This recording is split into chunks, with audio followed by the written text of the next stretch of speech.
Garena.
blood.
ดูเกมมันไม่เป็นเหรอวะคะแนนเท่ากันก็ต้องวัดดูยากใช่ไหม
Get ready for the next evolution of battle. This is Free Fire World Series SEA 2025 Fall Battle Royale Mode. This season, it's all about strategy, adaptation, and domination. Let's break it down. Tournament rules. Each player must equip a unique active skill. No duplicates allowed. And the map pool? 6 battlegrounds in the knockout stage. Teams battle across 6 matches, each on a different map, randomly selected from the pool, with no repeats. But in the grand finals, it's a whole new level. Up to 10 games will be played for games 1 to 6. Maps are randomly chosen. No repeats. From game 7 onward, the map pool resets and is randomly reshuffled again. What's at stake? A total prize pool of $300,000. Champion, $100,000. Second place, $40,000. Third and fourth, $20,000 each. Final MVP, $4,000. And every day, Team of the Day earns $250. The journey begins August 15th. The knockout stage runs for 6 weeks. Week 1 to 2, 18 teams, 3 groups, 12 matches each. Each day, matches are played between 2 groups, A versus B, B versus C, A versus C. After 36 total matches, teams are ranked 1 to 18. Week 3 to 5, the first place qualifier. Starting August 30th, top 12 teams battle it out. The winner of each day secures a grand final slot. And gradually, 13th to 17th ranked teams join the fray. That's 6 teams qualify. Week 6, last chance qualifier. 2-day matches on September 20th to 21st. 11 remaining teams can be 18th ranked teams face off. Only 6 will survive. That gives us 12 teams for the ultimate showdown. Grand Final, October 5th. Welcome to Champion Rush Mode. The rules? Get to 80 points first. Then, secure a booyah to take the crown. If no team gets a booyah after entering Champion Rush, the highest total points wins. The point system is simple. First place, 12 points. Second, 9. Third, 8. All the way down to 0 points for 11th and 12. The battlefield is set. 12 teams, 1 final challenge. This is Champion Rush Mode. 1 strike can shift the game. 1 win can spark the rise. This is Free.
Get ready for intense close quarters combat. This is the Free Fire World Series SEA 2025 Fall Clash Squad Mode.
Ladies and gentlemen, welcome to the show. This is the Free Fire World Series Southeast Asia Fall 2025 Clash Squad mode. Day 6 is here and 6 matches is presented today to see who will be moving up onto our Swiss stage bracket. I'm Neptune the Gentleman Garcia, joined by the one and only Danley, and we will be your casters for today.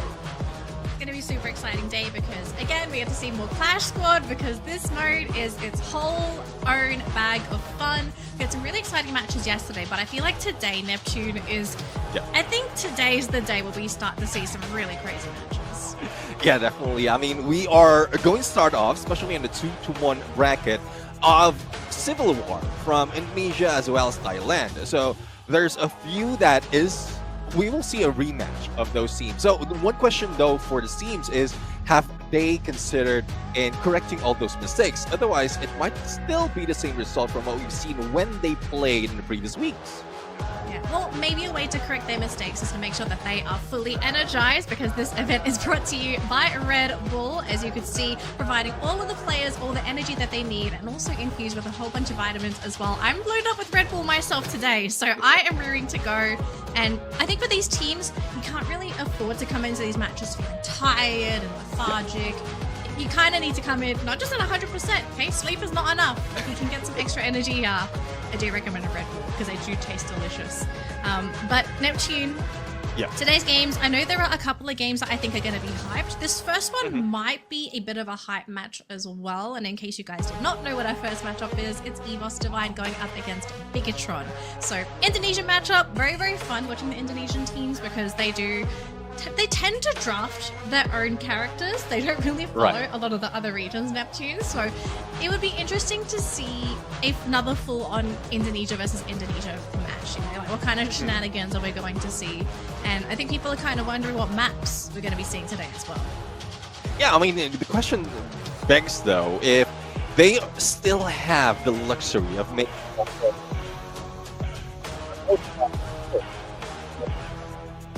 to the latter part of our Clash Squad mode or the championship, and I don't think they would be risking that much, though they still have, judging that on the scoreline they have, that's 2-1. Before we proceed any further with all those discussion, this is a prize pool for Clash Squad mode. The champion would be getting $30,000 and half of it would go to second place. It goes down up until the 19th to the 16th place of $2,000 each team. But also we have the Grand Finals MVP that will be grabbing $3,000. So additional moolah for the teams who's doing quite well. Hey, money is money, so just do whatever it takes to win your matches, okay? If you got to play a little dirty and pick the same stuff over and over again, I don't think anyone is going to blame you for that at all. But as you can see here, tournament timeline, in case you guys did not get to watch all of our matches, okay? We are still in the Swiss stage, but after the 12th of September, which is tomorrow, we are going to be done with Swiss, and we are going to be preparing for double elimination on the 18th and 19th of September. So make sure you watch tomorrow's games, obviously watch today's games, and then mark down your calendar for our next 2 play dates. And also, this has excited us so many times because the unique active skill doesn't only affect a specific team, it affects everyone because of the bands of picks that we have as well. And there's a lot of analysis that's being done, as well as for the teams who has the chance to risk it. They can pick a few of those like wacky picks, like we were talking about that before the broadcast. Kenta that has spoken, as well as, if I'm not mistaken, the Riot has also been seen into the stage. So not quite sure if this is something that they can repeat, but as we look into the stage right now, teams would be heading into a somewhat final bracket, because once they win, for those in the 2-1, they will be advancing already, and for those unfortunate non-winners would be proceeding into the next stage that would be meeting the ones coming from the lower bracket. Yeah, so essentially the goal for today, Neptune, right, is just win your matches. Win your matches, be one of the teams to be it's top 3, right? Top 3 for today, proceed, the rest will have their final play day tomorrow. And then that's when you're at risk of being eliminated. But here's the most important question we've all been wondering. map order. This is a Indonesian matchup, and surprise, surprise, Kalahari's in the pool, but it is the very last map. So we're going to be starting off with Bermuda, followed by Nextera, and then Kalahari. Neptune, I know you are the man of numbers. You are a... I'm going to try and say this word correctly because where every single time I say it, it is wrong. A statistician? My English teacher would be horrified if she heard me speak right now. Don't worry. The man of numbers. Don't worry, I'm having the same problem as well most of the time. Yeah, I know. Don't say that word, folks. You will embarrass yourselves. But Bermuda's the first map. Between Bigatron and Evos, who tends to play on this map better? Do you have the numbers for this? Yeah, I mean, for Evos, they have won 2 of their matches already, coming from this map. And for Bigatron, they have lost 1 out of 3. So 2 out of 2 for Evos, 1 out of 3 for Bigatron. So it seems like, in terms of map, there's a more advantage coming from Evos Divine. Yeah, and they've played the map more as well, which I think in this particular mode, it's really helpful to be able to play on a certain map as much as possible because you want to be able to master it. But we are already deep within our drafting here, Neptune, so no Santino, no Oscar, very popular picks that if are available, they tend to be first pick characters. So instead, we're going to be pivoting towards the Zane first pick for Bigatron and then a straight Chrono Ignis for Evos, which...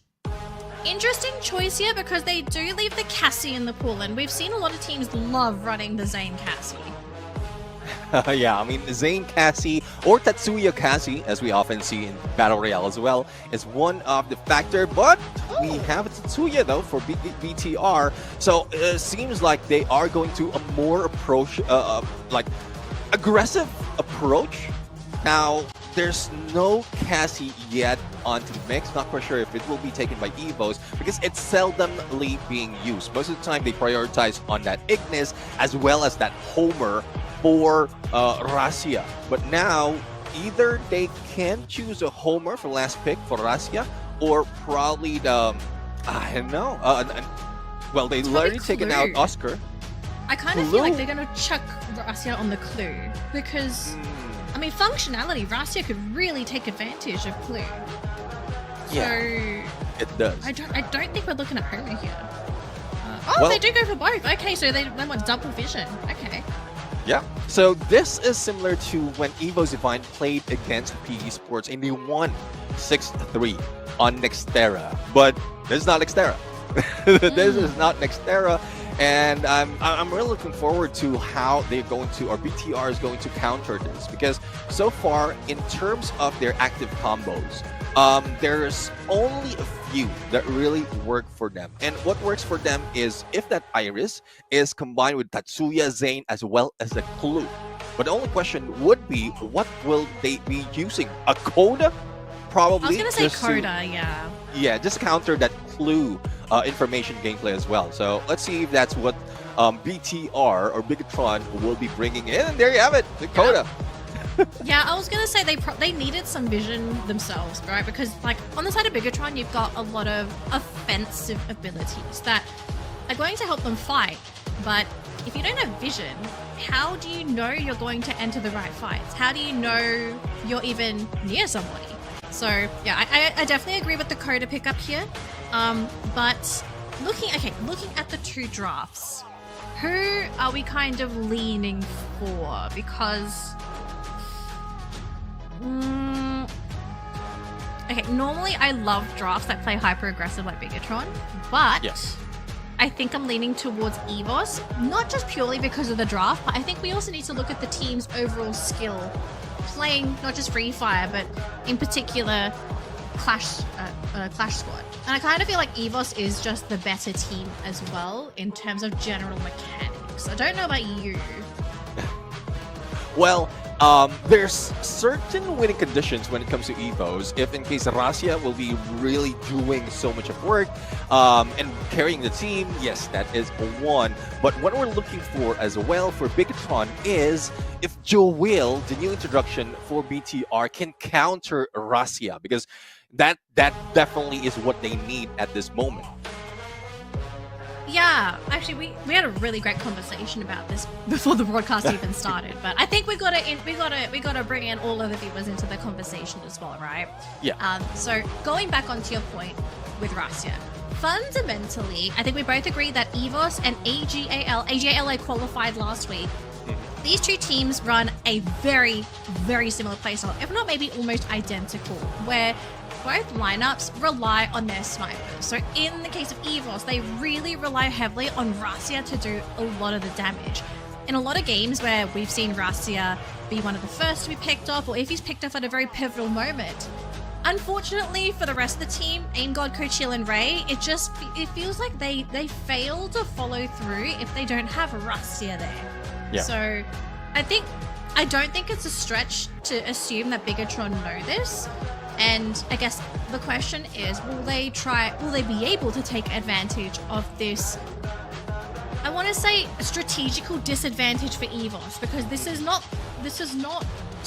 a secret.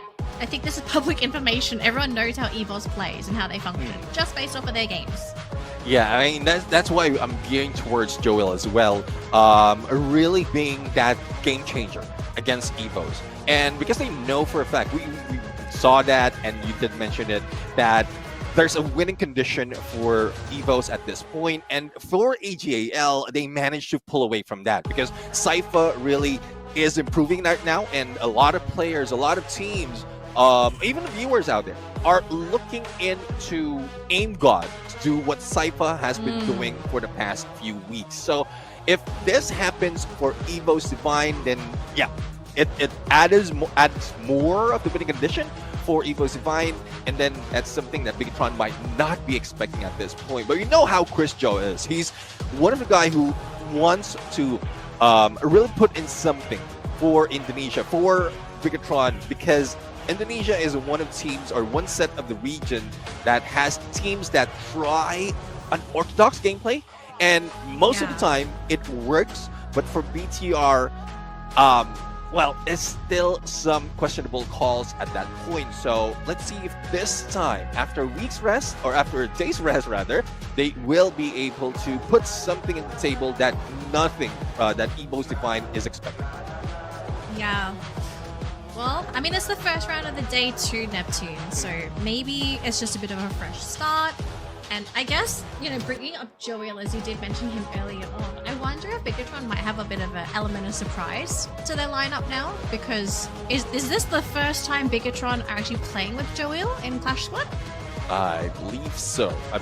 Because from last week, we've seen Joel being introduced in Battle Royale, and in Clash Squad this might be a game changer for him, but I have to check my records. I believe I do that right now on how many games Joel has played. So he did play a few matches already, so the winning condition for him is if he has that Iris, and I think that would be something that they have right now and take advantage against EVOS Divine. So I take it back. Joel already have shown himself on how BTR can utilize him through their success. They just need to double down on that against EVOS Divine. Double down on Russia. I think that's the goal, you know? If there's like a piece of paper, if there's a sticky note to put in front of the players, it is get Russia first. Because that seems to be the key to their success. But I wouldn't put it past EVOS to also realize, like, they've already identified one of their main issues for the lineup, and I'm interested to see how EVOS sort of adapts to teams that do try to gun down Russia first. Like, do they maybe change their overall play style? Maybe it's Russia. Maybe he's the one that has to sort of change up and adapt to his team rather than vice versa. But it looks like we are ready to jump into our first round here, Neptune. Round number 1. Everyone's going to be starting off pretty bare here, but this will give us a good indicator as to how things are going to kick off for both of these teams. Yeah, let's see though. I mean, I'm seeing Rasi already at M500. The same goes for Joel. So the snipers have accuracy from long range, despite of this being a pistol round. But Evo's already going in for a flank inside a compound. It might be able to push through, especially with that flame mirage coming from Ray. And there goes the potential backstab. But Dex with the shotgun managed to far back in time. Time Turner already pulled out, but that sight would be deadly in hands of Aim God at this point. So it's a 2v2 situation, but Aim God also received a lot of damage that needs to recover as well. Yeah, and okay, Koja is trying to wiggle his way into the corner, but you can see they try to go for the bait. Oh, but they fell for it. Oh man, they thought that they would be able to get the surprise there, thinking Bigatron would go for the pickup, but they decided to go for the 1-2, and they backstabbed them themselves. Great stuff for Bigatron. So this is already going to set them a bit ahead in terms of the economy, because we also have to keep in mind, you know, EVOS, they did invest in Rasia for that first round. So unfortunately for EVOS, they're going to have to play catch up for this next round, and hopefully they can find that opening. But it's going to be quite tough, you know, especially when your opponent has some money to work with. Yeah, I mean, it seems like the pistol round is something that you can give away because you still have a little bit of economy working for you, and it just has to wait for the rounds as well because you have additional coins that you or cash that you will be getting for each round, but not so much, especially if the opponent who's winning the fight will be packing it up with greater weapons. But Evos, I think this is it. Kyong is already down. Joel the only remaining, but Coach Heel has been taken down. It's a 1v1 with a great one. And let's see which one wins. And there you go, Rasia with that sight. Hack and flash. Oh man, I love seeing players go for the switcheroo when they see it's going to be CQC and they don't have the best gun for CQC. Sometimes you just got to go full in melee. Oh, but that was so cool seeing both of the team snipers going at it in that final second. Oh man. But it was pretty interesting to see the investments for both of those teams in that second round. They actually went for a vest on Kyong and Rasia got a helmet. So you can already tell the priority for both of these teams in that second round. Third round, we got a fully decked out EVOS with helmet and vests. The only one on the side of Bigatron with no helmet is actually Koja, which I think is a pretty interesting choice. Yeah, I mean, Coach, I'm quite sure. He hasn't put in so much of elimination as well. So I guess this is one reason. If you're going to lose this fight or early fight, at least you're not wasting that investment. But let's see, though. There goes a Kyong already to push. Next almost being taken down, but the Time Turner has been pulled out. And Aim God receiving that sight would be deadly, but has a wall to work with him. But it's not a problem at all because Coach Heel with that level 3 MP5. They have to deal with Joel at this point, and they have full coverage on all angles. So despite of the VSK that Joel has, it's not so much of a threat against Evos at this point. Yeah, I mean, it's just Joel. I mean, he was trying to get into position, so if he managed to get a elimination before he went down, it would have been perfect. But that was a clean round there for Evos, though. Perfect sniping coming in for Rasia. And you can already tell, right? 3 players on the ground in an instant. There's really nothing you can do as Joel, especially when you don't have your front line anymore. So, great comeback coming in here for Evos. Now, changing the score up, but after dropping that first round, now taking the next 2. Now, this 4th round, I don't know about you, Neptune, but I like to call this the golden round because this is a round that generally favors teams that are behind. And Bigatron is the team to be behind in this round. And if they can take this, the normal trend is they start to take over the match. So Bigatron, it's the golden round. We'll see if they're going to be able to make the comeback happen. Yeah, let's see though. I mean, Evos Van already made their comeback at this point, and they're already geared up in the battle. Gracia with the double VSK, so can easily switch it depending on the situation. BTR though has managed to step into the compound, reach the 2nd floor, and now stepping away. So not quite sure why they decide to move away from the compound despite of them being first, but at least probably it's an airdrop that they will try to prioritize, similar to what we've seen Evo Divine do from the previous round. That's where Aim got grabbed that site, as well as the Cyber airdrop where they got the level 3 MP5. So more firepower from them despite of losing the initial battle. So no engagement happening and no one's going down. It's more tactical at this point, but time's running out. Oh, Kochi was the first one to hit the ground there for EVOS, followed by AimGod. So 2 players on the ground, but it's a 2 versus 2 split. Bigatron, though, very low. Oop. Kyong does go down, and Koja, next one to follow. And EVOS, oh my gosh, you can see on the camera there, the players going absolutely crazy after getting that final elimination. Oh, but EVOS, that was a beautiful execution in that team fight though, because originally it was Bigatron that had them surrounded. They went for a 2-2 split, 2 in the compound, 2 outside, and grouping up as EVOS, they sort of rammed down them as a team, and it really worked out for them because if you're spread out, it's really hard to manage 4 players running at you if your team isn't grouped together. So round number 5, Bigatron, they need to try and get some more points on the map because yeah, things are not looking too good because if EVOS continue to take these games, they're just going to run away with the match.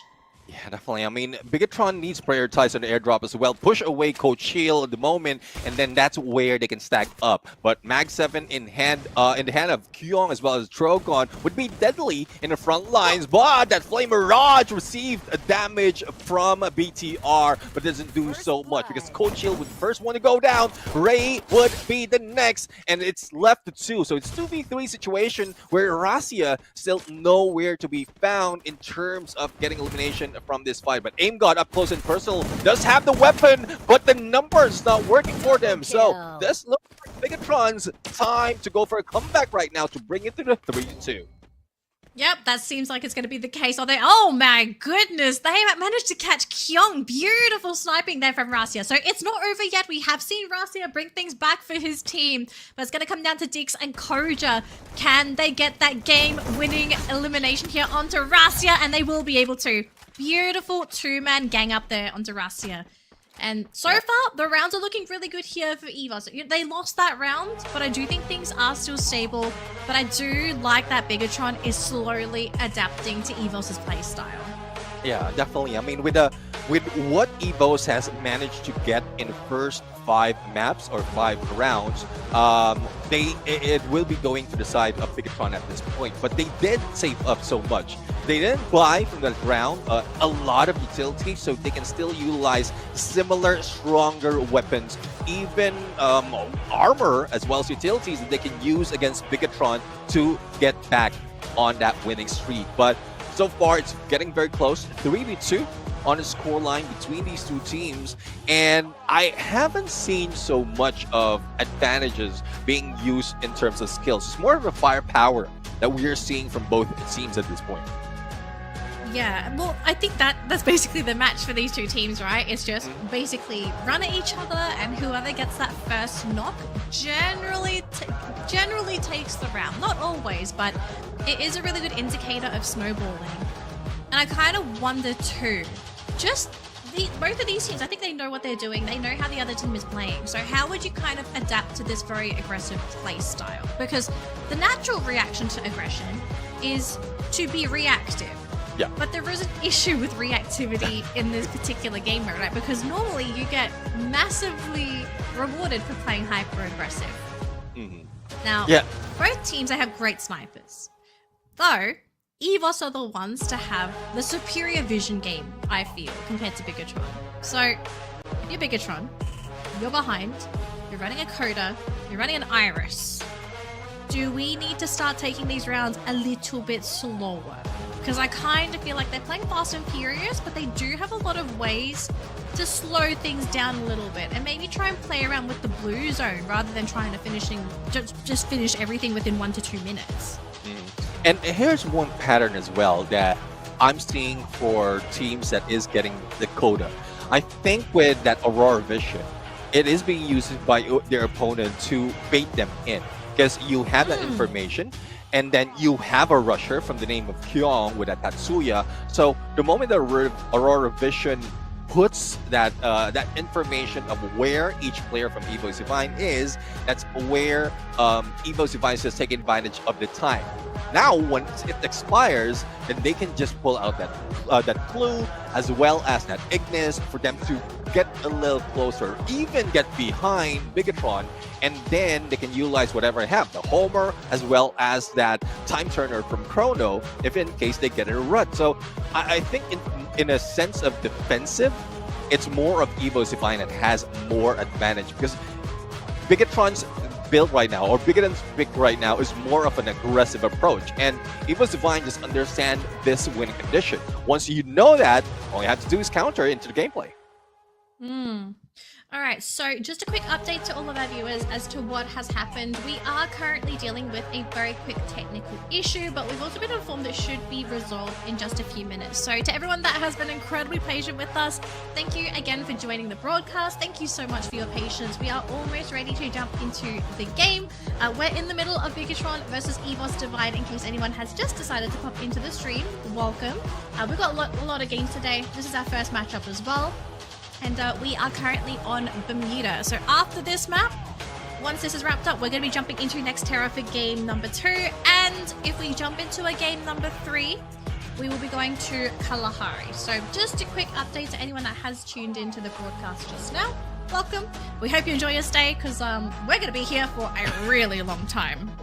Yeah, 6 matches, and there's potential that it would go to the line for 2-1.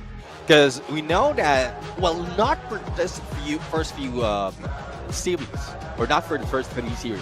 We will be seeing more of that in the lower bracket.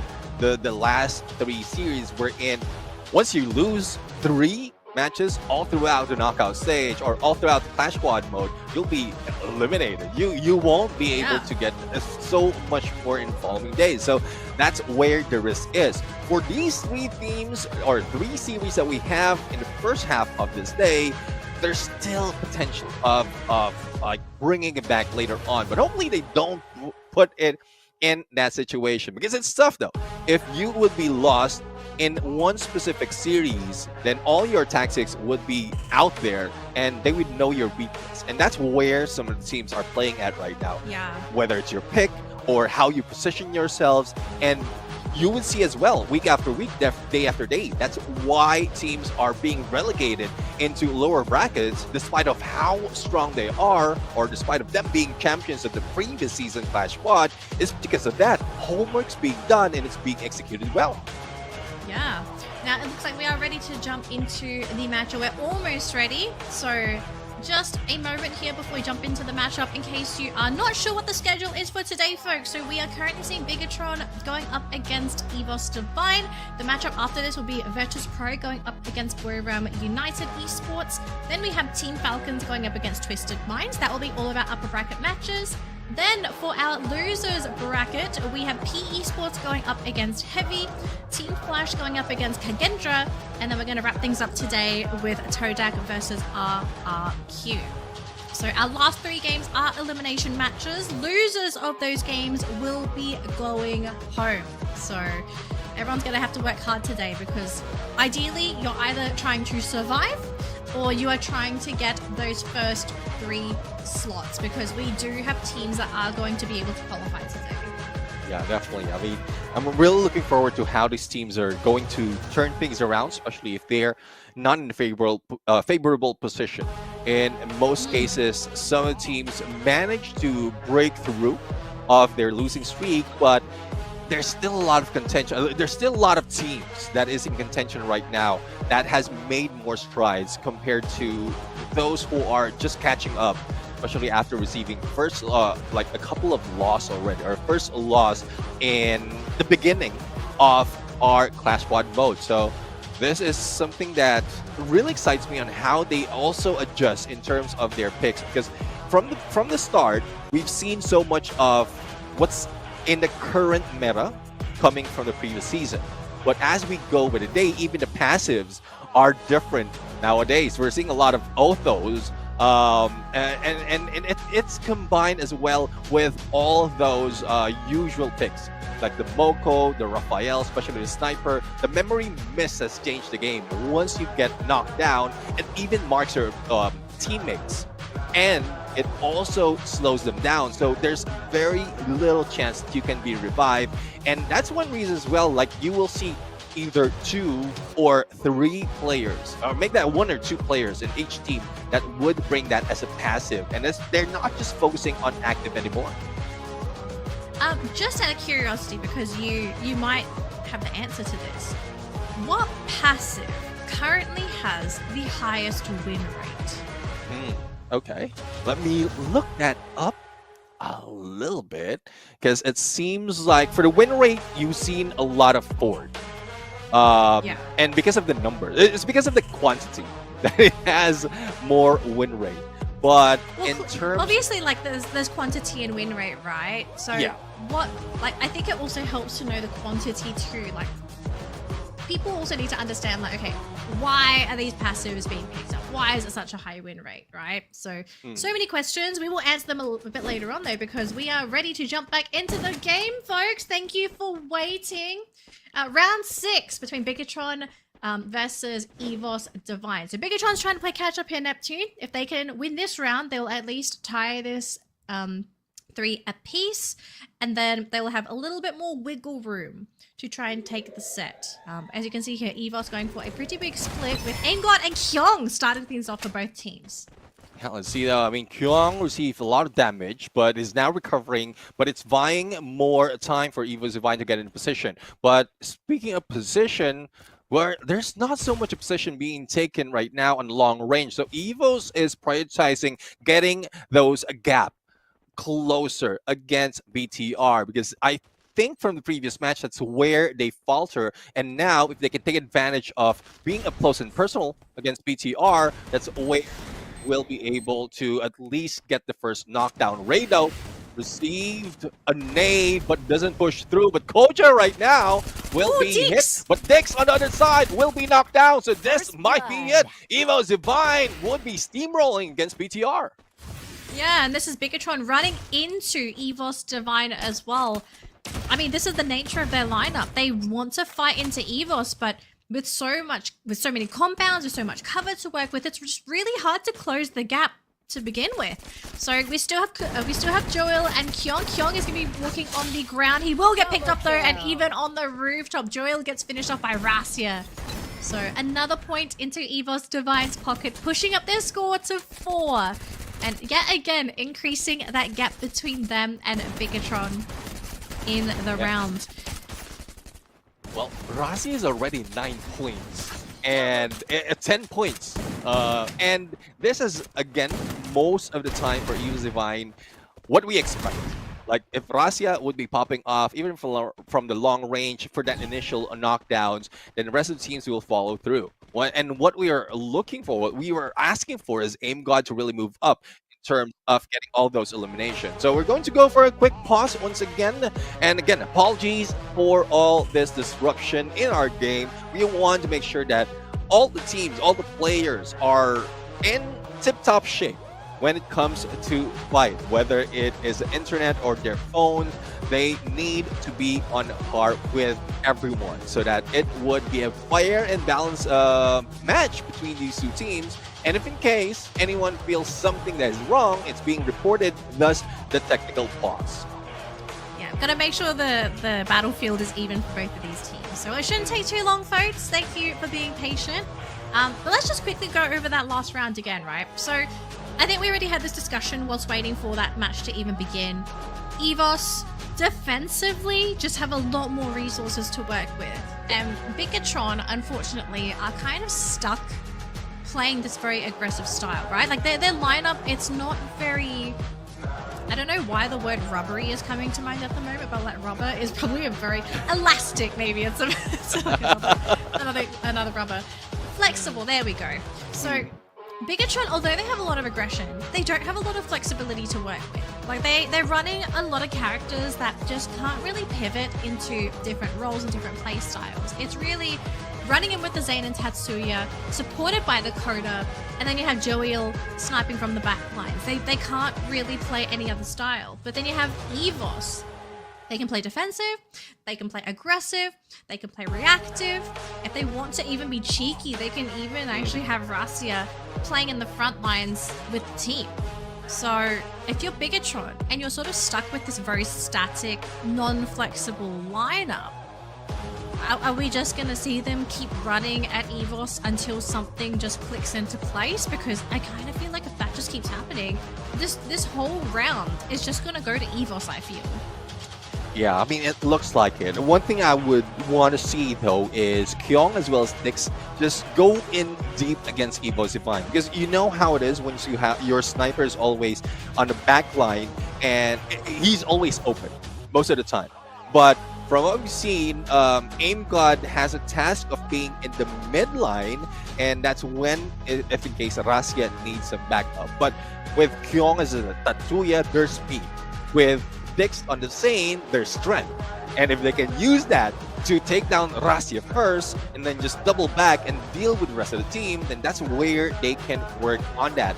Koja can use that Aurora Vision once he gets in front line to just identify the position of the opponent, but not to go and rush. It's just to set that up for both Kyong and Dix. So that's one approach that they can use right now just to balance out their match or this the counter that's being done against them by Evo's mind. Yeah. I would like to see Bigatron take these rounds a little bit slower, to be honest. Like, the rounds are ending so quick. We're not even seeing the circle go for the classic, not pivot, but like the classic move. It's always just having the circle come in a little bit and then the round is over. I kind of feel like Bigatron need to be a little bit more patient, because you can keep playing aggressive, you know, I don't think that's a bad thing, but I just feel like EVOS, they've got Bigatron's number, unless they make a mistake themselves. I don't know, it's just how we're both kind of feeling about this. But we are ready to jump into round 7 here, folks. So Bigatron, I hope they have an answer, because if they don't, they're going to be giving match point to EVOS Divine. Yeah, and look at this right now. Rasia is just backing away. So it's numbers, or if PR like Kyong will be able to go for the backstab, then they might be able to take advantage of that. But Rasia, as quickly as that, the knockdown has been done. A pickup on Ray has been done as well. Plus a follow-up, not only shots, but also the Flame Mirage has turned things around against Bigatron once again. So that's second cycle of aggression that is being shown by Evo's Divine is what's throwing BTR off their heels. Man, I thought that was going to go to Bigatron, to be completely honest, because we saw the initial knock on EVOS first. But then as that happened, I think, was it Deeks? I think it was Deeks that went down as well during the initial knock. So things got a little bit weird. Yeah. But the glue walls, there were just too many for Bigatron to really deal with. And if you think about it, like, Bigatron, they can deal with glue walls, but I feel like with that many in such a small space, they can't really deal with that kind of battlefield. They really want to have a lot more open space to work with. They don't want any bottlenecks. So we've got a little bit more space to work with here, but it's all up to Bigatron if they can find that opening. Oh boy. All right, well, we're seeing Coach Chi a little bit too aggressive and quickly on the turnaround as well. Time turner on the perfect timing, thus the name. And Koja right now cooking this grenade. Now let's see though if they'll be able to take advantage, but a quick turnaround with Bling Uzi coming from Evo's Divine. Just finish them off just like that. And even, it's not just Evo's Divine excited, even the camera is excited as well. I think the cameraman was also dancing. Oh, that was super funny. But this is a result that everyone did kind of expect. A lot of people were thinking EVOS is going to take the rounds. 2-6. I mean, I think it's a pretty good scoreline for the team. It could have been perfect, but there were just a few rounds. It was the pistol round where they dropped, which sometimes I feel like pistol round can be 50-50. But they also lost another round, which was round 5 or 6. I think they dropped one of those rounds. But after that, though, they just picked up the ball and they kept it rolling. So EVOS, I mean, just looking at the team, you can see they're very mentally focused. They really do know how to prioritize their targets. Bigatron felt very scrappy, but I think we could also attribute that to the lineup that they ran. They ran a lineup that really was just go, go, go. They didn't really have a lot of options to go with. So changes for game number 2. You know what? I think if I was Bigatron, I would even consider picking up the chrono myself. You want to play aggressive? I think you need to have something that's going to allow you to play aggressive, but also can pivot to something that will defensively help your team. Exactly. I mean, in one case, they rocked at Chrono, Iris, Koda, and Santino, and they won against Todak 6-5. It was very close though. It was very close between the team, but there's plenty of chances as well wherein even with the Chrono, they still lost that fight. Like against the same team in Xterra and RRQ on Bermuda. So there's still a lot of active pairs as well as active combo that BTR needs to work with. And they can also use, like, based on their performance or based on their movement, they can also use what Evo Divine has used against them. But, you know, it's tricky.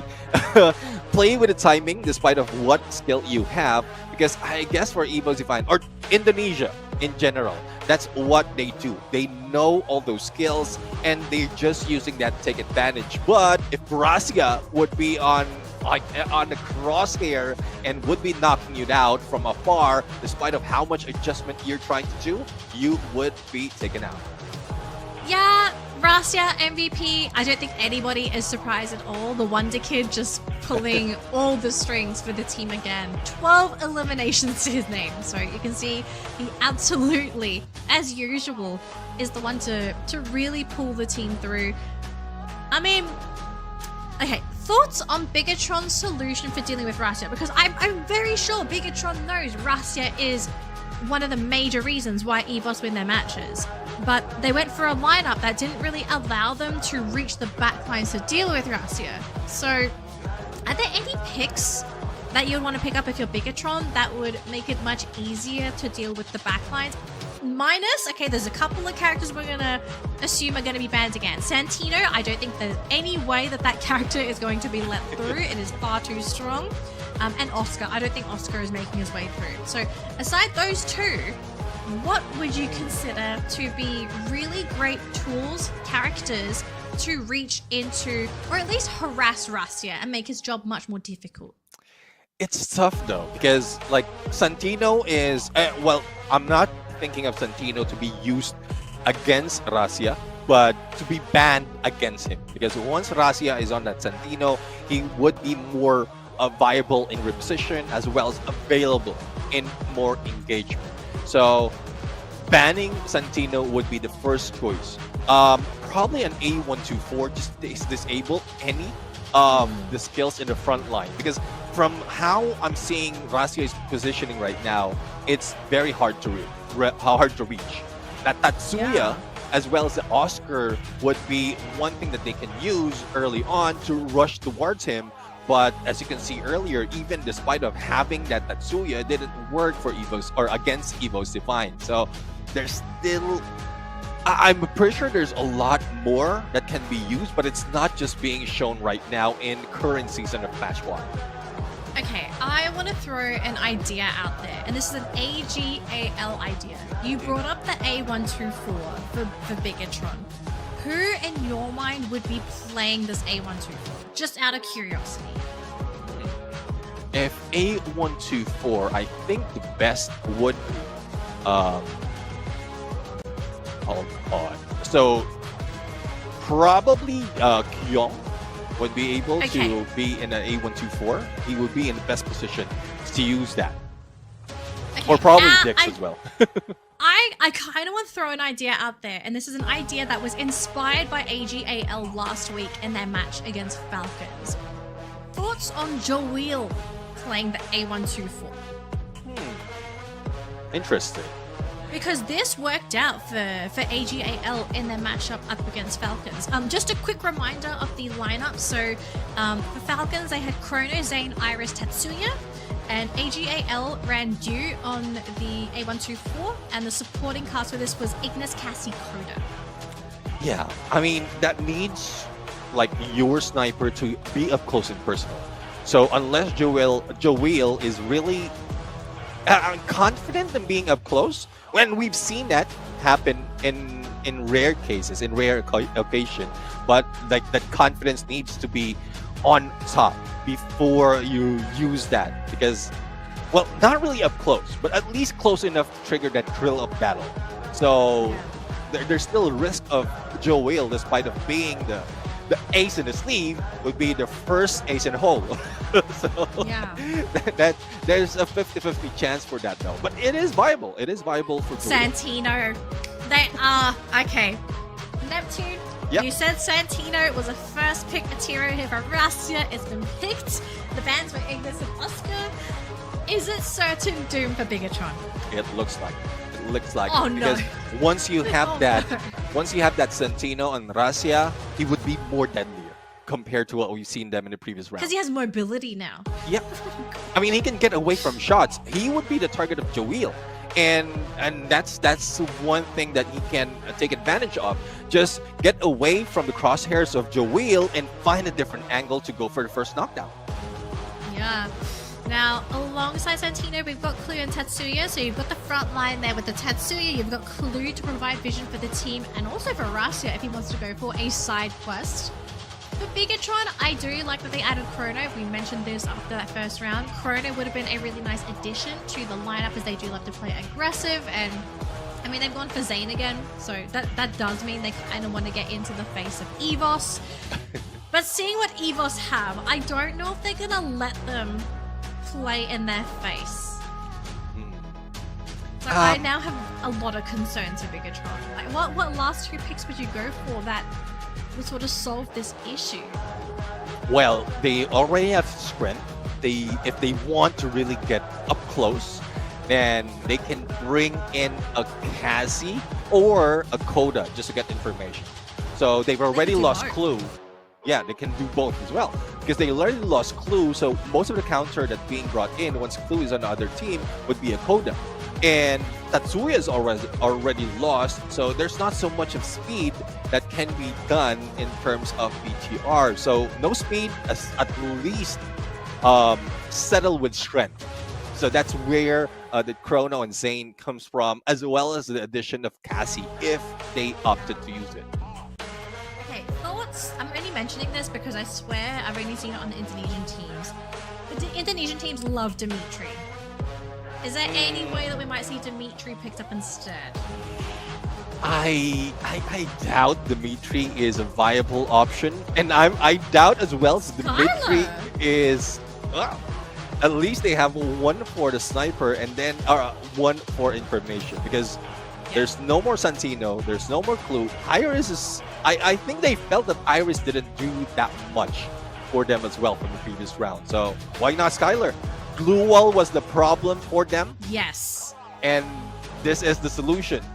The only problem with that, or the only thing that they can use apart from the Skylar, would be the Oscar, but they opted to ban it because they might lose it later on for Evo's Vine. Yeah. I think it was just really the safer option.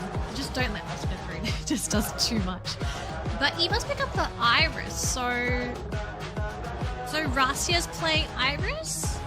Or do you think he's guaranteed Santino? Because technically there are three Rasya characters. So Rasya plays three of these characters. I've seen him on Iris, I've seen him on Clue, and Santino. All right, this is quite interesting though. I mean, on how they're using this. Most of the time it's Santino. So I am putting my, I won't say that word, but I'm putting my prediction on Rasya and Santino. But who would be on the Iris though? But Ray? as a sniper, you should be on Iris.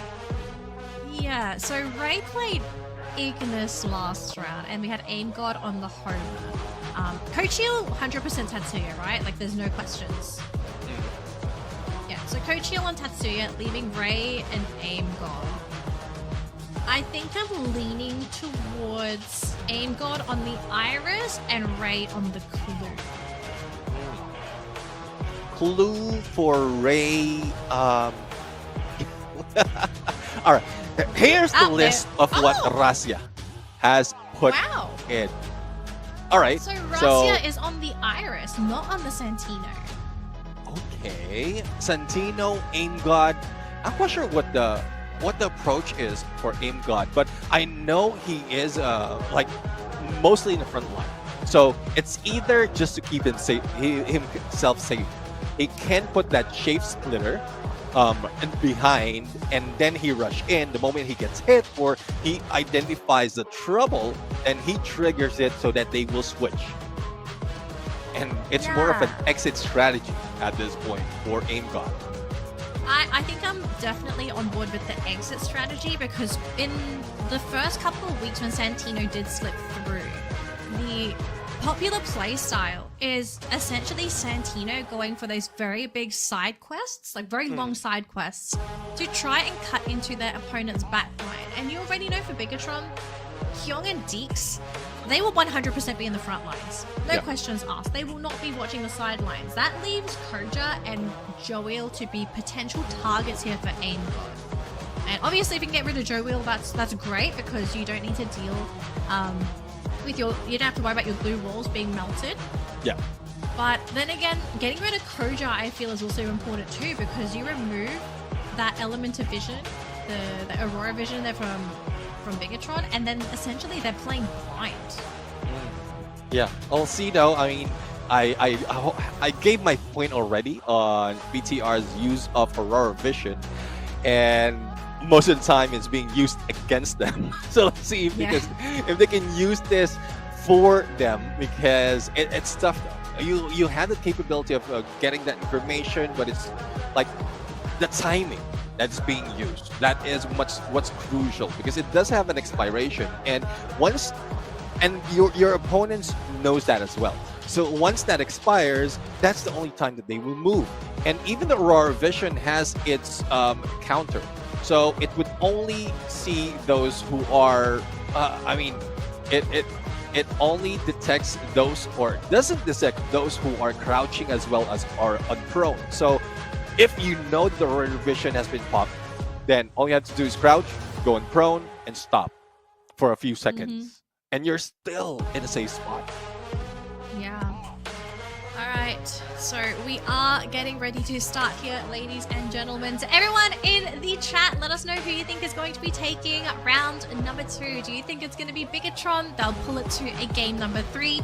Or do you think it's going to be a 2-0 victory for EVOS? And I think we kind of have to throw our predictions into the pool as well here, Neptune. What are you kind of thinking? Do you think it's going to be a 2-1, or are we going to be looking at a 2-2 for EVOS? Well, since I have a question of how EVOS is playing with their picks, I'm seeing this as a Bigatron. And hopefully whatever happened earlier on that coda would be fixed. They still have that Zane, so there's still viability. They're not going for speed anymore. It's more of timing all those close range engagement. And then once all those blue walls are already up, just use that Riptide Rhythm and you're free to go for on a rampage with that Zane as well as that Chrono. So it seems like BTR has a stronger approach this time around this game. Yeah. Okay, I think I gotta play devil's advocate here. As much as I want Bigatron to bring it to a game 3, just off of that first round from EVOS and just seeing that, okay, yeah, I think just from a technical standpoint, this lineup that they're running for this game is quite difficult. They need to be very precise with execution.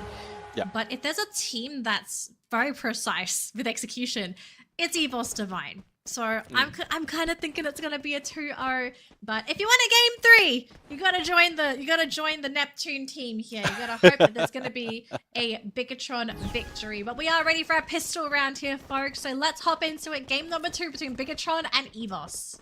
Yeah, well, let's see though if this is something that they can pull off for Bigatron. There's a lot of hopes, especially with the skills that they have right now. And you can see the slowdown from BTR because they don't have that Tatsuya anymore. There's really no, well, not only no need to go for a quick rush, but there's little means to quickly rush against EVOS Divine. But Elevation would be their downfall. But BTR right now, Aim God was able to go for the backstab against Joel when they are planning to go against Russia on a 2-man push. And Russia is also bringing them down with that M500. And I guess this plan is failing for BTR. Only Hyung remains against 3 players of EVOS Divine.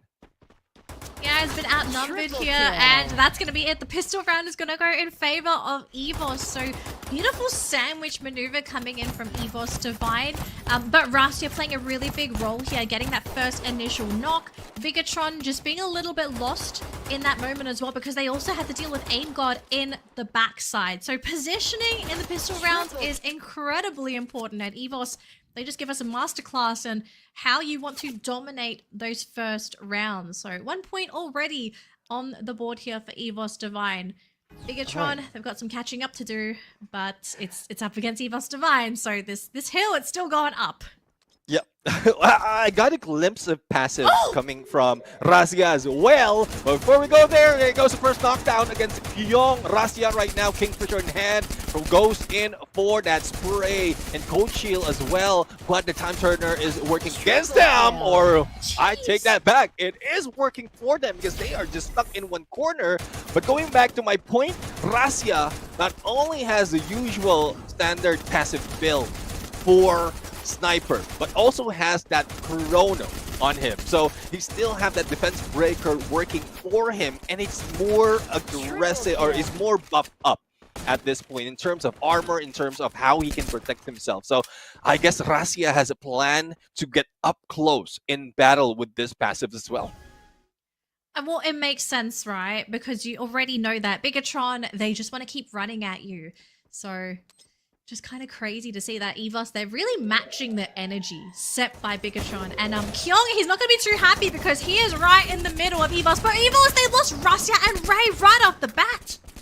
Yeah, well, that is what they need right now. And let's see if they'll be able to pull this off. 2 MP5 coming from BTR. And the fire rate of this weapon is what's bringing it for this fight to go favoring Bigatron, and even Kyong to elimination with that Mag 7.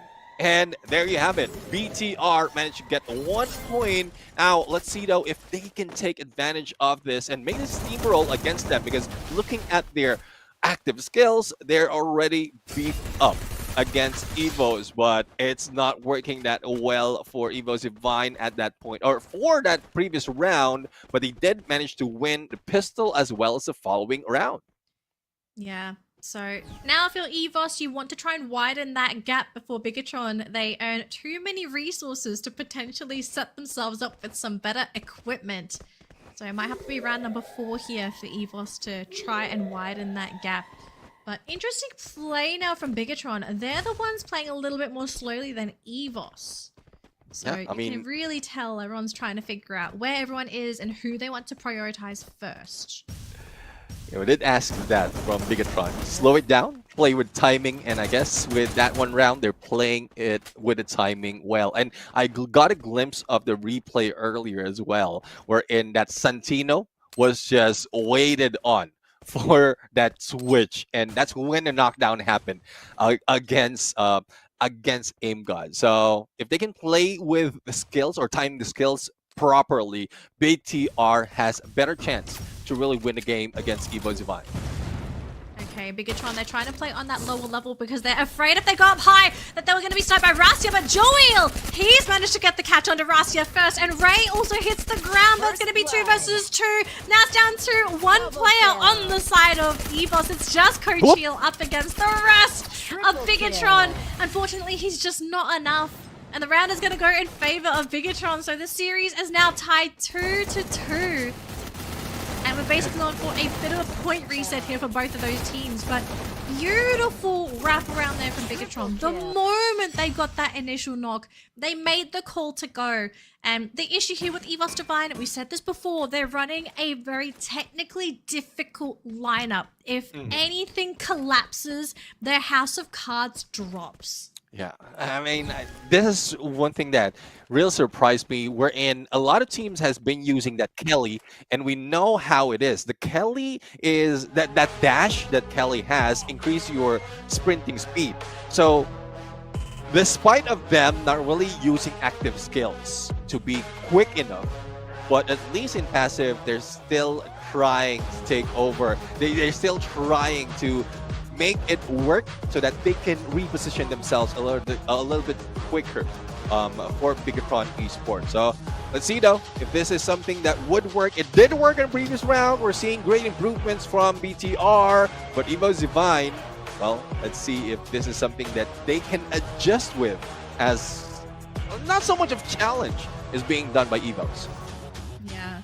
Look, Bigatron, they're making the comeback happen, but unfortunately, the points between the two teams are tied. I think the moment we see Bigatron start to pull away from EVOS in points, I think that's when we can safely say that they may have started to figure EVOS out. Maybe EVOS themselves could be feeling a little bit shaken too, because they do have a very, very interesting lineup. I mean, they got their hands on the Santino, but they decided to go for Aim God Santino, which... I mean, okay, thoughts on Aim God Santino so far? Because he has pulled off a couple of interesting plays. Are you kind of agreeing with the choice of Aim God Santino for this particular matchup? Because I can see him still fulfilling his role, but I kind of feel like he picked such a specialized character that is really there to just eliminate anyone within sight, that the team is missing a little bit of that frontline buffer.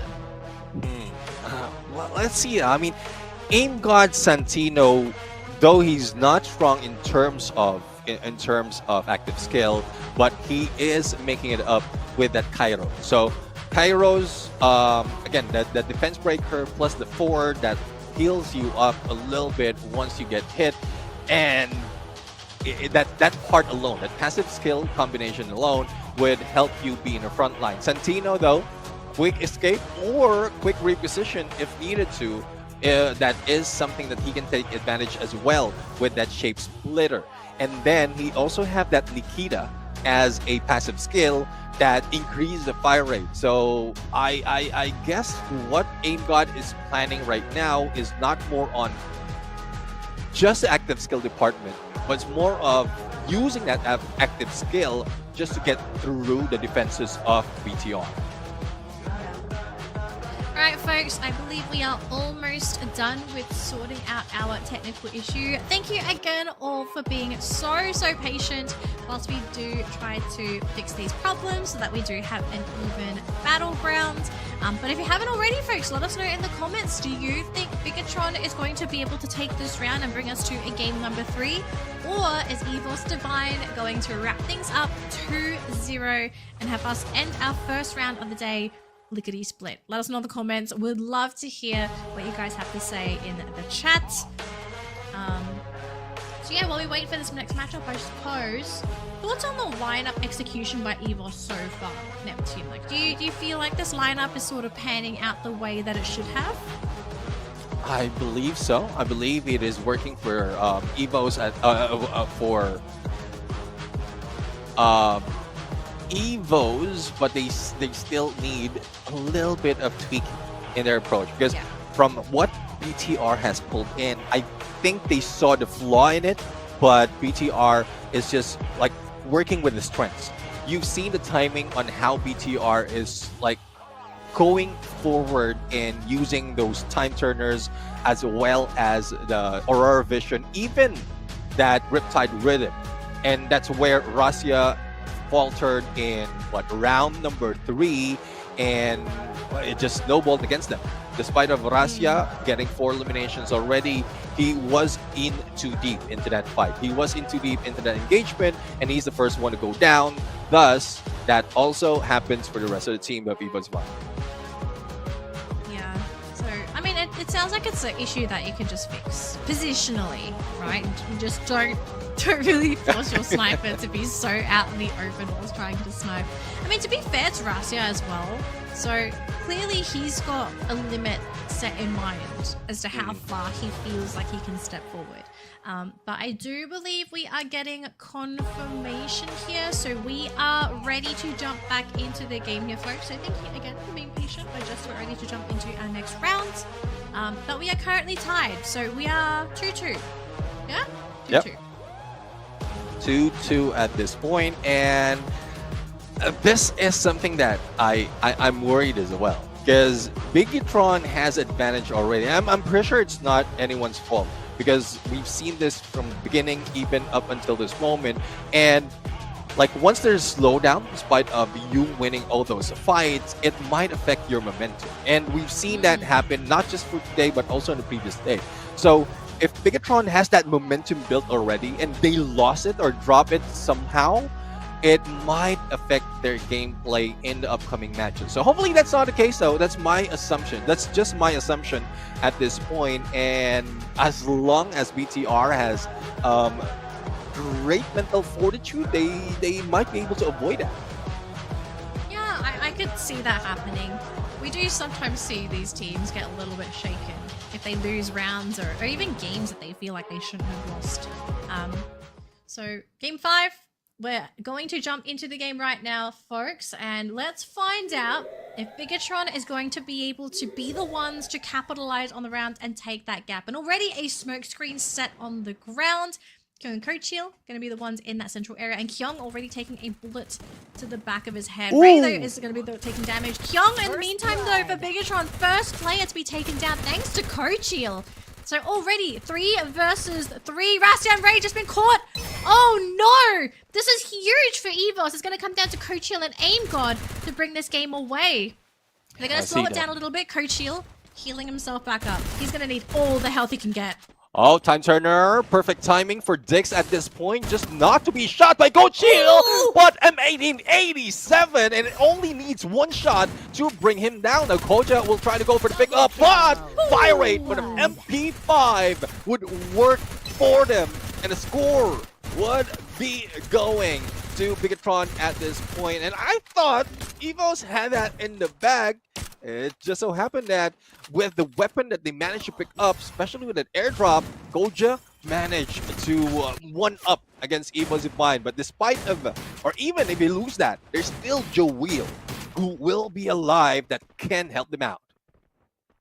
All right, Bigatron, they've managed to put themselves a point ahead of EVOS Divine. Can they continue to take that lead? Because Aim God already down to half health. Oh my goodness.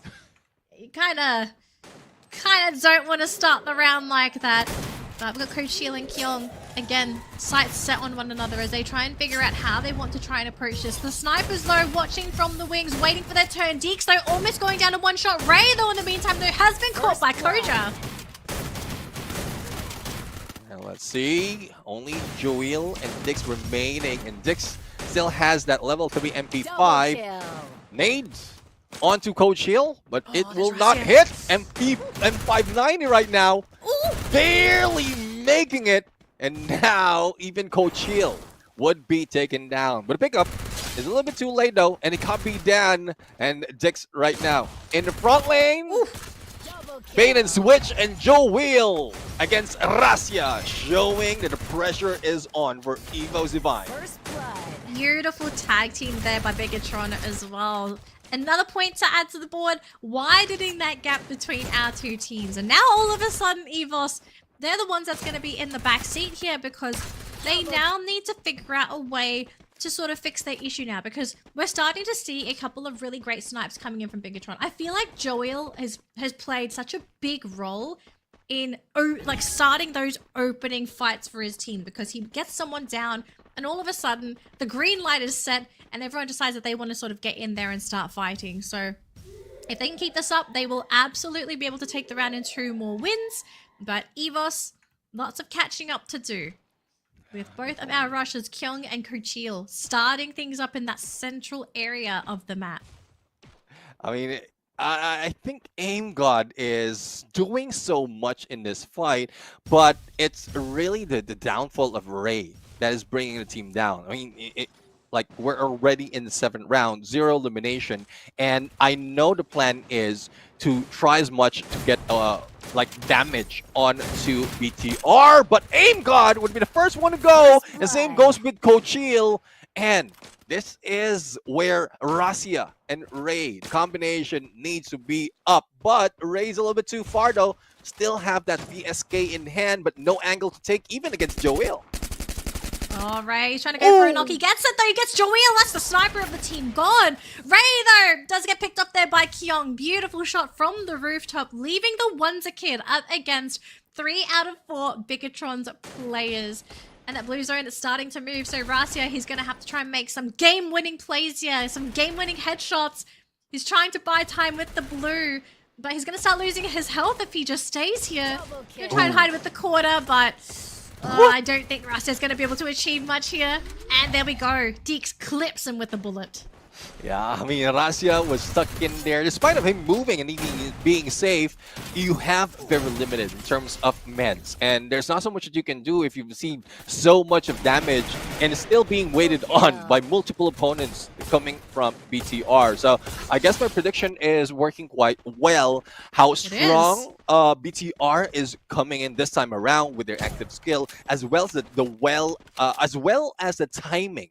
They're taking advantage against Evo's Divine. Just take out Ray first, deal with Aim God, and then later on, if Razia is in the open, especially they are focusing on reviving their teammates, that's where Razia mostly faltered.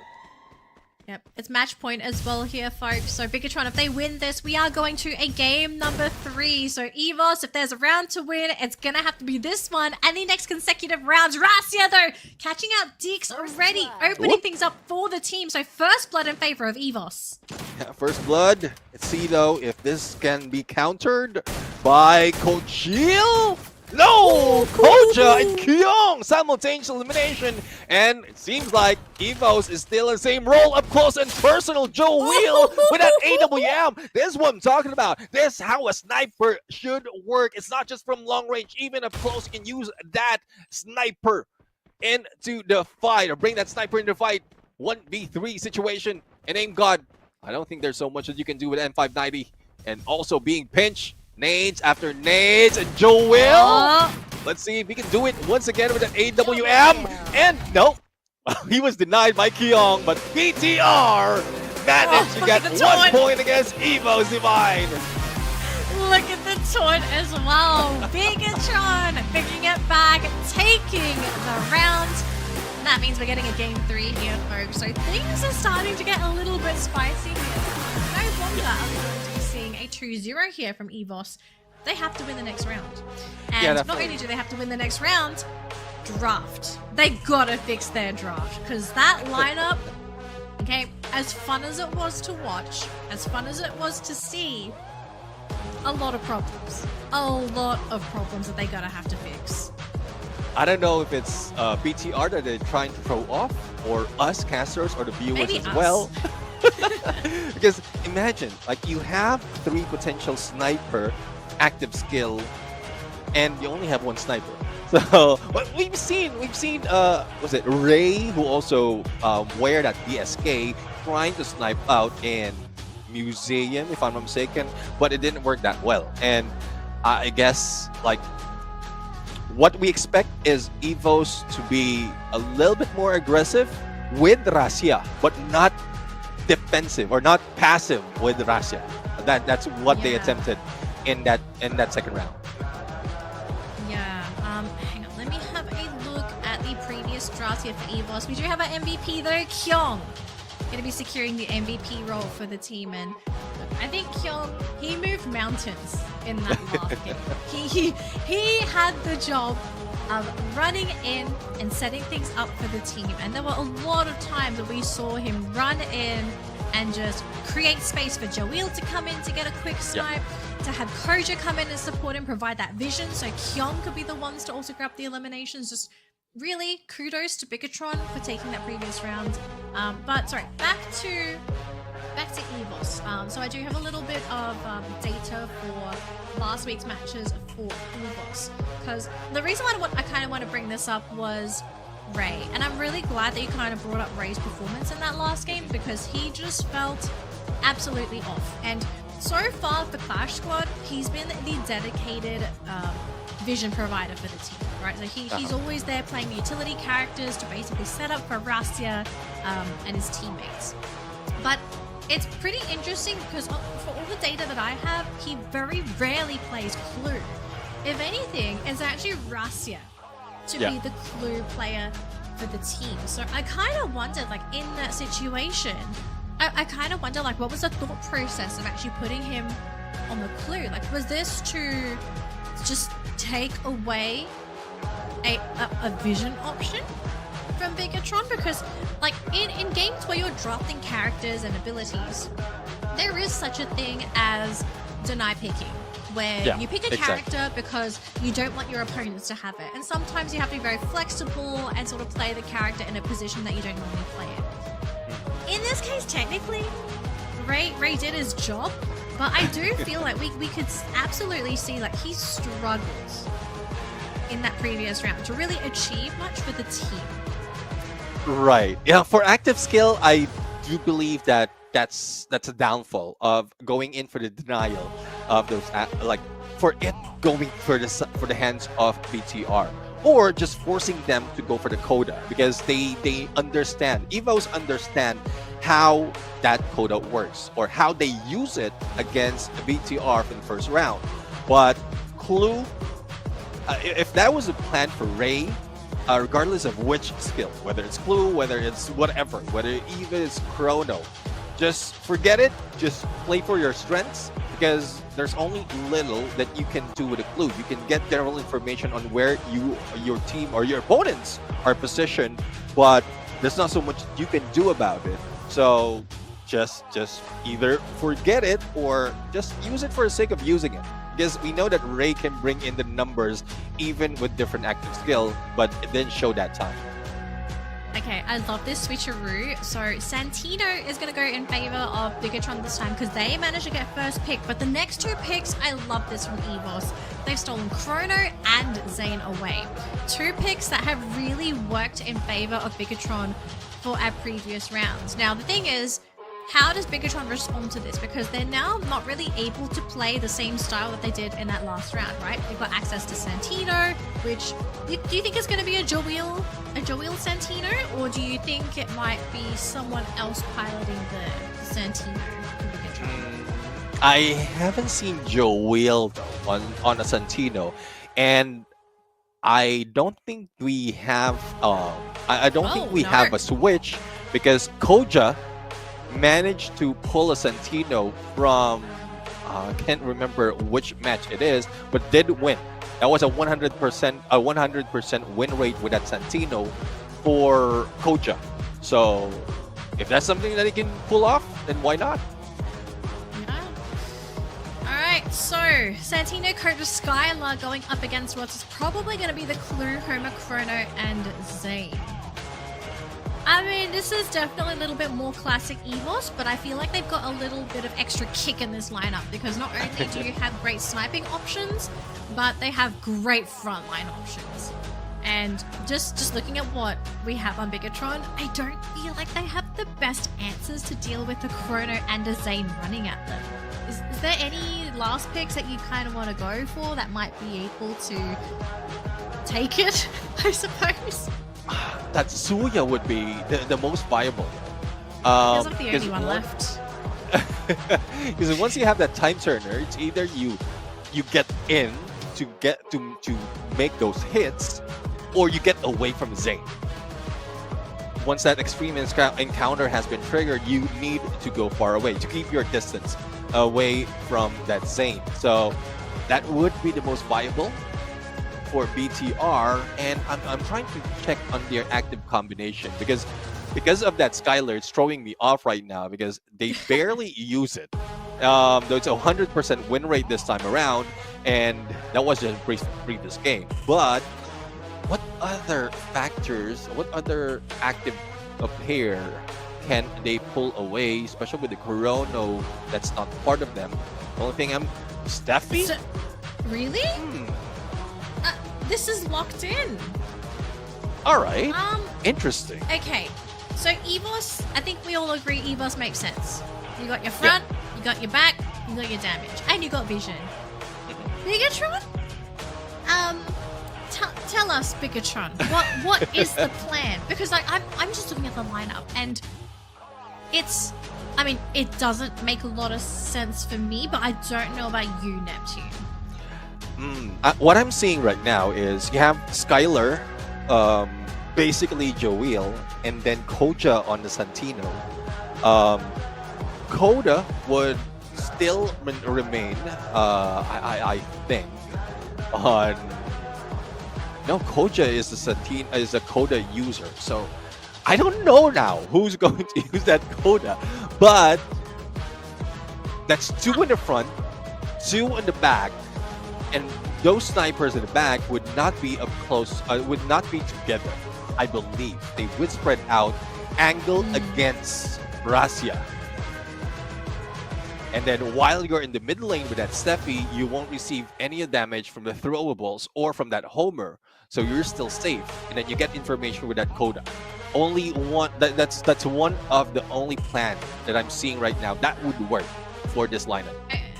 Okay, so the finalized lineups for both teams. We have Koja on the Santino, Kyung on the Coda, Joel playing the Skylar, and Deeks is going to be playing the Steffi for Bigatron.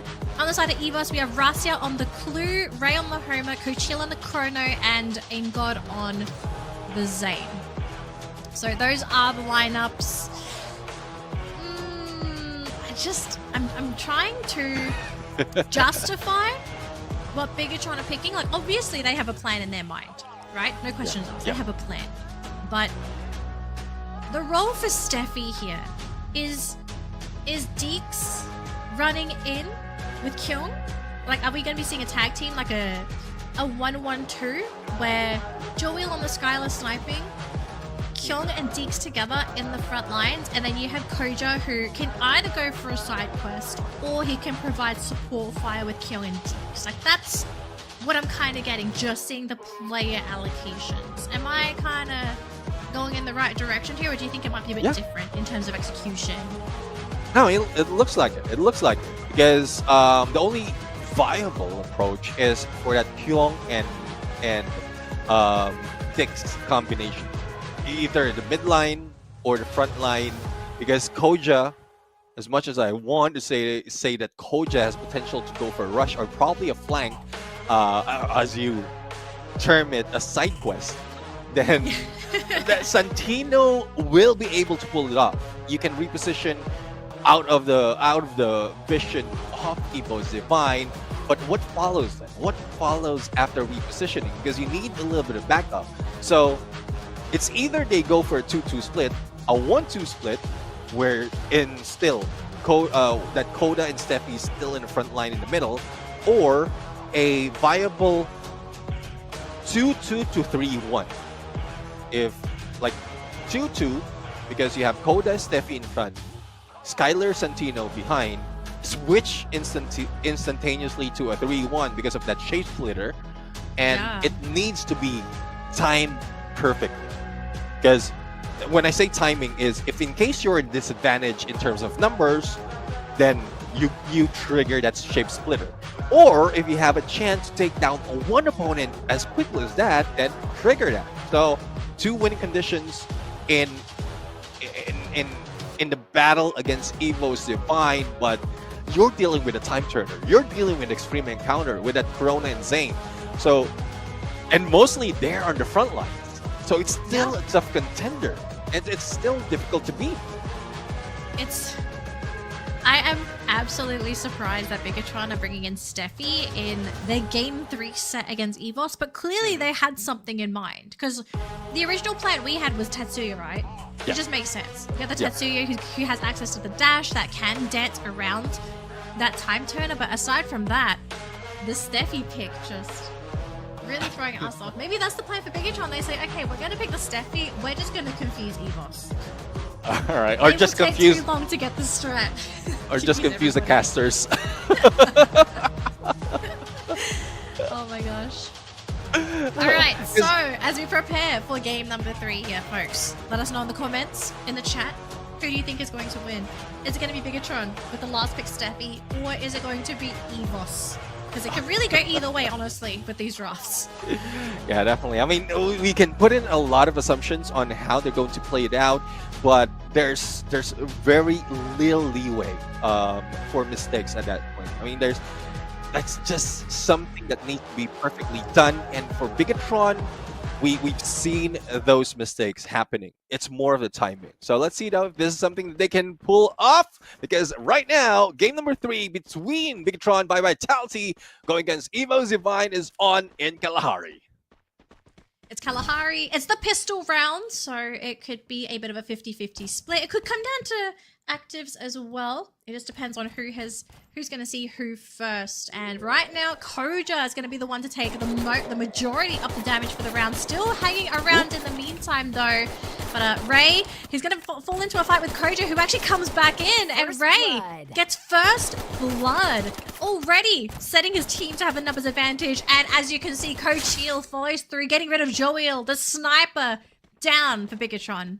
Yeah, I mean, no damage onto Evo Divine other than HP coming from Ray, but they're still in a good position, and Ray is still at it, going in for the flank. Now, Dix being hit, USP2 from both hands, and this is the trouble though. Just push Dix as well as Kyung onto the open for Rasya to deal with. Even Coachil managed to land in the blow, and now first point goes to Evo Divine. Really, really smooth round there for EVOS Divine. I think they just approached the round very beautifully, very methodically. They went for the weakest target first, which was Koja, who took the majority of the damage and was finished off there. So Santino out of the pool. And then the follow-through damage there from EVOS, just cutting Bigatron piece by piece so cleanly. That was just the pistol round, okay? So I don't really think the pistol round is really the first round. It is now. Now we are playing the real game. The first round was just a warm-up for both teams. But positioning, we got Deeks leading the charge there for Bigatron, and we got Joel and Koja on the side there. Joel to provide cover fire, but you can see Koja trying to go for his side quest as he has separated from the team.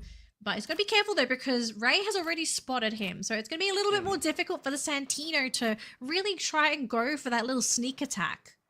Yeah, let's see though. I mean, Ray managed to see one of the players from BTR, and Rasya is just following through. In terms of range, that VSS doesn't have that much, but the backstab coming from Coachil with a USP2 would be deadly. Not sure if there will be a pickup that will be done. It seems like Coachil is trying to deal with Kyung right now. Pistols against pistols, but you know how it is. The double revolver will be stronger, but Coachil says no. Koja would also be going down. What? Oh my gosh, Coachil is a monster this round. Oh my goodness. What a crazy round there for him. Just to grab all of the eliminations, Neptune. All of them. You say, they're all mine. Every single one is mine. Oh man, what a round for Coachil. Yeah, I mean, surprisingly, he's the only one that has a USP. He's still stuck in the pistol round, while Rasya has an AN94, Ray has a VSS, even Aim God has a better weapon than Coachil, and Coachil is the one who managed to get 3 eliminations in that game. So, well, let's see now if we can continue this on. Still have a pistol, but this time going for Deagle and Rasya putting in damage against Kyung, who has a P90. But here comes Coachil, AN94. A little bit deadly though, but let's see if close and personal if it will work. Rasya. Oh, Kyung's been picked up on the sideline, but Rasya really wants Joel, looking to break that blue wall. Coachil is there to provide cover fire here, but he's going to be taken out there by Dix. So Coachil, Dix, Joel, Kyung, and Joel on the ground, leaving Koja as the lone survivor for the team. But for EVOS, the entire roster is there. They even get the pick up there onto Coachil. What a clean round for EVOS. Yeah, I mean, Bigatron. They are suffering these first 3 rounds. And that side gameplay up close and personal has been a detriment for anyone who's going against like the team who stepped into the airdrop first. And that's one thing, prioritization of objective, whether it's a normal airdrop or a cyber airdrop.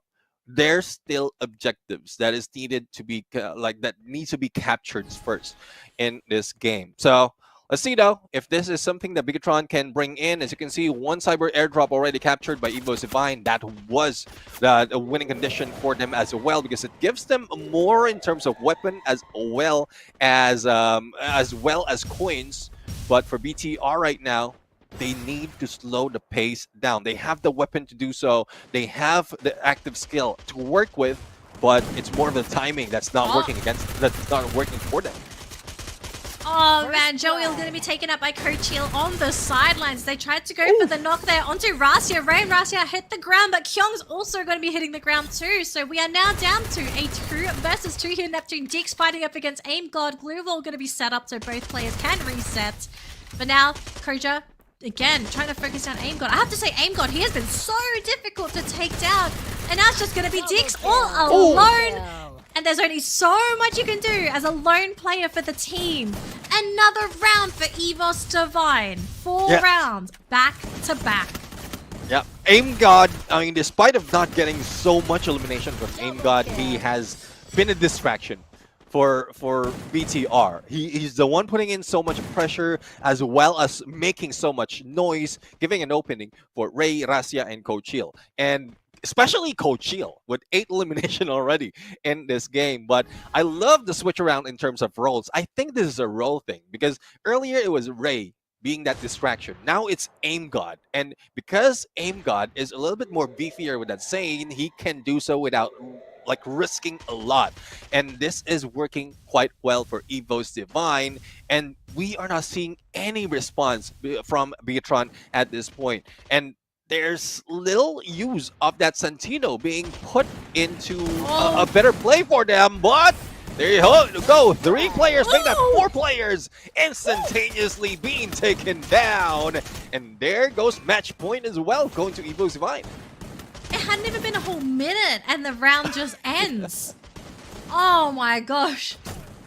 I mean, EVOS, I feel like after that previous round, they're just saying, all right, guys, I think we just take it 6-0. We just take it 6-0. We just guarantee our spot. No freebies for Bigatron anymore. And I don't know if Bigatron are going to be able to do it.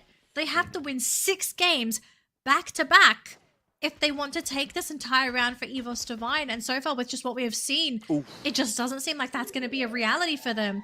Because we already saw Kyung losing so much health. It wasn't even able to leave the compound. And you can see EVOS, they say, we want to take this match. We're going to bring the fight to you. We hope you're ready for this. Yeah, let's see now. I mean, Kochil already in the front lines. Joe will be taken down. Coming from F590. And here comes Aim God on a 1v1. And Dix will be taken down. Koja and Kyung remains. Both have a shotgun, but as well as the opponent, and Rasia, the only remaining VSS in hand, who needs to deal with 2 players. This might be it. A chance for BTR to make a comeback, and they grab their first point and still maintaining all 4 players. So they will have the resources, they will have the cash as well, and even some of those that they have taken from EVOS Divine. So this is a good role, and you did mention it, they need 6 back-to-back games to win the series. Okay, we got the first point on the board here, ladies and gentlemen. 5 more rounds to go, Bigatron fans. You better be sending your team energy because they're giving us signs of life. You gotta keep up with the heart. I forgot it. What happens when your heart stops? Keep pressing the chest. Keep pressing the chest. CPR.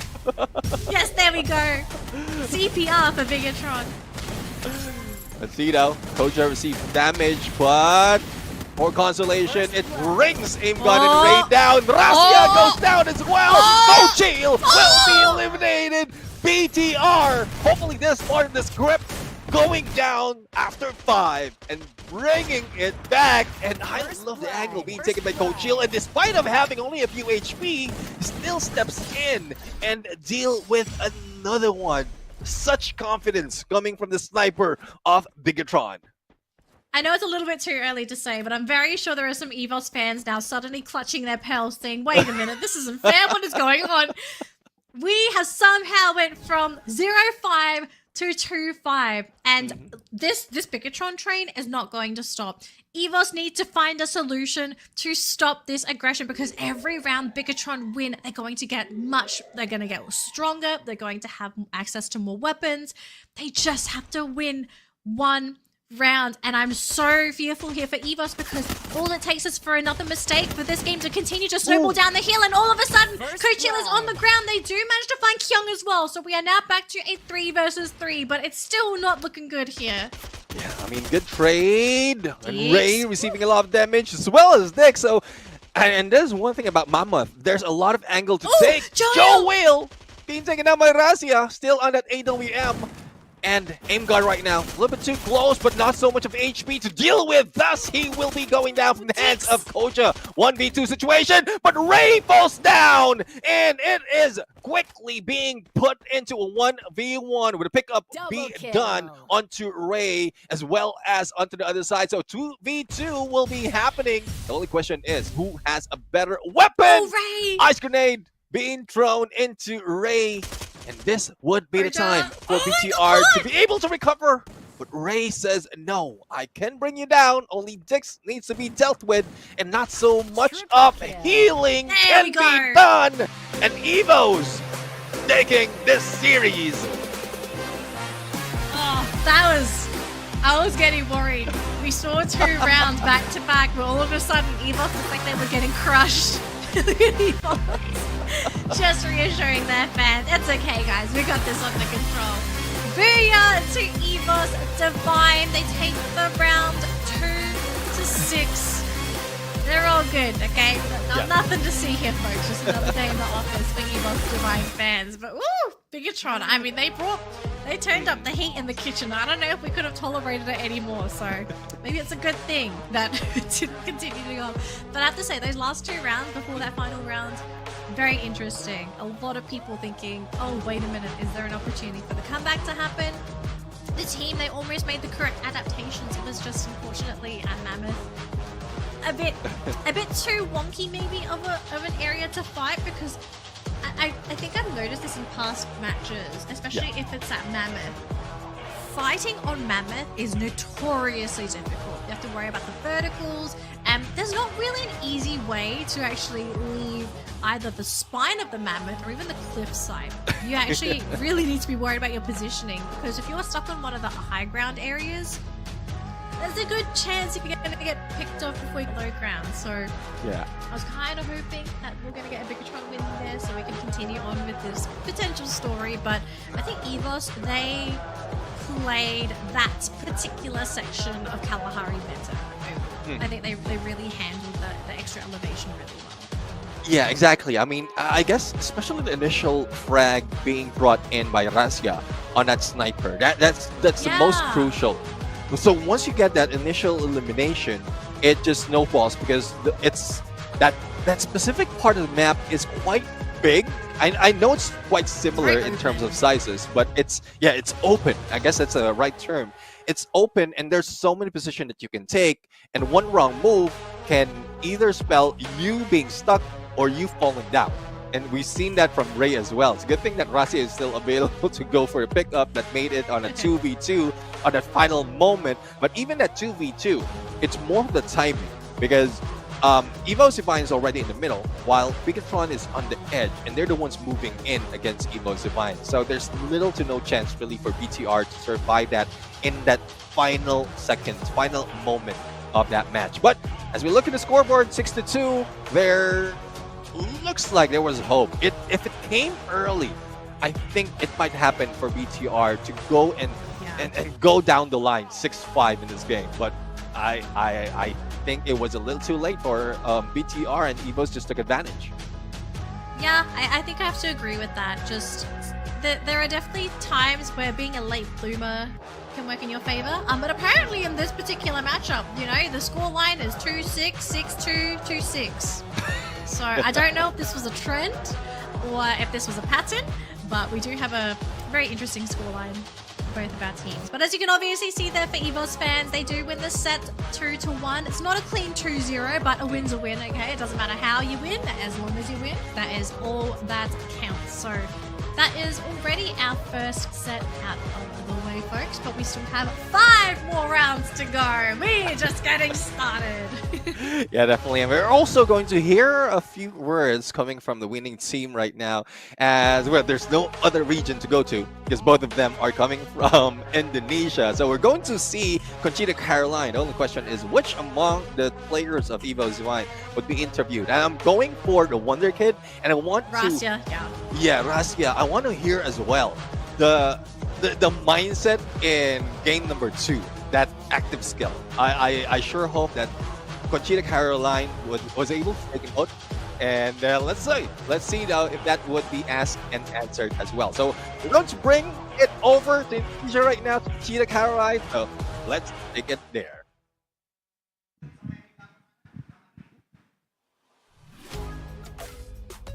All right.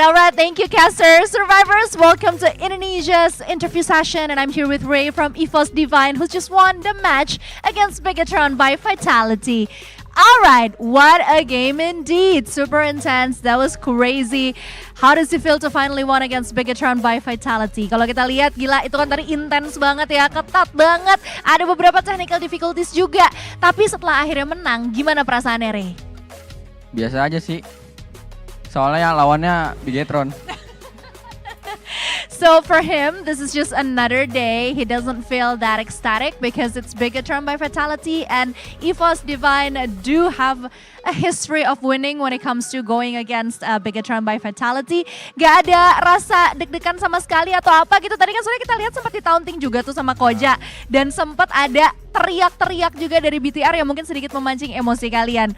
Did you feel any nervousness? Because going back into the game, we saw how Koja and the other Bigatron by Vitality members were trying to rile you guys up. We're trying to, I don't know, taunt you a little. Does that affect you in the gameplay? Kalau deg-degan sih ya pasti ada lah. Cuma kita coba buat nge-up lah di game ketiga. Apalagi kesel banget tadi game 2 dibilang Koja nggak main. Jadi aku coba buktiin di game ketiga. Ooh, okay, so obviously the taunting did affect them a little. They feel a bit nervous, but going into the match 3, it just adds fuel to the fire, and they EFOS Divine feels like they need to do best, they need to do more, and that's exactly what they did. So yeah, thank you again, Bigatron by Vitality, for the taunting session. It actually helps EFOS Divine to perform well and to perform better. Last question, is there anything you'd like to say to the members of Bigatron by Vitality? Ada yang mau disampaikan ke para member atau player dari Bigatron by Vitality? What are you looking for? Lagi nyariin Koja soalnya habis dikantongin kan tadi. Where is Koja? Where is Koja? I'm looking for him because he was... Mana ya si Koja? Where exactly is Koja? Because they have just been defeated by EFOS Divine. All right, thank you so much, Ray. Congratulations once again. And of course, we're going to have a bit of a break, survivors. So make sure you stay tuned with us only on Free Fire World Series Southeast Asia 2025. Wow.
Is on the line. The champion takes home $30,000 with $15,000 for second, $10,000 each for third and fourth, and $3,000 for the final MVP. Map pool, best of 3. Bermuda, Kalahari, Nextera. Best of 5. Add Purgatory and Solera to the fight. Ban pick system. A random draw decides which team bans and picks first. Ban phase. One team bans one active skill, then the other team does the same. Pick phase. First team picks 1 skill. Opponent picks 2. First team picks 2 more. Opponent picks 2. First team picks the final skill. Note that each player must use a different active skill. Fan pick order alternates across games, randomized if needed. Tournament timeline. Swiss stage, 28th August to 12th September. Double elimination, 18th to 19th September. Grand final, 4th October 2025. But how do teams get here? To qualify for Clash Squad mode, teams must place top 16 by the end of Week 2 in Battle Royale knockout stage. Here's how it works. Each team plays against others with the same win-loss record. In round 1, all teams start at 0-0. They're randomly paired. Winners move to 1-0, losers drop to 0-1.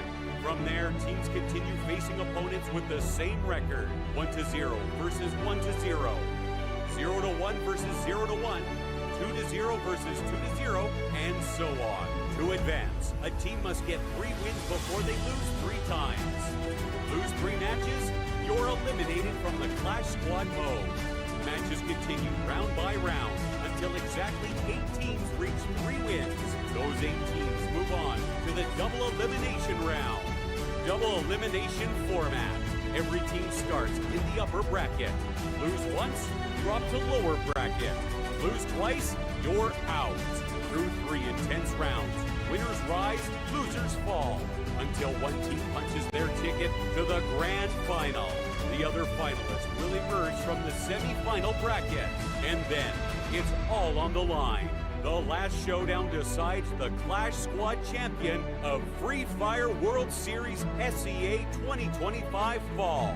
This is where every skill, every pick, every round matters. Where legends aren't born.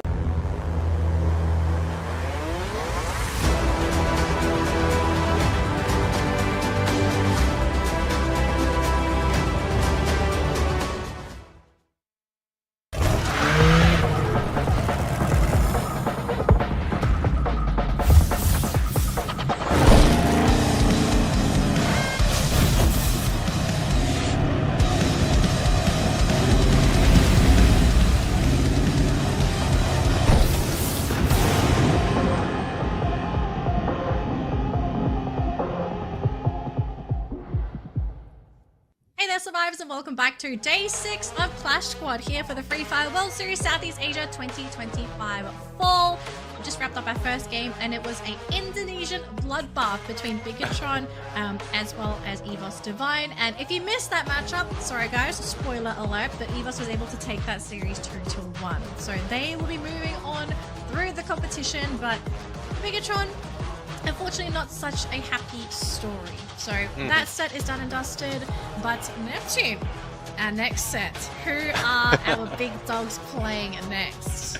Yeah, it would be Virtus Pro go against Brim United. I'm pretty sure a lot of the viewers out there is waiting for this to happen. I mean, it's Thailand going against Thailand, similar to what we've seen earlier, Indonesia versus Indonesia, but and it's a rematch. It is a rematch, yeah, rematch as well. So I'm looking forward if there will be any adjustment that will be done by Virtus Pro, because Brim United, if they're not trolling around, I guess they might be able to win most of the games, if not all the games. But I don't know if that's something, especially the Kenta move. Not quite sure if they can or they can't from that game. I'm pretty sure Wasana's probably taken the Kenta out of the playbook. Is like, sorry guys, I thought this was the new meta. Apparently this is probably not the best place to experiment with new active characters. So, I mean, if he does bring it out again, I mean, maybe the team is onto something, but it was the first time we'd ever seen Boyram play Kenta before, so maybe it worked in scrims. You know, sometimes it's like that. Some stuff works in scrims, and then you bring it into an actual competitive mode, and it kind of doesn't work out. So maybe that was the case with Kenta. Maybe we're going to see some more in the future. But for now, let's just assume that's probably not going to be the case. We're probably going to see some stock standard Clash Squad choices for this round. But As you can see, Bermuda, Nextera, Kalahari is going to be the map order for this matchup. And I'm just going to double check here. So for game number 1, Buriram is going to be getting the first ban. And then game number 2, Virtus Pro is going to be getting first ban. So just some very interesting information for our viewers at home in case you're wondering who is going to be getting first picks. Yeah, speaking of information as well, in this specific map, Virtus Pro has a better advantage because out of the 2 matches, they won both. For Buriram United, it's a 50% in this game. So let's see though if this is something that it can switch up, because BRU fans definitely are looking forward to their teams really perform, but Zane will be taken out not by VP but by BRU. So despite of Zane being one of the favorite for the side of Buriram United, it needs to be taken out. Otherwise, it will be used against them. Wow. Okay, interesting choice here. So Oscar and Zane ended up being the bans, which means Santino was still in the pool, but the first pick is actually Cassie for Buriram, which I'm not against either. I feel like if there's a team that can bring out the maximum potential of Cassie, it's Buriram. But this does leave Virtus Pro options if they want to pick up Santino as one of their next 2 picks, because they get second and third pick. But I'm also thinking here, if I'm Virtus Pro, would I want to deny a partner option for Cassie? And I know Chrono Cassie is notoriously difficult to deal with. So getting rid of the Chrono, very smart choice there for Virtus Pro. But that does leave other options for Cassie, which is, as you can see, Tatsuya going to be snapped up, and very likely Moshi's Clue there, because if I'm not mistaken, Moshi is generally the one piloting Clue for Buriram United Esports. Yeah, and it looks like whether either it's Clue for Moshi or Clue for Jonah. That's also a viable pick for Jonah. But Coda and that Ignis. So it seems like, from what I'm seeing, Buriram United is going in from the usual build or the usual meta, and we are seeing a little bit of an orthodox gameplay coming from Virtus Pro, but it has great potential in the front line with that Ignis, because he can run in, despite of not having that much speed, can still run in front, and vision would be impaired for Buriram United, and then they will also deal a little bit with damage. And the Stuffy though, so alright, so Jonah would be wearing the Stuffy, Moshi on the Clue, Get High on the Cassie, and then Wasana on that Tatsuya. So pretty standard build. Steffi mostly in preparation for latter part of that round, wherein nades or throwables are already available into play. Yeah, especially when you're going up against an Ignis, like you really need to have an extra layer of defense, because it's really tough playing the rounds if you're quite reliant on glue walls, but then you have such a great glue wall breaker in the Ignis. So I feel like Steffi, this kind of changes the way that Virtus Pro is going to have to play the game too. Like, they can't simply open with throwables. Like, they need to find a different entry point. And because they don't have the clue, they've got the coda, they have to be very, very precise with the information that they get when coda uses his active. I do like the Santino pick. I feel like the Santino is going to play a pretty critical role in trying to find Moshi, but then at the same time, Moshi's sort of hard counters a Santino, right? Because Santino wants to keep moving, but Clue wants you to stop.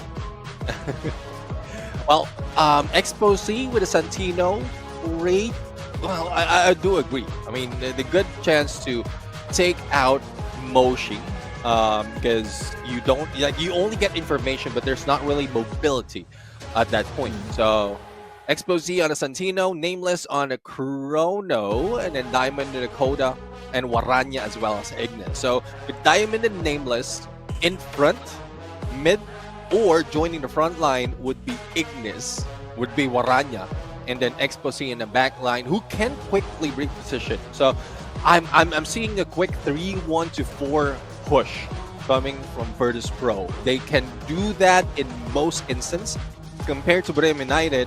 Like, in the front line, we have Wasana and Jonah. Get High would be in the mid, and then Moshi in the back, wherein there's less mobility coming from Moshi. So I think he would need a little bit of speed as well. Not quite sure if he can use that in the passive, because you can bring in a Kelly, but it gives out, or if takes away your potential Raphael, Moko, or a Maro, or whether you use an Otho as well. That's usually often used as snipers as passive skill.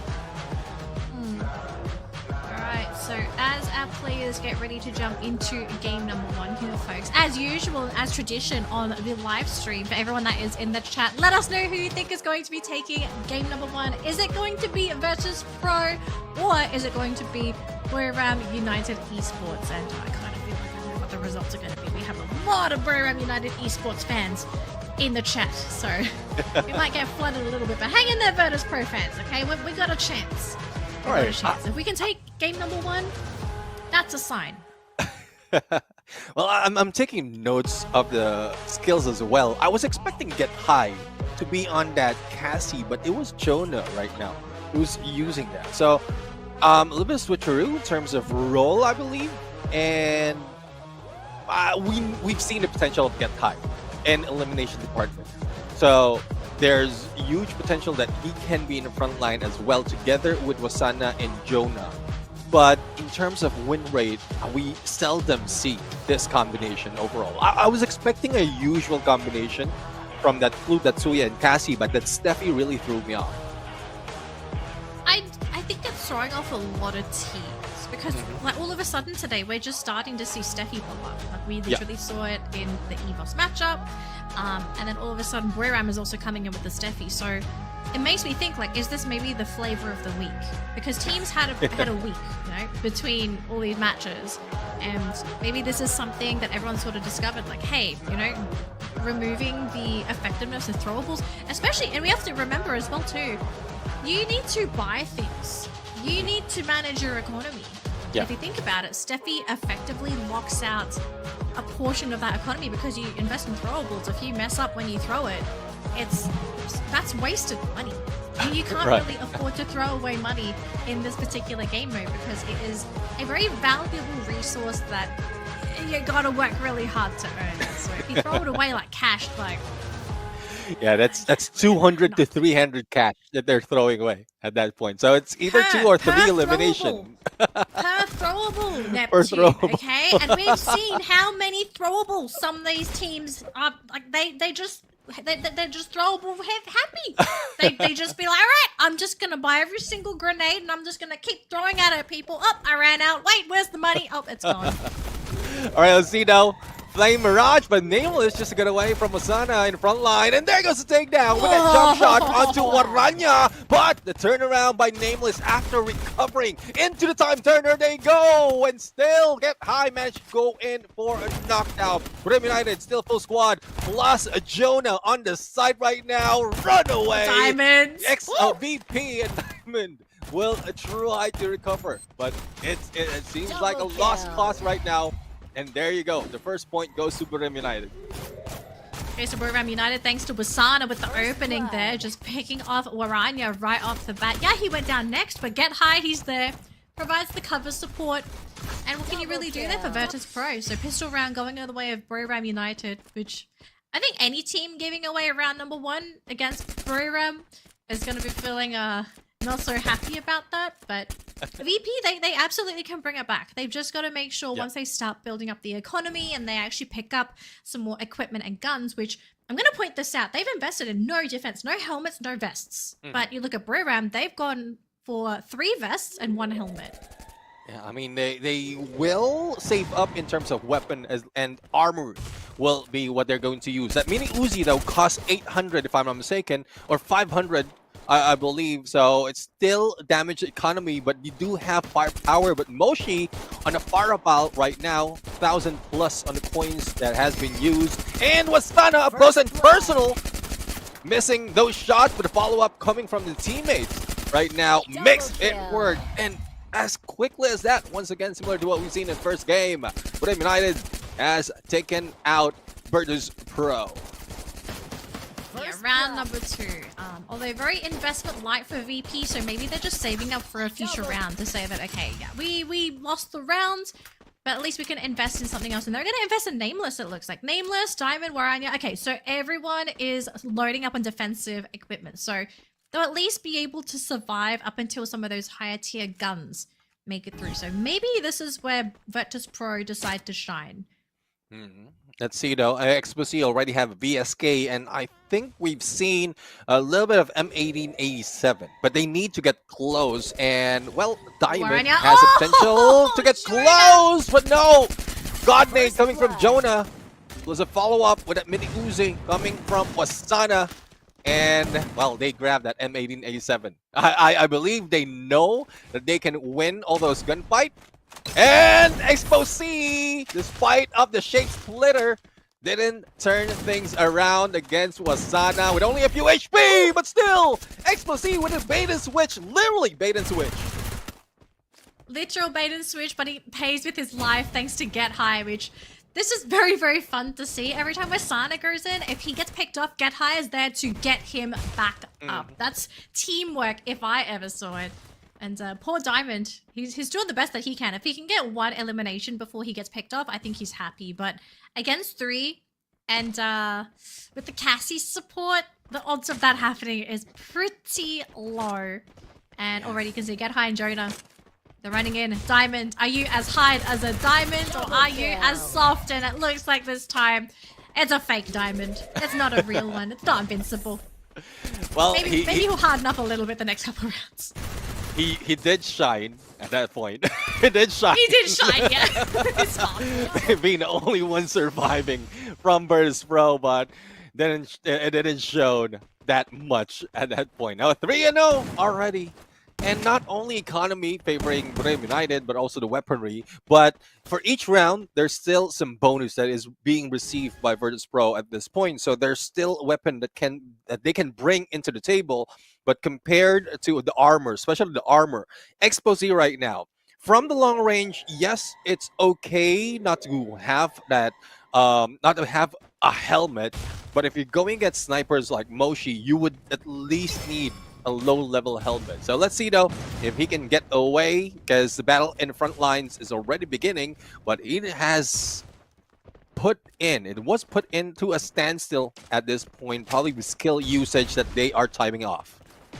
Yep. All right, VP. They're going to stay together as a unit, but I hope they're ready for this fight because Boram is about to bring it to them. And actually, look at that though.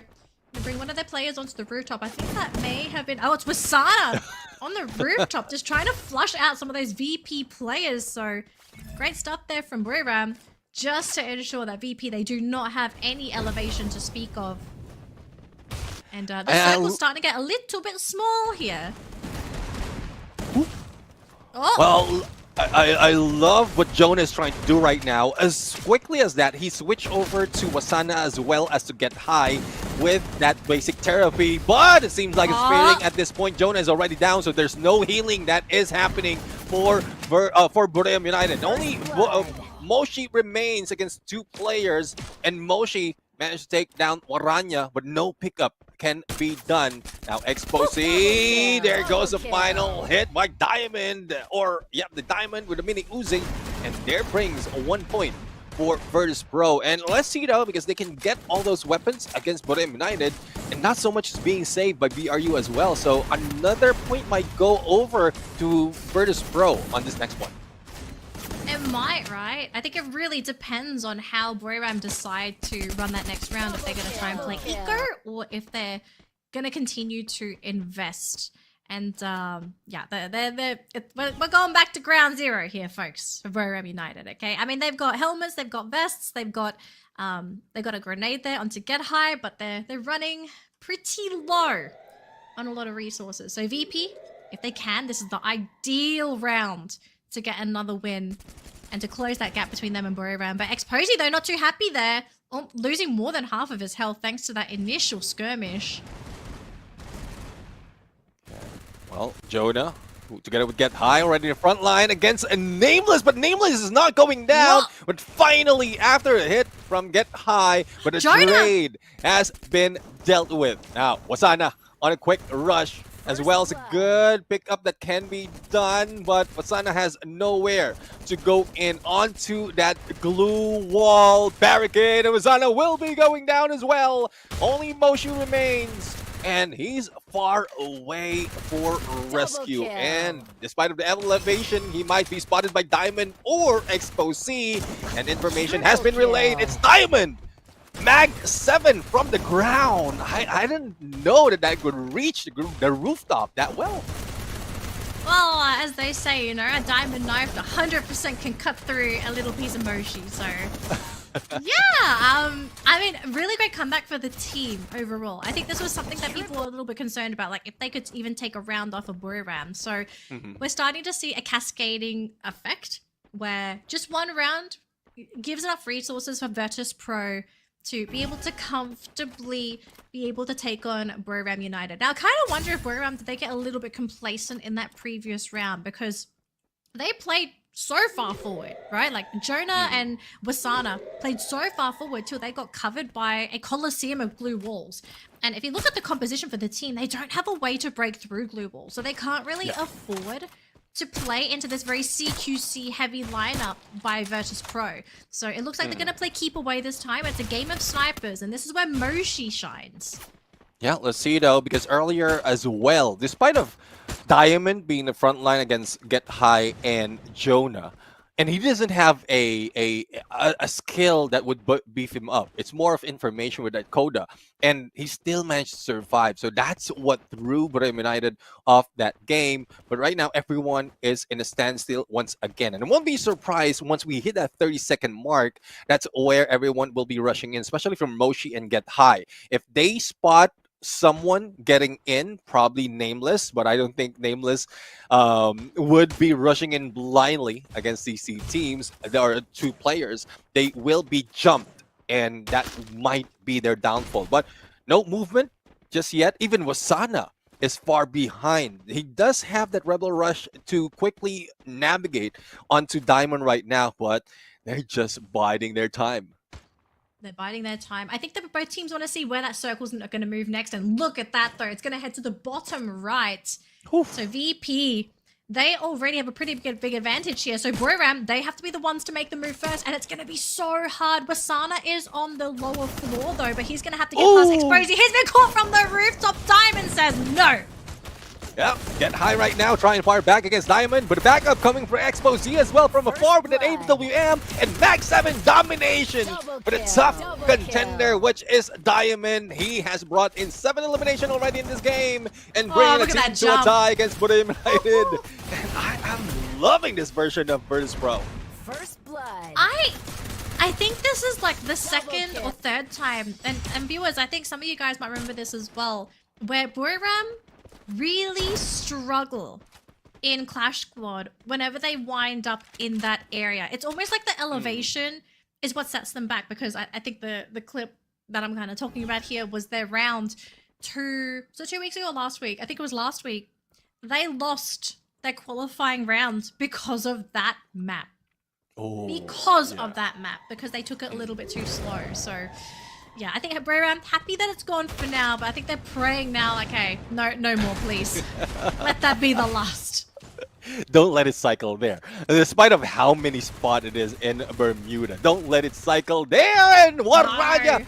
MP5 against Get High. Get High doesn't have that recovery factor, but Jonah has the recovery factor, but Nameless just brought him down. Was the only one remaining, and not so much that can be done. And there goes a lead being taken down by Virtus Pro against Buriram United.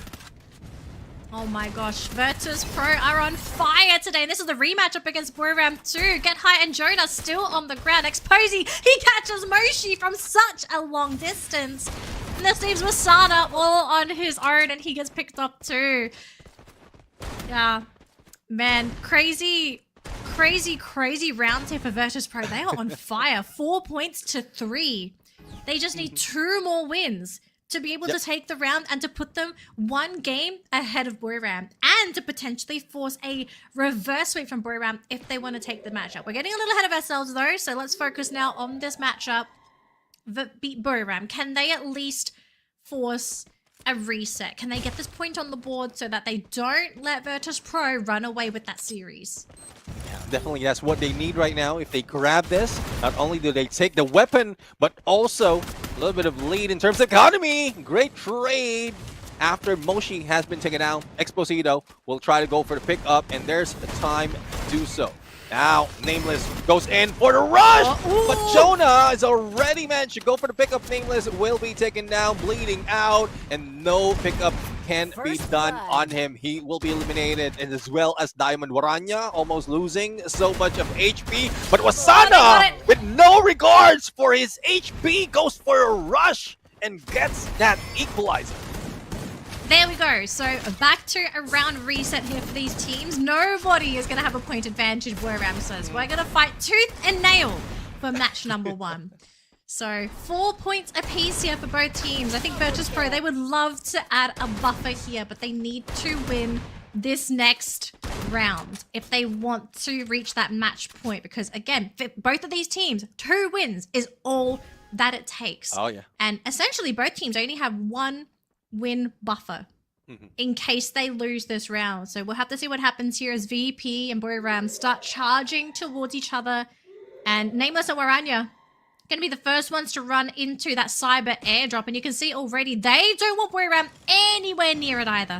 Yeah, Get High is already there. Wasana already as quickly as that. Waranya already to be taken down. Nameless in a 1v2 situation with a heal coming from Jonah. And it is quickly being worked by Brim United. Riptide Rhythm missing that shot. And only Exposee remain. And, well, despite of him moving away with that shape splitter, there's not so much that can be done.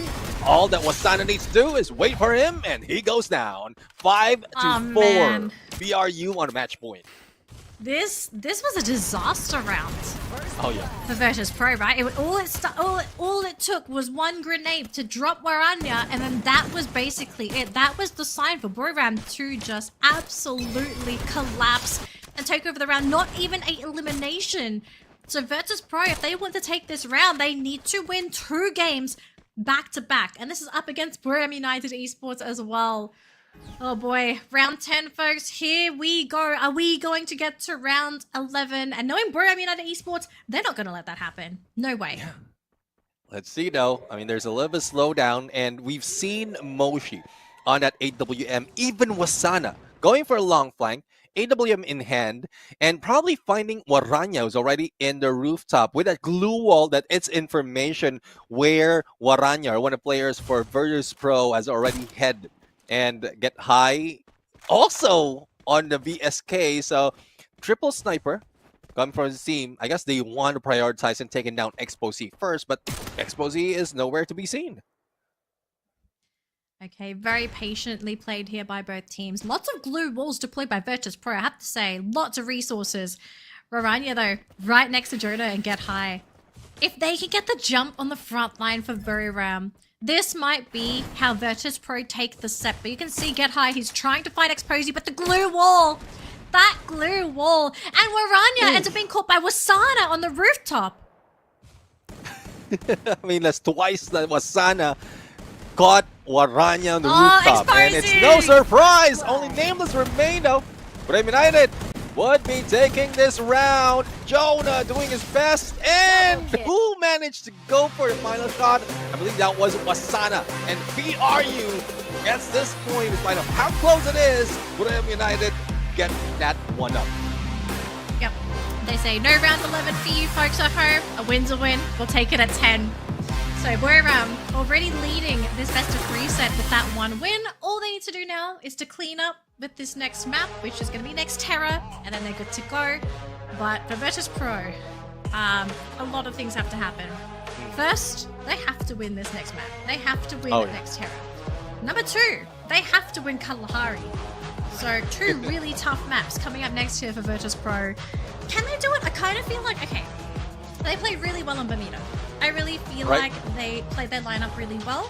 They had a couple of moments where the team really shined. Like I feel like they overwhelmed Boyram in a couple of situations to the point where they just outplayed them altogether. So the team is capable of beating Boyram toe-to-toe, but they have to keep their lineup polished because I don't like singling out players, but I feel like Waranya got caught out one too many times for the team. Like, there was so many situations where he would just get one tapped and he hadn't even moved yet.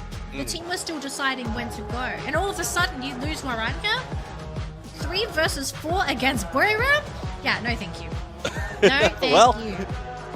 For our MVP, we have Get High. So I guess this is one reason as well why he pulled away from being a support, because he is damage dealer in terms of Clash Squad. 9 elimination, 3,255 in damage, and Get High. Again, switching it with Jonah was questionable for me, but I guess it's working.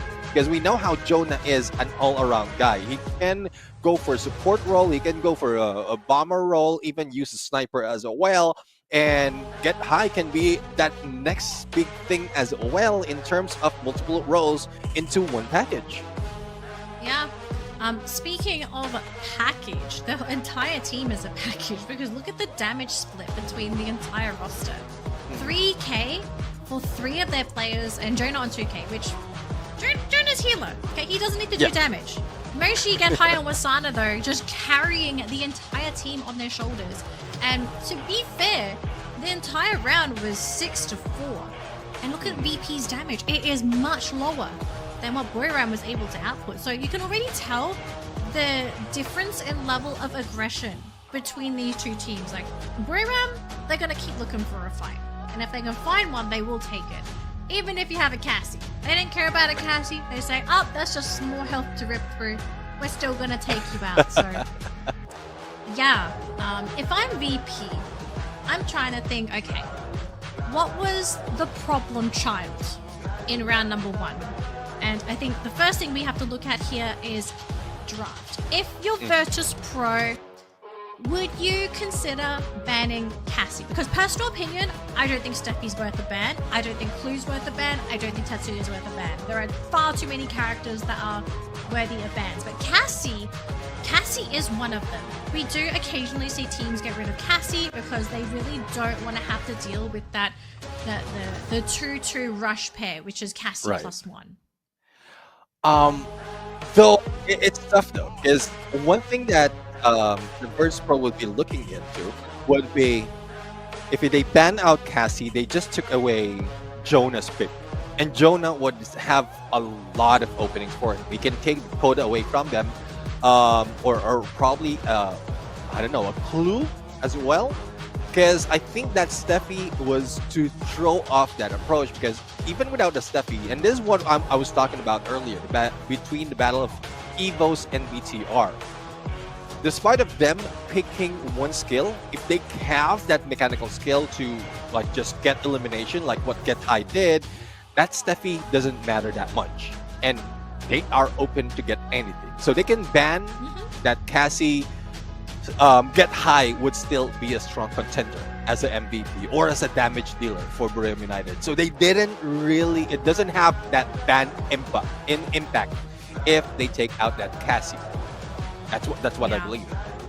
Alright, we are ready for bans, and Virtus Pro is going to have first ban here. So Chrono is gone. What is Buriram getting rid of? And it's gonna be the Oscar. Oscar, just far too good, which means we are going to have Zane in the pool. We're gonna have Santino in the pool. Coda's still in the pool. A lot of characters in the pool. Cassie, still available as well. And for Virtus Pro, they're going for the first pick Santino. Which, okay. I love Santino. I think you love a Santino pick as well. My concerns, though, with letting a Santino through and picking it first is that you are giving Buriram a lot of wiggle room to pick a lineup that is going to be able to fend off a Santino. That's the only thing that you have to be worried about with first pick, which is you can get the strong character, but you're giving your opponent time to pick a lineup that can deal relatively well up against that character. So, and for Buriram, you can see already the retaliation. They say, we're going to take Tatsuya, we're going to take Zane. Because what other options are there for frontline now for Virtus Pro? Because Chrono's gone. There's no Oscar. Tatsuya and Zane are like the S tier Russia picks. Yeah, I think Tatsuya and Zane is a comfort pick as well, not really a counter pick against Virtus Pro though. But I do agree with your point, but they're the ones taking that Cassie, and they're back with Coda. So at least they have Cassie Cassie that would help them. But what are they going to partner it with? Going back to your point, you don't have that Zane, you don't have that Chrono. So what else can we use in the front line? There's really a few, only a Kent, few. I'm kidding. I'm kidding. No, don't take me seriously. It would be really fun to see a new character being chosen, though. Ignis is gone. Actually, Ignis might have been an interesting choice for Virtus Pro if that was available, but Boriram are taking it away. Yeah. Ooh. So Steffi? I mean, All right. Steffi works, right? Steffi works. Yeah. And to your point as well earlier, you did mention that the latter part, there's a lot of throwables. I guess that's one thing why Get High managed to survive all those battles as well. And on the flip side, that's where Virtus Pro, despite of the firepower that they have, that's where they lose early engagement or their first blood. It's because of grenades coming from Buddha United. So, yeah.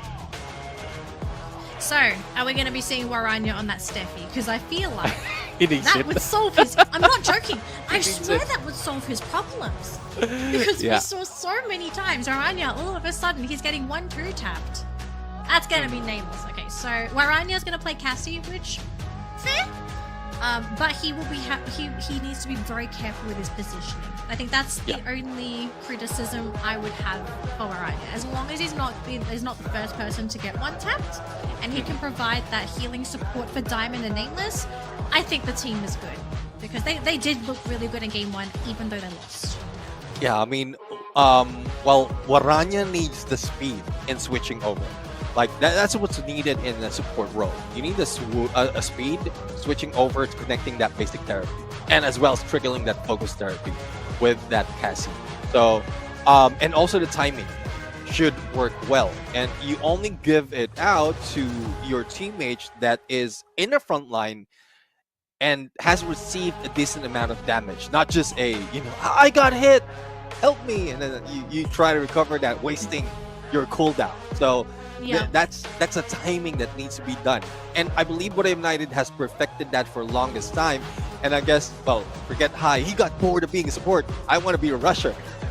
So he's going for that Zane and even the Steffi earlier. So let's see how this works. A little bit more of a aggressive approach from Buddha United, and I guess they want to end it quick based on the skills that they picked this time around. Yeah, I think just play safe. Don't even give VP a chance for a third game. Because the more games you play, the more at risk you are of losing the set, right? So, yeah. Okay, question. Who do you think is going to be the one to start the fights? Is it going to be Boriram running in with Wasana and Get High? Will they be the initiators, essentially, for the upcoming set? Or could you see Virtus Pro being the ones to run at Boriram first? Well, if it's my hope, hopefully Virtus Pro doesn't start that engagement. Because they might lose that fight. For Buddha United, it's not the usual Asana rush that we're going to see. It would start off with Jonah and Get High. So Flame Mirage together with Get High, and then Wasana will just either go for flank, either go for side quests, probably go for backstab that he often did earlier, or join the fray in the front lines once needed. And then that's one thing. The dependability on Wasana is not there, but you know that you can depend on him on crucial instances, and that's why he's always quite well in that Tatsuya. He's not giving it away, despite of he can use a Zane, but he's not giving away that Tatsuya because he needs that speed. Yeah. Alright here, folks, we are jumping into game number 2 between Virtus Pro and Boriram United Esports. Now, just a quick recap for the lineup and the players. On the side of Virtus Pro, we have Exposy on the Santino, Waranya on the Cassie, Diamond on the Coda, and then Nameless will be playing the Steffi. On the side of Boriram United Esports, we've got Jonah on Ignis, Moshi on the Clue, Wasana on the Tatsuya, and Get High is going to be playing on the Zane. So those are the lineups, those are the characters that are going to play. And the goal here Buriram United, they wanted to 2-0 the set. VP, they got to bring it to a game 3, so they desperately need to win this. Yeah, let's see though. As the game's about to begin, this is Nextera. And there's plenty of opportunities right now for a flank, especially in this part of Deca Square. With that portal, you can either go into the bleachers or use that portal. So Moshi would be staying in there, but we know that he can reposition quite well. Wasana goes down first Wasana! from the USB coming from Diamond. And Jonah would also be going down. Moshi, the only remaining, who's very, very far away. And Nameless grabs that airdrop site. And, well, there's nowhere to go but up into the bleachers to take down Moshi. And even the shots coming from Moshi's not making it. So M500 and Diamond, or rather, Exposé is the one who managed to land it. That was almost a perfect round. My goodness. I mean, Diamond almost went down, but at the end of the day for Buriram, no eliminations to their name. Clean 4-0 for Virtus Pro, and the economy is already starting to rumble for this team. So, I mean, Virtus Pro, they're already lit up after that first set, and they kind of need to bring everything out for this next one if they're going to try and pull it for that third game. So, here we go here, folks. Round 2. Virtus Pro leading 1-0 at the moment. And the question is, who is going to be able to get that first down? We've got Get High and Moshi on the second floor. We do have Jonah nearby to provide support if needed. But you can see Diamond and Nameless actually running to Jonah's position. I think they've spotted at Moshi. They're looking for the sniper. Yeah, I mean, this is a common position, especially from this side of the spawns. And Diamond right now, Kingfisher in hand. Wasana will be targeted with only sliver of health. Missing that opportunity to take down Moshi. I guess that is needed as well, because Moshi in the ground floor already takes out his elevation, and he will be the ones going down as well together with Get High. Wasana was still outside, who might be dealing with Blue in a bit, but Diamond a little bit too close, but Blue would help them in this fight. And, well, there's no way for Wasana right now. He will be going down. Goes down, another round to Virtus Pro, so that money is just going to keep building up and up and up for Virtus Pro. This round, we see Buriram, they did not invest in any defensive equipment, so they didn't lose anything, but they do probably need to start investing, which, as you can see here, they will get High, Wasana and Jonah stacked up. Very common strategy for this team. They do tend to leave Moshi a little bare because they know he's a sniper. He doesn't really need it as much as the rest of his team. That's going to be in the thick of things. Yeah, I mean, we've also seen earlier in the beginning of Freebureau's map that Nameless and Diamond, like from the purchase alone, armor as well as the helmet, we know that they're going in for the rush. But at this point, they have a few more of economy on their side, and Diamond is still safe though, in spite of having that Flame Mirage in front of them. And Exposé managed to take down Wasana. Even Get High will be knocked down, but trading it up with B against Diamond. But it's still a 3v2 situation. Moshi still not spotted, not damaged, but Jonah needs a little bit of recovering.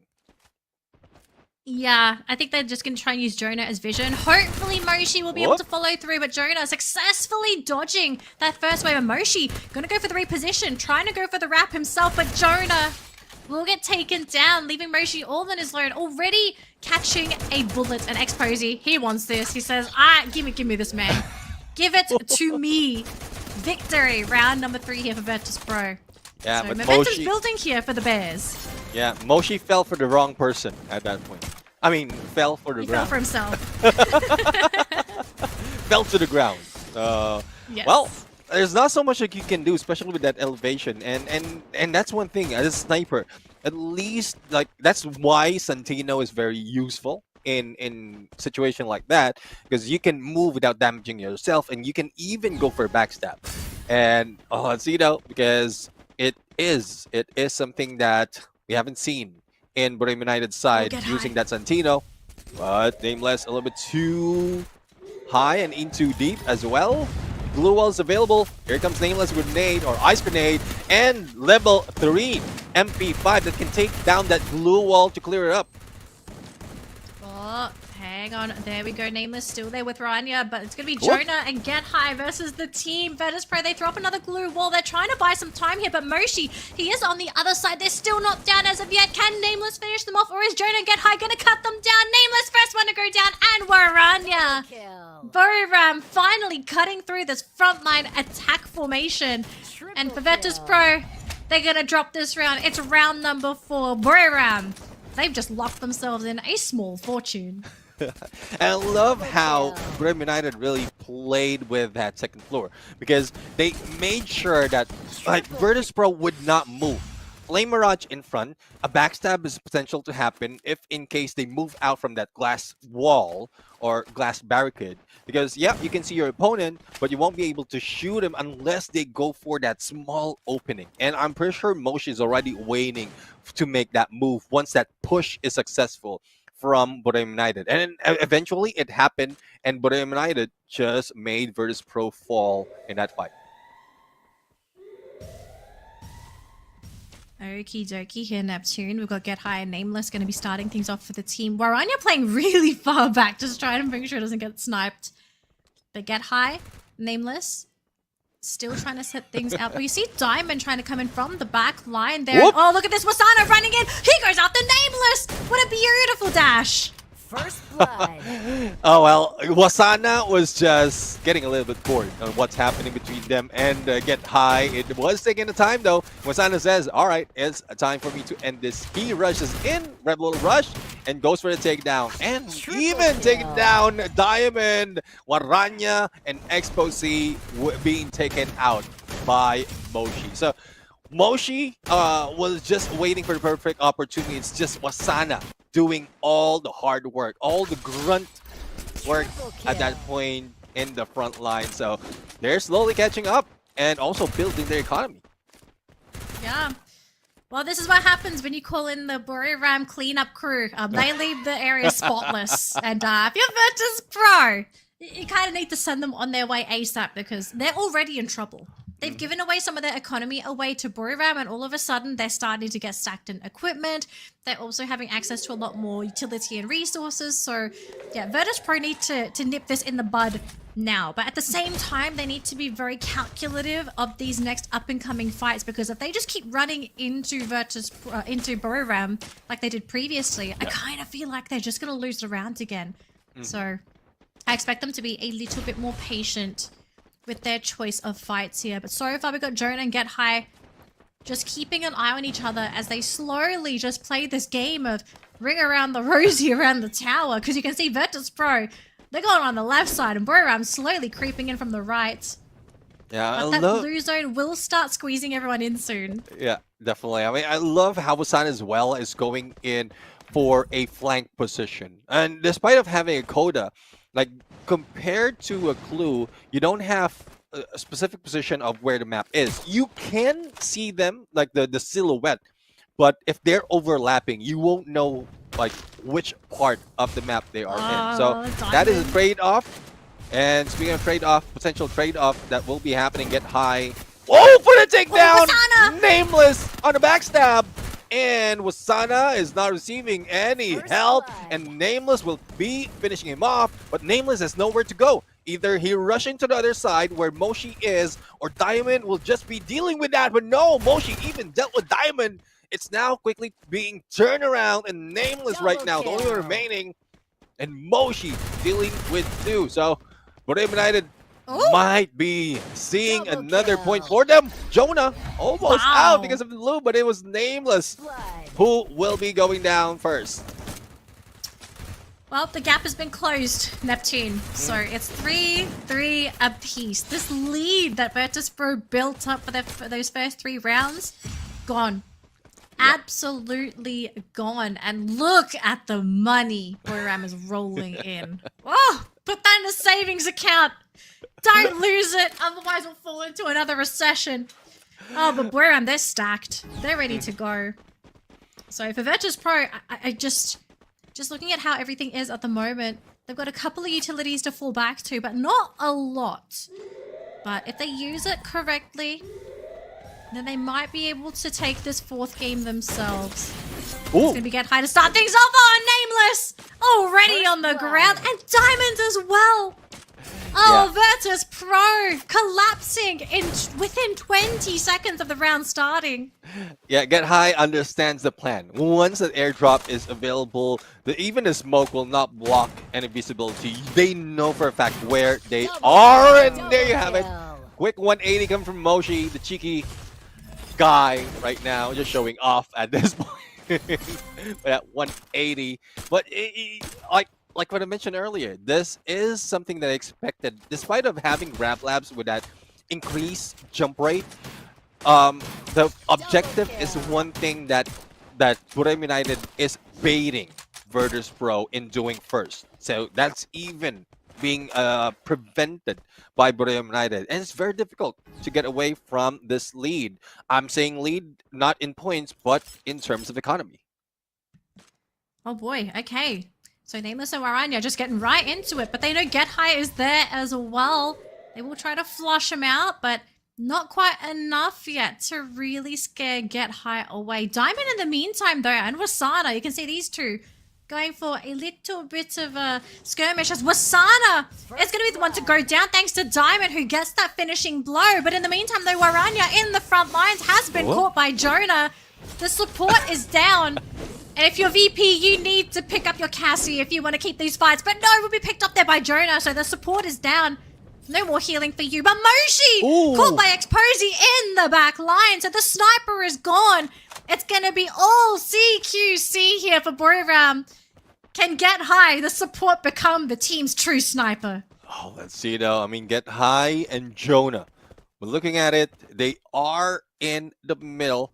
Get High, good angle to take, but he has been spotted already, and in one good push can bring him down and Get High with a sliver of health. Ryan survive, and there goes the shot from from Exposé. Jonah right now with the Deagle managed to trade it against Exposé, but what else can you do? Only Jonah remains against Nameless and Diamond, and this duo is quite deadly despite of this not being BR. Yeah, if Jonah take this round, he will achieve a impossible. Well, it's not impossible. It is very possible, but you got to be very careful with this. And he did not get the one tap. He really needed to land those crucial shots just to get the instant knock, but yeah, it just does not connect there, unfortunately. So Virtus Pro bringing it back 4-4. So no lead for anybody yet. And we're getting very close. Well, essentially, we're going to our match point round as well. So winner of this next round is going to be a match point, and then they just need one more win to take the round. And if you're Virtus Pro, these 2 wins, they must be yours. Yeah, otherwise, it's going to be a 2-0 for Buriram. Yeah, we're going to have to see Neptune. It is so tense. And we're back onto this high ground. This map is deadly for both of these teams. It is, if I'm not mistaken, this is where Buram United lost it when Moshi is the only one remaining. So let's see though, if they can turn things around, flip the script a little bit. Wasana already in the front lines against 2 players, but needs to back away though. Airdrop, not yet captured, I believe. But there goes Steffi being used just to make sure that no throw balls will be going through. And Nameless, Diamond though, with the God Nade against Wasana. Diamond still at it against Jonah, and there goes a takedown by Diamond. Buram United just fell down one at a time. Only Moshi remain, and a good shot coming from Exposé will be doing that. No, it was Diamond from the other side. Oh boy, match point round is gonna go to Virtus Pro 5-4. They just need one more win to take this game and to force that match 3 against Buriram United. Whereas for Buriram, they have to win these next 2 games. They've got to reverse sweep these next 2 games. Oh boy. All right. Man, I have to say, Virtus Pro, they have been so spectacular in just selectively deciding where and when to start these fights. And I truly think it's just because they have access to the Cassie, they have a lot more freedom of movement for their frontliners to force out any kind of retaliation for Buriram. Because the rounds that we've seen Buriram take over, it's because they get a knock Yeah. Right? That it's either they get the insta knock onto Waranya or the insta knock onto Nameless. If either of these two go down, it's normally an insta win there for Buriram. But as long as on the side of Virtus Pro, you do not lose your two frontliners right off the bat, you can take this. But we'll see who's going to be their first victim and who's going to be the victim in this round. Well, Maranya, at least he's not just staying in one place, not moving at all, compared to what we've seen earlier. But Maranya is the first one who needs recovery, despite of being that Cassie, though. He's not connected, or he is connected, though. But let's see, he's not moving in sync with Diamond. So, Nameless. Let's see if this nade, that beep just get High and Wasana away. They know that it's coming to them. Yeah, you do not want to be caught. And they're not running the Steffi themselves, right? So Buriram know that they do need to be very, very careful around those throwables. So Wasana going to try and go for the wraparound. The rest of the team going to try and hold the fort. This is looking pretty successful for Wasana. All it takes is a one tap. If he can one tap X-Posy or Diamond, that is all that they need to start this fight. Oh, but Jonah's going to be the one to be jumped on. He's still going to hang around on a sliver of health. He needs support from the backlines, but Jonah, he's hit the ground thanks to Nameless, and Diamond, he's gotten Get High. Mushi's the next one to fall, and that's going to be it. VP pull it to a game number 3 against Buriram United Esports. Well, there you have it. We're going to go all the way to game number 3 right now. This of Virtus Pro, and not only that, I mean, a great combination as well to counter what Buriram United has brought in terms of active skill. Because so far they took away that Cassie as well as that Expo-C. Coda, it's more of the timing of how, or the timing on how you use the information being gathered. And in the final moment, that Steffi, I believe, really saved Virtus Pro from their demise. Okay, just a thought. I kind of wonder if the Steffi pick has now messed up with Buriram themselves, because with the Steffi on the field, you consciously have to change the way that you play the game, because you can't just freely throw your throwables, because you know that if you waste it on a Cassie, you get no value. So I kind of wonder for Buriram, because they didn't have access to throwables, did that limit the number of openings that they had for Wasana to start things, for Moshi to get a lucky one tap? Because very rarely did we actually see them manage to get any of those opening shots, like the insta downs where everything just sort of goes haywire from there. So I'm not expecting a Steffi ban by any means. I don't think Steffi is a ban, but it's either one of two things will happen. Both teams are going to be very conscious about Steffi during the draft, and they're going to either have to pick characters that are going to deal with the Steffi, or they just need to be ready to play and adjust their play style when a Steffi does hit the draft. Right.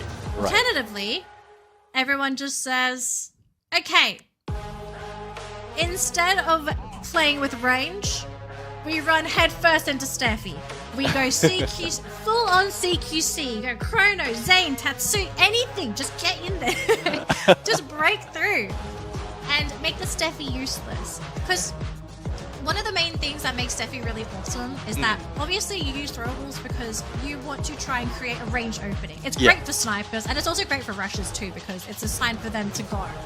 But CQC, you kind of don't need to rely on having throwables as much to create those openings. You have things like a Chrono, for example, who can create the opening. You have the Zane, the Tatsuya, and obviously if you have a Cassie, I think you just go all in. There is an X factor to this, an A124. Oh, and just say, disable no, everything. No Steffi. Yeah, just disable, because if you can't even trigger your active, right, then it's like you're playing with no ability at all. So maybe the A124 is the play here. And not just any A124. I want this to be a Moshi A124. I think he's capable, because we saw AGAL, they ran Dew on the A124. And Dew and Moshi fundamentally do the same thing. Yeah. Amazing snipers for the team. They don't rely on actives to be able to do their job, which means the team can do two things with these snipers. You can pick them actives that improve their offensive ability, or you give them actives that benefit the team. And A124, one of the best actives to benefit your team in a team fight. Yeah, I do agree. I do agree with that. It would be in the best timing, would change the pace of the game, even in the final match that we've seen between these two teams. If that Steffi has been disabled, then there's a huge chance that Borneo United could have won that fight, because I know the focus for that Steffi has been more on the throwables, but let's not take away as well that the armor restoration, as well as the damage from ammo has been damage reduced reduction. as well. Yeah, Yep. the damage reduction. So it's not just the throwables, it's all those damage that is helping that Cassie to heal the rest of the team even further. And I mean, it's just them being buffed up. So much bulk. right, Yeah. right, exactly. The Cassie and the Steffi together. So ideally, I think if you're Borneo, you either have to take one of them away, either the Steffi or the Cassie. If you want to ban, I only think Cassie is ban worthy here. I don't think Steffi is something that you'd really want to be banning for the rounds. Yeah, it's really just those two options. Either ban the Cassie or you just swipe one and draft your lineup around that one character that you have. And for Cassie, because you are earlier as well on your statement, you were asking about what can be used. Do they really need to ban it? I think it's more of how they play around that painted refuge. Because it's either you bait them with an ice grenade or a smoke, and then just let it die because it only lasts for what, 15 seconds. And there's plenty of time for you to recover in that 15 seconds before that expires, and then that's when you go for a rush. But from what we've seen in Virtus Pro, they wait for that 15 second close to ending the shift of the circle. That is why it worked for them and against Borneo United. Yeah. Alright, folks. Game number 3. It's match point for Virtus Pro and Borneo United. Winner is going to be a very happy team. I was going to say very happy man, but we have teams of 4, so very happy men. Loser, not going to be so happy. We'll have to play some more games. And our bans for the round are going to be Santino and Oscar, with first pick going to Boyram. What are the choices here? Because Zane is available, Cassie is still in the pool if they want to swipe that away from Virtus Pro. Chrono is playable because Chrono was banned in game number 2. And they're going to take the Zane, which it's worked for them in the past. I just see this being a really great pick because if they left it in the pool, VP could have gone Zane Cassie, and I think that would have been a game over. Let's see though. If they can use and pull that Cassie once again for Virtus Pro, then yeah, it can lead to potential victory for Virtus Pro. So there's a lot of thinking. There's a lot of thinking that's needed at this point, because you don't want to be careless in terms of picking. And there you have it, Cassie once again. So this is what part 1 of this series. And Chrono. Ooh. Okay. I mean, strong opening for Virtus Pro. You've got a great rusher. You've got great support to follow through with the rusher as well. So what's the counter picks here for Buriram? Because they've got to lock in something for Moshi. They have Coda for Vision. Okay, fine. And Wasana's Tatsuya. So we're going double rush with the Tatsuya Zane. So Coda, I'm not quite sure. Coda would be for Jonah, and then the sniper is needed right now. Iris? Probably a Clue. I'm looking at this. Yeah, I'm thinking Iris if you're picking Coda, because I mean you could still Clue, but I kind of feel like if you've already got the Coda, you just ramp up Moshi's potential. Unless they pull up a Homer, an Evo's Divine. That too. Look, I mean, if they're comfortable playing, if Moshi's comfortable playing Homer, go ahead. Be my guest. And look at that, Virtus Pro, they say, no Clue, no Iris. All right. Moshi. Denial. Moshi. I hope you have something to play. It's... Okay, let me think. It's not Homer. Oh, okay, no, Virtus Pro. What? VP? Okay. Raiden? VP? What are you doing? What are you doing? Steffi? Okay. You know what? I'm fine with that. I think... No? No, Iris? Okay, the team Come doesn't on. know what they want. It's your There we go. Make up your mind. Okay. Okay. I mean, it made sense. I think Dimitri was the big question mark, but Iris and Steffi, yeah, I can see them kind of working here. So that leaves what here for Buriram? Do they pick up the? I mean, I don't think you can fit the Steffi. Skylar's great. Skylar. Yeah. I think this is a great alternate pick for Moshi. So Skylar has been 100% for Moshi, if I'm not mistaken, and he has used this twice already. So at least there's something that Moshi has picked, because like we've already counted out Iris, Santino, Blue, and there's very limited option for a sniper at this point. So it's a good thing. I'm gonna add to the stats too, Neptune. If I'm not mistaken, that Skylar win as well for them. I think it was also against VP last week. So Virtus Pro, I hope they're ready for this. I hope they anticipated it, because this is not the first time they've played up against that Moshi Skylar. But because Skylar's made an appearance here, now all of a sudden, does this change the way Virtus Pro plays their lineup? Because, I mean, I'm looking at their lineup. They're not very CQC heavy, so I don't really see like mass glue walls from the lineup. They've actually got a lot of range. Yeah. With the Clue and the Iris. Yeah, I think they would be slowing things down, because I do agree with you. It is similar to when they face against Virtus Pro in Kalahari, and the only difference in what Buriram is bringing to the table right now is that Zane. So they took out they use a Cassie instead of a Zane, and they managed to win it in that series, or in that round, for 6-4. So Buriram United has a plan set similar to that Kalahari map, but for Virtus Pro though, they just need to slow things down, making sure that Wasana will not be able to go for a quick flank, or just deny that opportunity. Move away from him, go for Moshi, because Moshi needs like a little bit of time before triggering that Riptide Rhythm, and a good flank might be able to take him down, throwing off what Wasana would be playing. Yeah. I kind of want to throw a little extra something into the pool here as well. Just something for both of these teams to consider. So, in this match, Buriram need to be very mindful of how long some of these rounds play out, because they're not playing with the classic support that's going to give them healing, right? They don't have a Cassie of their own. So they need to make sure if a fight happens, that fight ends as soon as possible, because if you have a long drawn out fight, you know who's going to win? The team with the Cassie, because they have sustain over what your team is going to have access to. Now, the advantage for Buriram is they have a lot of offense.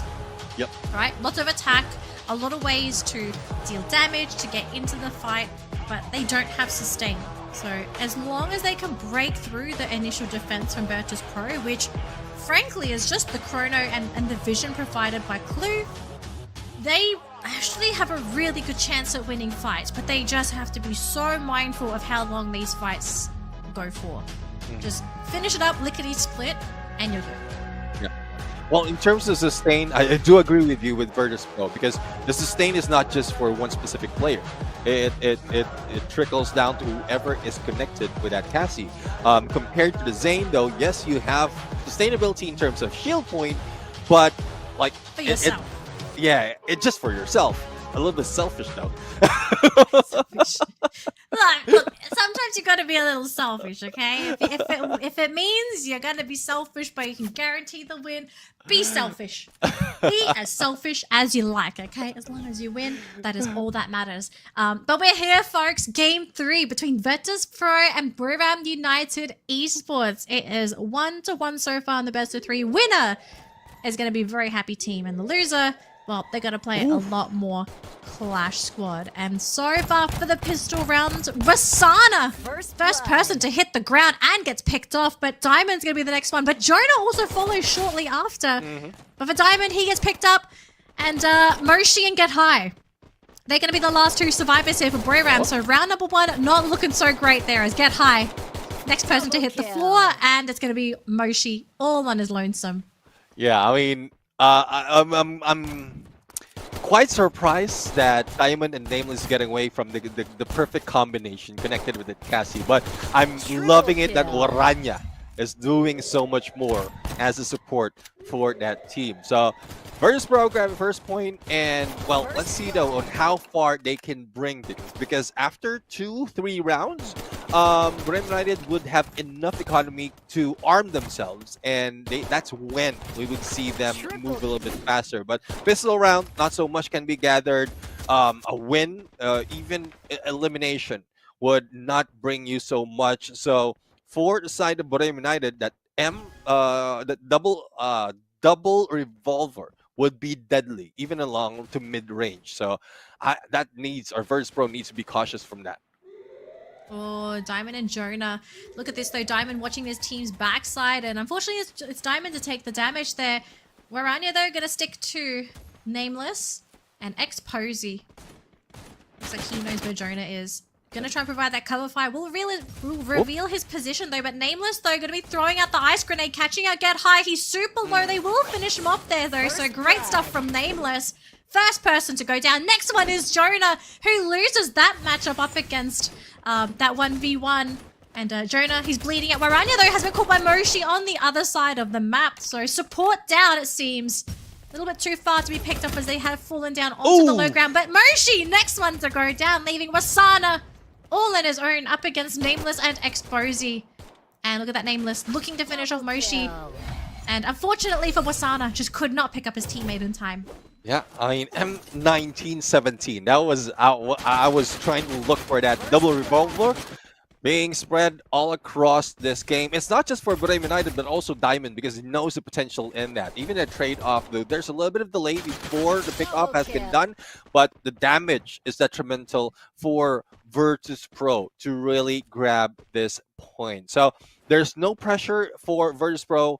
They can arm themselves or put themselves in a good defense with armor as well as helmet, and not really change so much in weapon, because Brave United, despite of them getting some bonus points or cash, they couldn't bring so much in this fight. Oh my gosh, Wasana already caught by Diamond. Diamond though will be hitting the ground too, so 1-to-1 so far. Get High though, very, very low. Moshi also very low. They're going to be able to catch out another one, and a third Boyram. Down to Moshi on a sliver of health as Waranya finishing off Jonah, saying, hey, I can play this game too. I'm not just a support. And Moshi gets caught by Waranya in the backlines. What's happened to this support? Waranya is on fire today. I mean, probably heard you. And also, it's, probably heard you or realized that he needs to move up, because the earlier rounds, he always goes down first, so why not trade it? Why not change things around and deal the first damage? And it's working though. He's a late bloomer.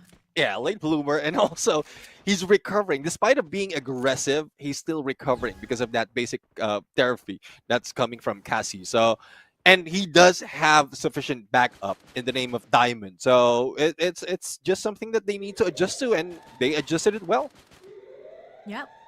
Round number 4 here, folks. Boyram looking to get their first point on the board.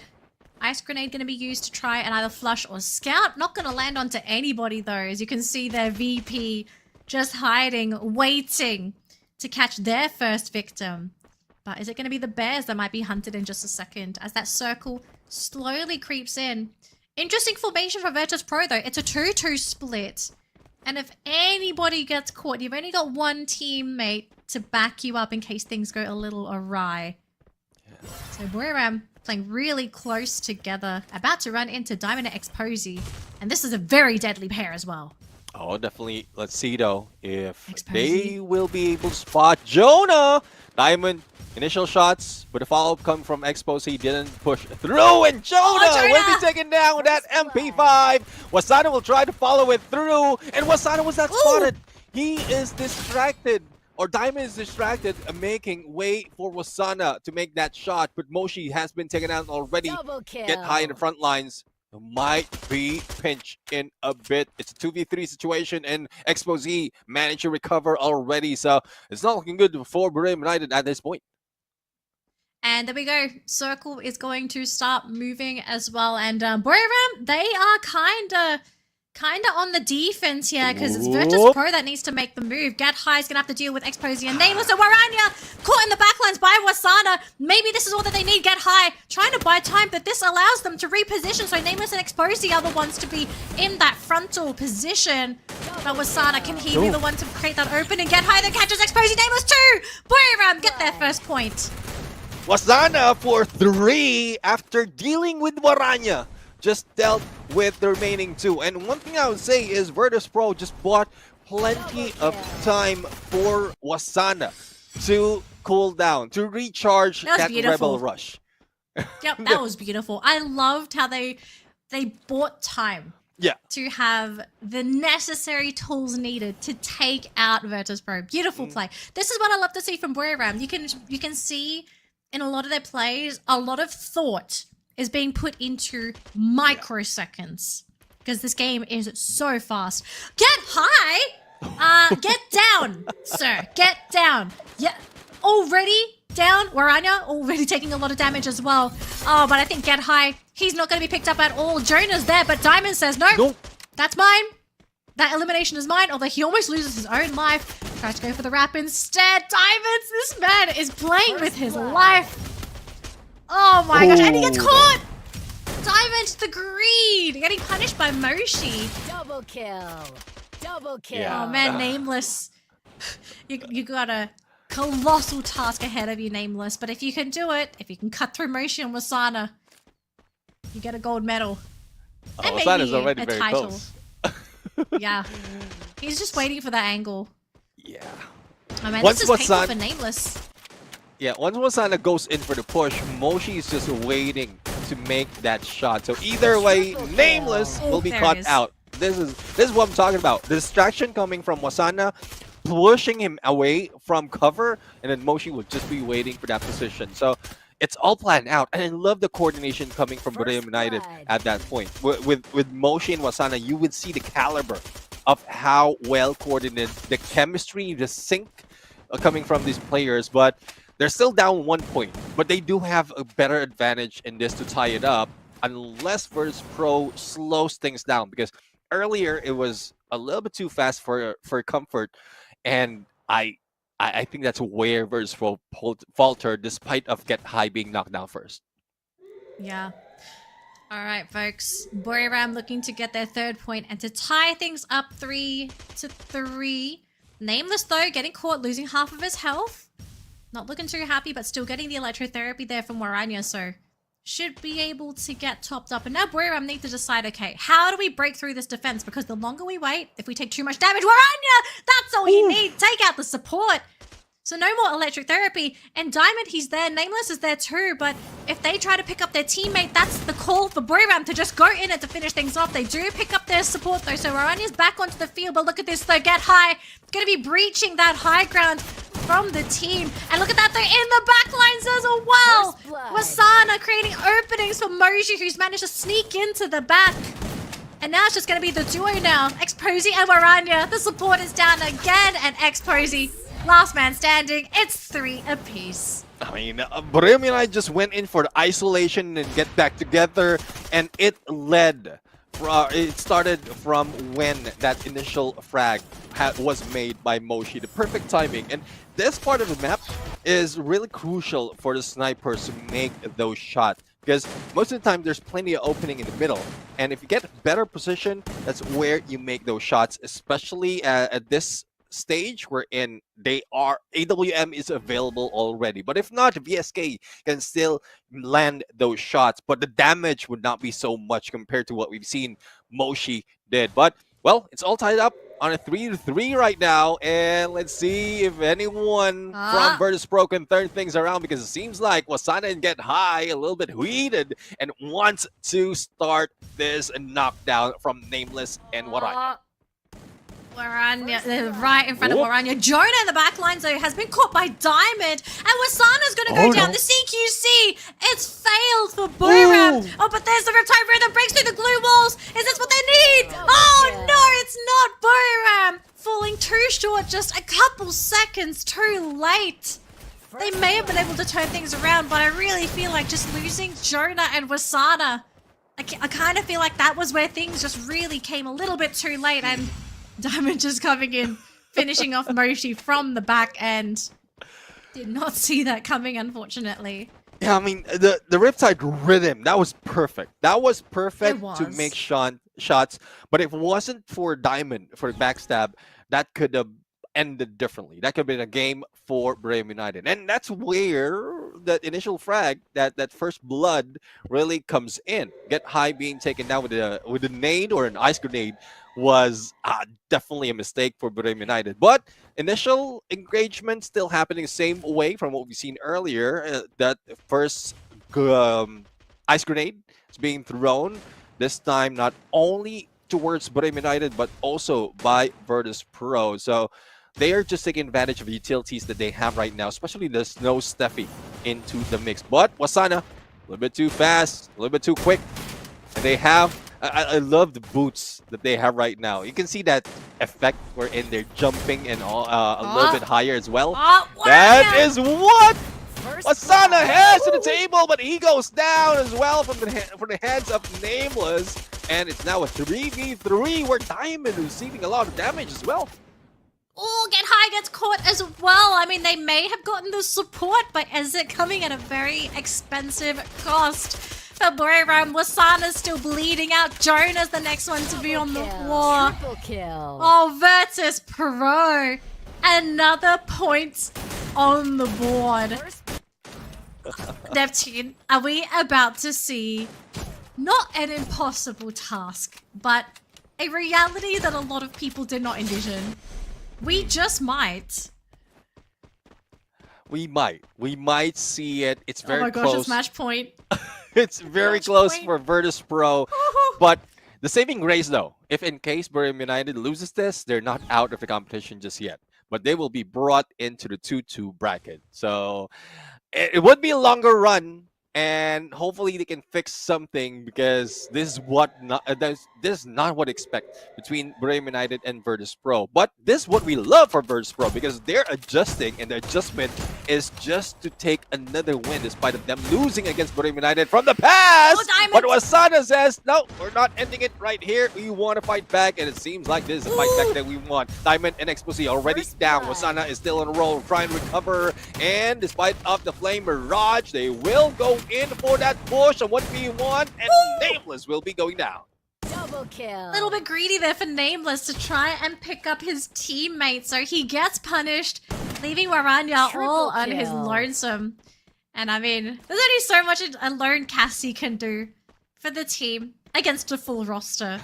But if I was Virtus.pro, I'd be having a very, very hard conversation with the team and saying, guys, I know we're leading. The war's not won. We need to win one more game. Okay, you gotta pull it out for this last couple games if it goes that far.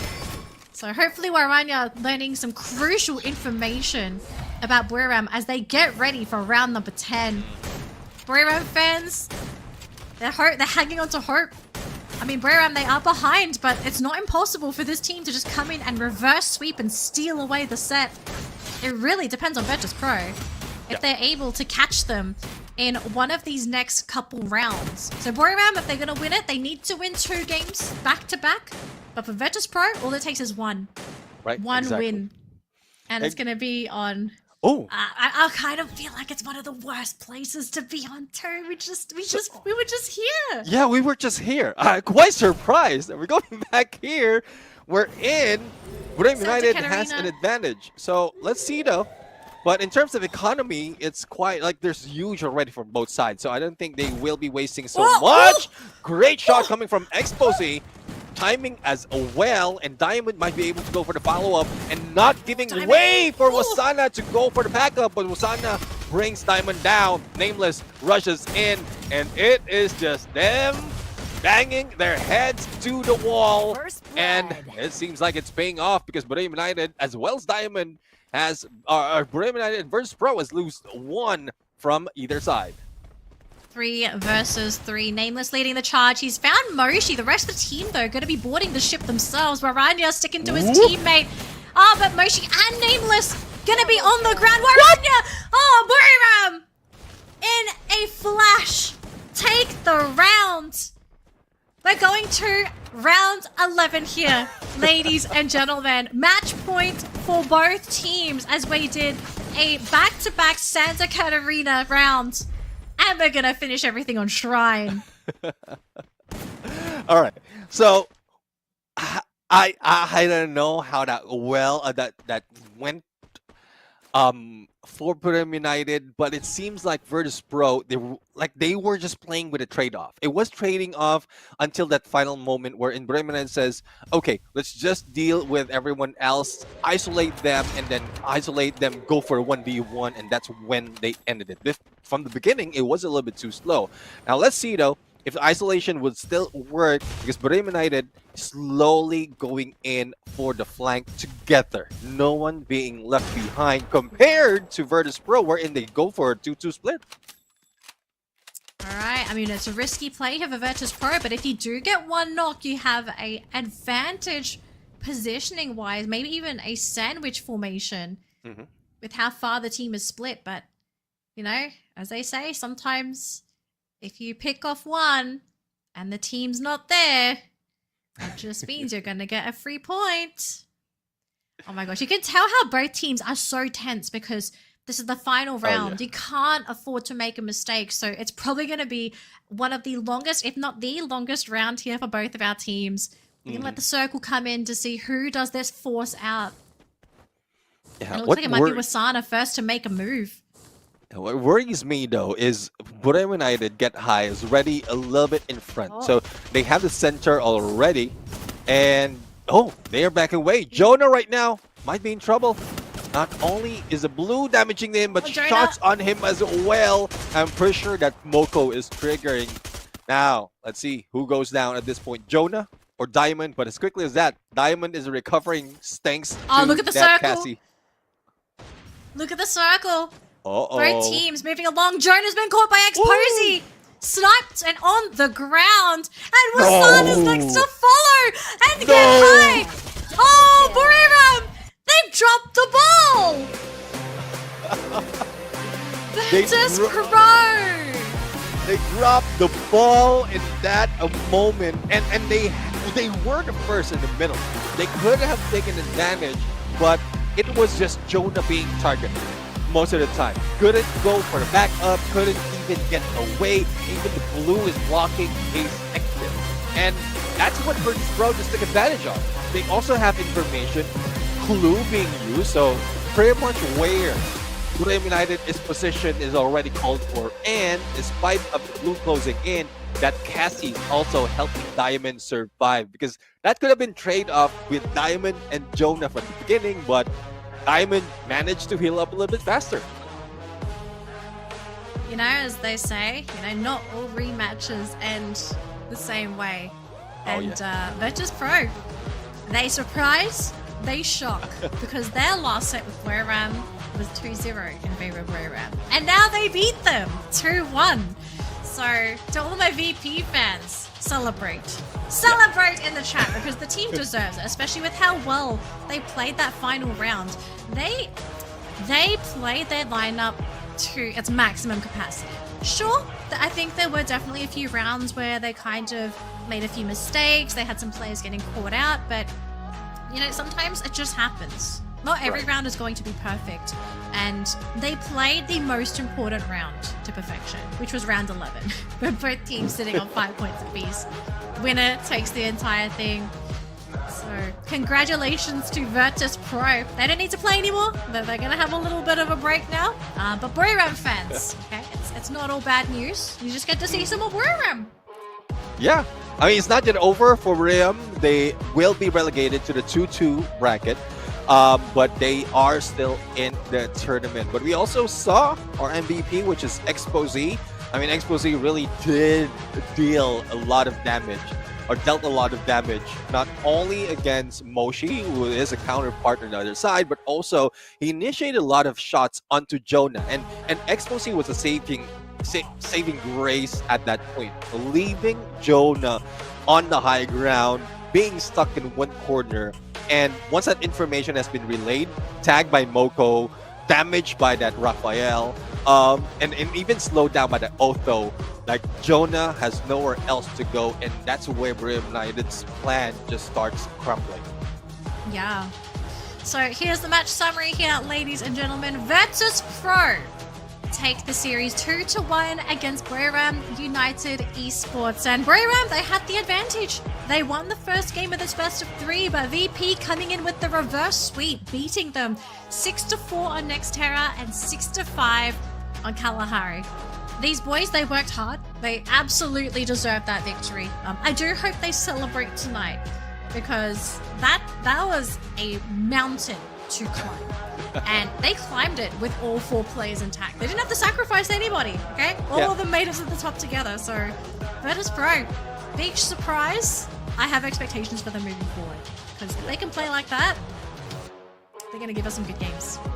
Yeah, a lot of hopes, a lot of great adjustment coming from Virtus Pro, and hopefully it could have been the same for Brave United, but they brought it to the stretch, especially in the final round. Like 6-5, we don't see that often, but we were expecting Brave United in the lead, but I'm loving the turnaround, the flip the script being done by Virtus Pro. In a bit, we're going to hear a little bit of Virtus Pro as well, because you know how it is. After each match, we are going for an interview. So I'm wondering which player that Morphin would be interviewing right now, because I know the girl has been doing so much in studying the gameplay and asking the right question. I just want to find out how they really prepared for this game for Virtus Pro, because it seems like in the beginning it doesn't show up, but the moment that they got that win, even for this final moment, they improve a lot in Clash Squad.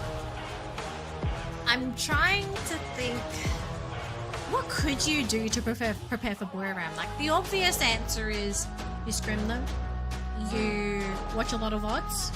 Oh yeah. The only alternative I have, which could be a little controversial. You know what? We're not going to have controversy on this. It's an inside thought, and it's going to stay right here. But if someone asks me enough, I might spill the beans later on. I would know. Don't worry. Once we go on a break, I would know. You'll find out, so you don't worry. But I kind of am keen to see, like, what's the thought process and how much of a role the coach might have played in this as well, because I think we did see the coach multiple times. I believe it was the team's coach. Yeah. Being quite involved with the drafting. So yeah, I do wonder like whose idea it was, especially for the last game's draft, to just have Chrono in the front line and to put Diamond on the clue. Because this is,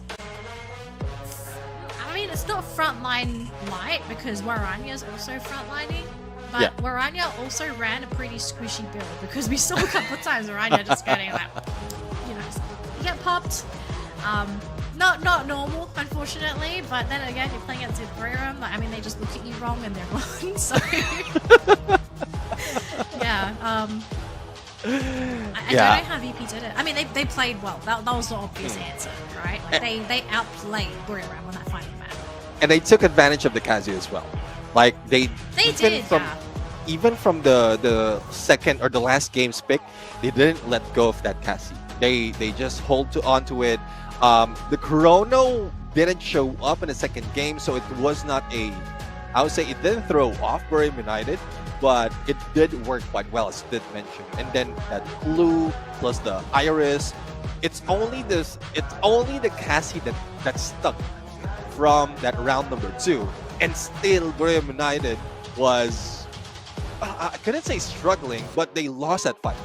They lost that fight, especially in the final moment as well, wherein it seems like one-sided. So I don't know what I want to hear from Virtus Pro right here in the interview and what they think, what they did, because I'm curious. I'm curious of this adjustment as well as improvement coming from VP. Yeah. I mean, I do have a slight theory maybe as to why Virtus Pro looked different. I don't know about you. I kind of feel like in that last round for Buram, they did not play the way that they normally play, which is normally for Buram, they are very decisive with their moves. Like every move that they make, they know when to go, they know when to stop, but there was a lot of hesitation. I kind of feel like in that final round, like lots of hesitation, a lot of uncertainty. They weren't quite sure like when to go. And normally when Buram is kind of stuck like that, I kind of feel like it's when their nerves are kind of shot. So yeah, I mean, who knows? But we are ready for our interview with Virtus Pro. So let's see what our winners have to say after taking this best of 3. Hello, so very welcome to our interview section, and have to say that what a tense game from both team, but of course only one team that can grant into the double elimination round, and is Virtus Pro. Congratulations first of all, and now we gonna interview Exposy and Nameless. สวัสดีค่ะ สวัสดีค่ะ but we have 2 more from Virtus Pro to here. I'm not sure that why they are here. ทำไมถึงอยู่ตรงนี้คะ Diamond มาทำอะไร มาเป็นพ็อปครับ so he just going to be their prop for Virtus Pro, alright? Okay, let's ask the first question. So, how do you feel to get this win? Because it's a reverse sweep from Virtus Pro. รู้สึกยังไงบ้างที่ชนะมาได้ เพราะว่านี่คือการ reverse sweep จากเราด้วยแพ้ไปก่อน1เกมแล้วก็กลับมาได้ค่ะ รู้สึกยังไงบ้าง ครับรู้สึกดีครับกดดันครับแล้วก็บอกเอชีว่าชนะเดี๋ยวเลี้ยงก๋วยเตี๋ยวครับก็เลยเอาให้ครับเกมนั้นโอเคกดดันเพราะว่าเจอกับบุรีรัมย์ด้วยหรือเปล่าใช่ครับOkay, so he's really happy to get this win, and of course it's Buriram United Esport. That's why they got a lot of pressure. And Nameless just told Waranya that if we win this, he gonna he gonna bring Waranya to eat noodle. So he's gonna pay all of it. That's why in the last round, Waranya just get this win to the Virtus Pro. Alright. I want to know that because it was a tense game from both team and it's a reverse sweep. So I want to know how you guys communicate to get lost in the first map and then you bring back the 2 map later. อยากรู้ว่าทีมเราคุยกันยังไงบ้างคะเพราะว่าเกมแรกเราแพ้ไปก่อนแล้วก็เอากลับมาได้2เกมหลังก็บอกว่าถ้าชนะเดี๋ยวพาไปเลี้ยงหมูกระทะครับบอกวรัญญาบอกวรัญญาเหมือนกันแล้วก็กลายเป็นว่าวรัญญาเอาให้ใช่ครับผมบอกอย่างนั้นเลยOkay, so before Nameless say that if we win this Waranya, I gonna bring you go to eat noodle. And then about the communicate of Virtus Pro, you say that Exposy say that okay Waranya, if you bring this win to us, I gonna bring you to how do I say in I'm not sure that in other country have it, but it's like a grilled pork. In Thai, it's like a buffet. So if we win this, I'm gonna bring you eat that. So that's why Waranya is so good at the last round and bring the win to the Virtus Pro. Alright, let's go to the last question. I want to know that do you have anything to say to Buriram United Esport, which is a team that win in the 4v4? It's like they are the king of class squad of 4v4. Do you have anything to say? มีอะไรอยากจะบอกบุรีรัมย์ยูไนเต็ดอีสปอร์ตไหมคะที่เขาเนี่ยเป็นแชมป์แล้วก็เป็นราชาของ CVC ด้วยนะตอนนี้ครับก็อยากบอกพี่เกตว่าเดี๋ยวราชาคนใหม่ได้ถือกำเนิดคนต่อไปเดี๋ยวเกิดขึ้นมาอีกครับ เดี๋ยวจะมีราชาคนใหม่เกิดบอก Get High โดยเฉพาะเลย Okay, so Nameless say that Get High see us now the new king gonna born soon, so please watching us with us bro. Alright, thank you for watching our interview session. This is the end of the interview. Thank you so much, and we're gonna have a short break before get back to our tournament. Bye bye.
Welcome back, guys, to the broadcast, as we may have lost Neptune, and looking fancy there, my man. So, apologies for that, guys.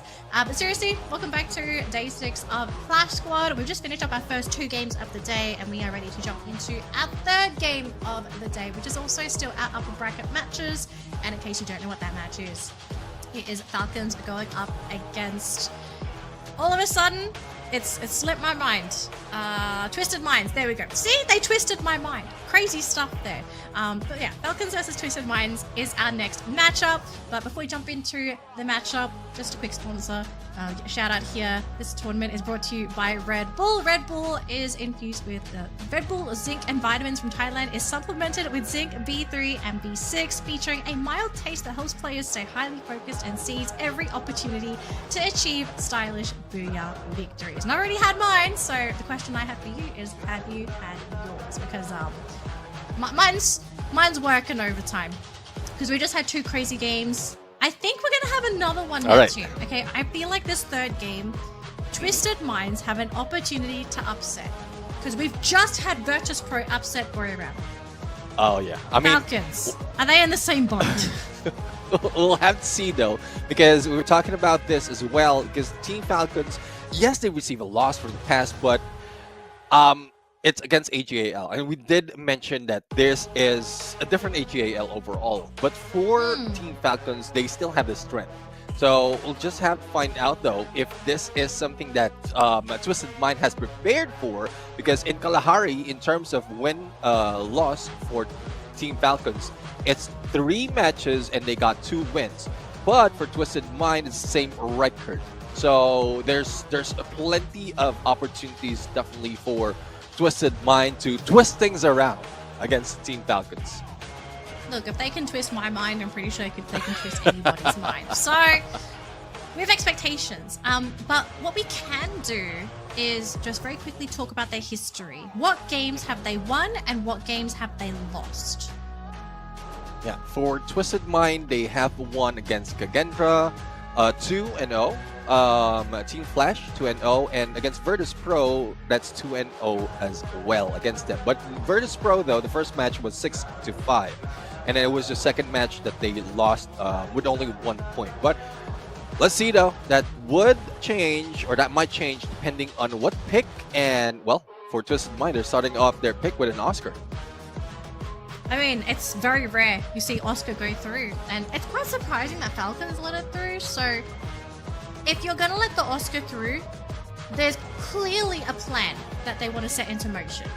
And I think as soon as they saw the Oscar go through, they're just saying, okay, we're going to pick and play this lineup, because Oscar's pretty straightforward, right? Like, if you play Oscar, you want to be aggressive. You want to run at your opponents. You want to really engage into them with CQC, because one of the great things of Oscar, you limit the potential of glue walls. If anything, you nullify them. So it's very, very hard to play against an Oscar. So the retaliation for our Falcons, let's get a Tetsuya, let's get a Chrono. And I think this is a really great counter pick coming in from Falcons because they have a very solid front line. And they have frontliners that kind of don't need blue walls to function, right? Because you have Tetsuya, who has a lot of mobility to play with, and Chrono, he's got the time turner. So he's kind of in a good spot. Then you add Zane. Zane's another character that kind of doesn't need blue walls. If anything, he functions similarly to Oscar, but the advantage of Zane is that he can sustain himself, right? He can give himself shields every time he gets the knocks. So I kind of feel like Falcons were trapping Twisted Mind into the Oscar pick and being like, hey, it's available if you want to take it, you can. But you see what we picked here? Is your Oscar gonna be useful? Nah, okay. It's a great counter though for the Ignis because it would delay the approach of Team Falcons, and then Ignis to block off the visuals as well of Team Falcons, and then they have an advantage of that coda for their own visual, as well as the Iris. Because Iris though, despite of like how well it is being used, it's also going in for marking the opponents, which within the glue wall. So, and that's only viable mid to late game, but it still has great potential. We've seen that being used by a lot of snipers, but we'll have to see though, because it seems like Team Falcons wants to go headstrong against Twisted Mind, and I think they're aiming for a fast one right here. Yeah, I just looking at the lineup, it definitely is like very fast, very furious. So I'm ready for this. I think you're ready for this. But the most important team that has to be ready for this, personally, I feel is Twisted Minds. Are they ready to deal with the onslaught that's going to be coming from Falcons? Because like Falcons, they want to get in there. And they want to get in there quick, and they want to finish you quick as well. So Twisted Minds have a couple of opportunities. If Zensi can pick them off with the Iris before they can even reach Twisted Minds, that's great.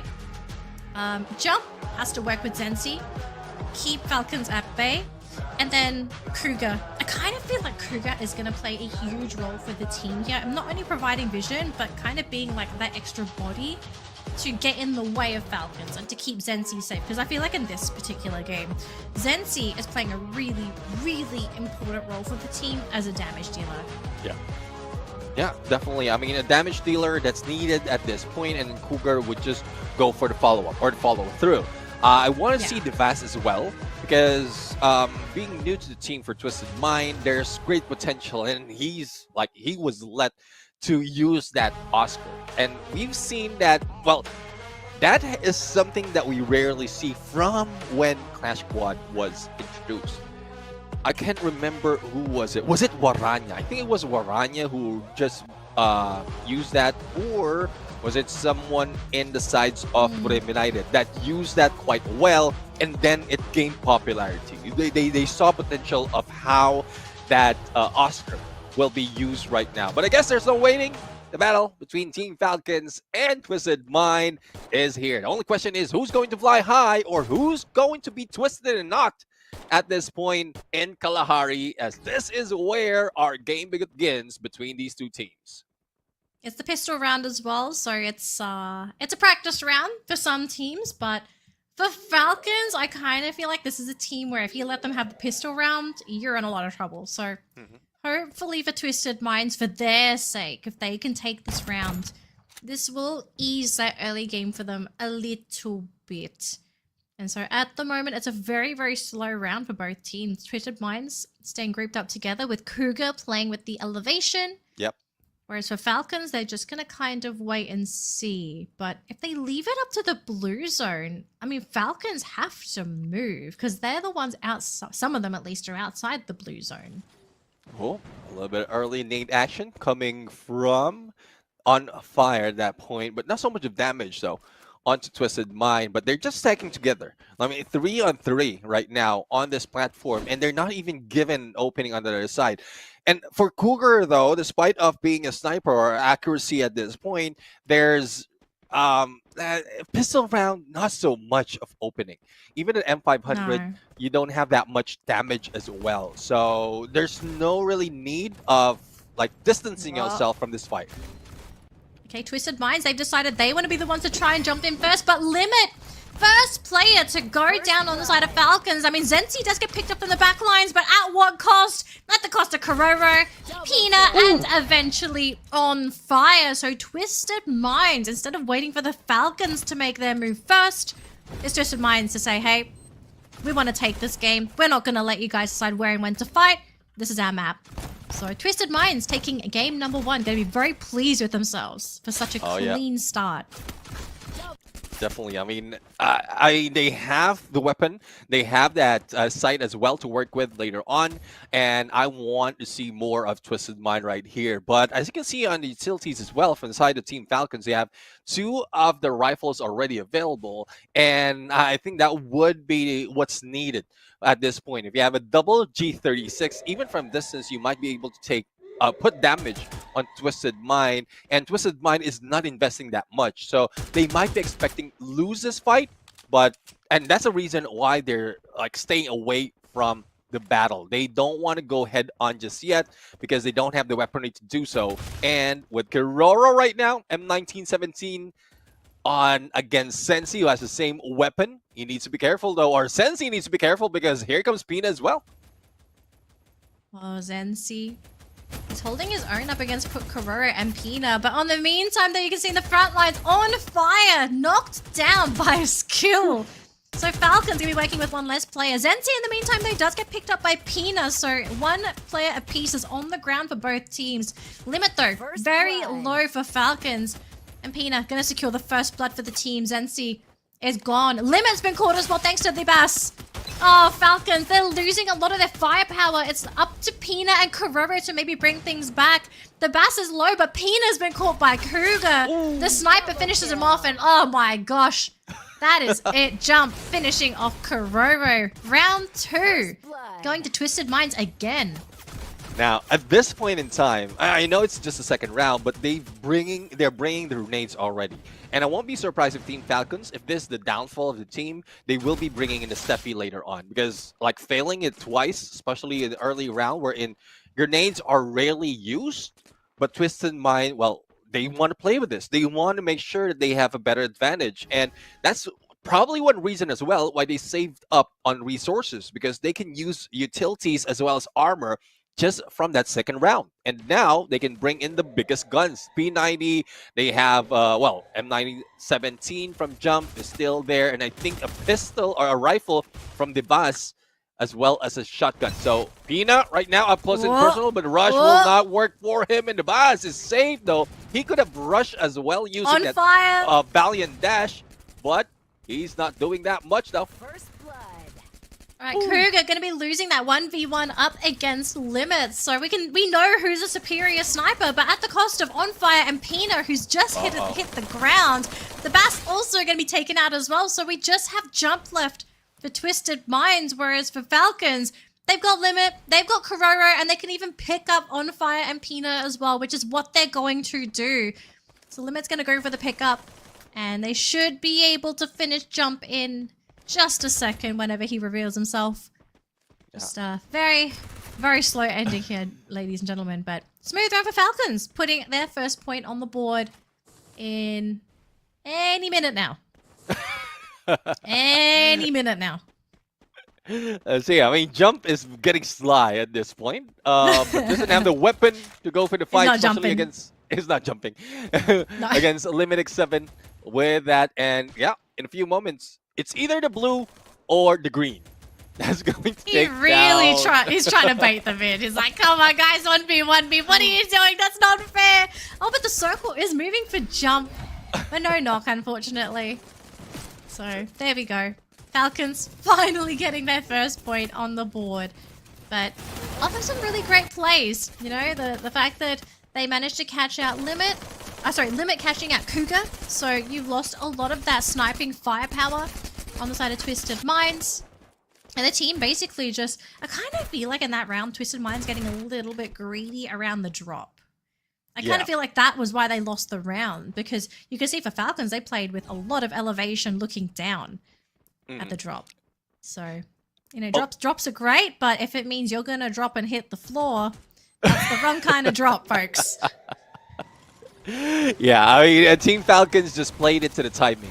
Just played into the team, making sure that they don't lose a lot of HP and not risk that much, and they still ended up with what's in that drop. But for Cougar right now and the rest of team Twisted Mind, they're trying to go in a little bit too aggressive, but it did pay off. Taken down 2, pickups being done by Team Falcons, and Cougar, not quite sure what Cougar is doing at that point, and he was taken out in there by Peanut and a backstab.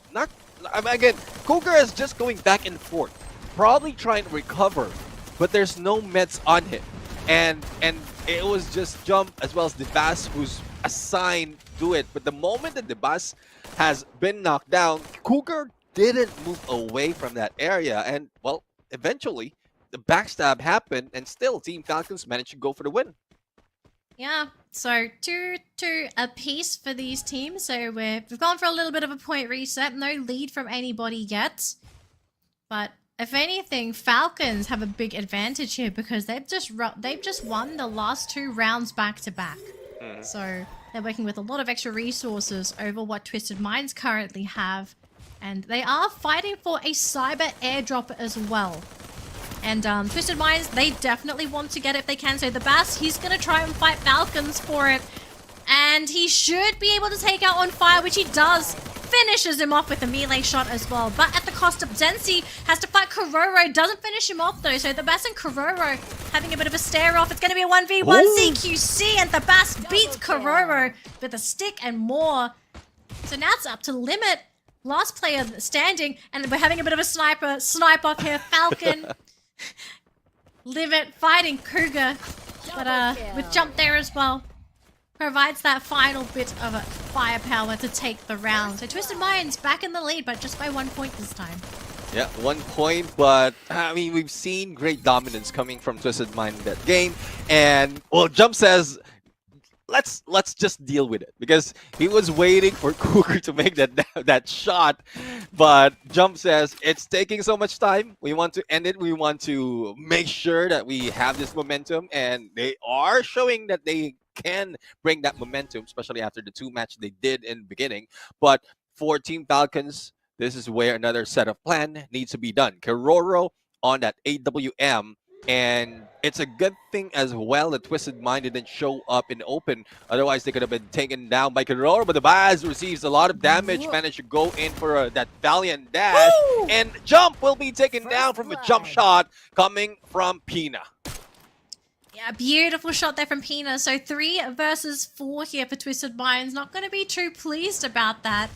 And Falcon's going to be feeling way more confident going into these fights, as Zensi, now under threat, is going to have to fight for his life, whilst the rest of his team is dealing with the rest of the crew on the ground and On Fire, taking a little bit of damage. Going to be okay, but Pina is going to be there to help take out the Bass, and that's going to be it. Clean victory for Falcons. 3-3 apiece. Now shall not lead. It's getting too close between these 2 teams, but I love the fighting spirit that's being shown by Twisted Mind at this point. I mean, they're trading up each round, and even the weapon is smart. Cougar on that AC-80, I know the damage like coming from this weapon, and then Senzi as well. So dual sniper really works well in Kalahari, especially in Mammoth.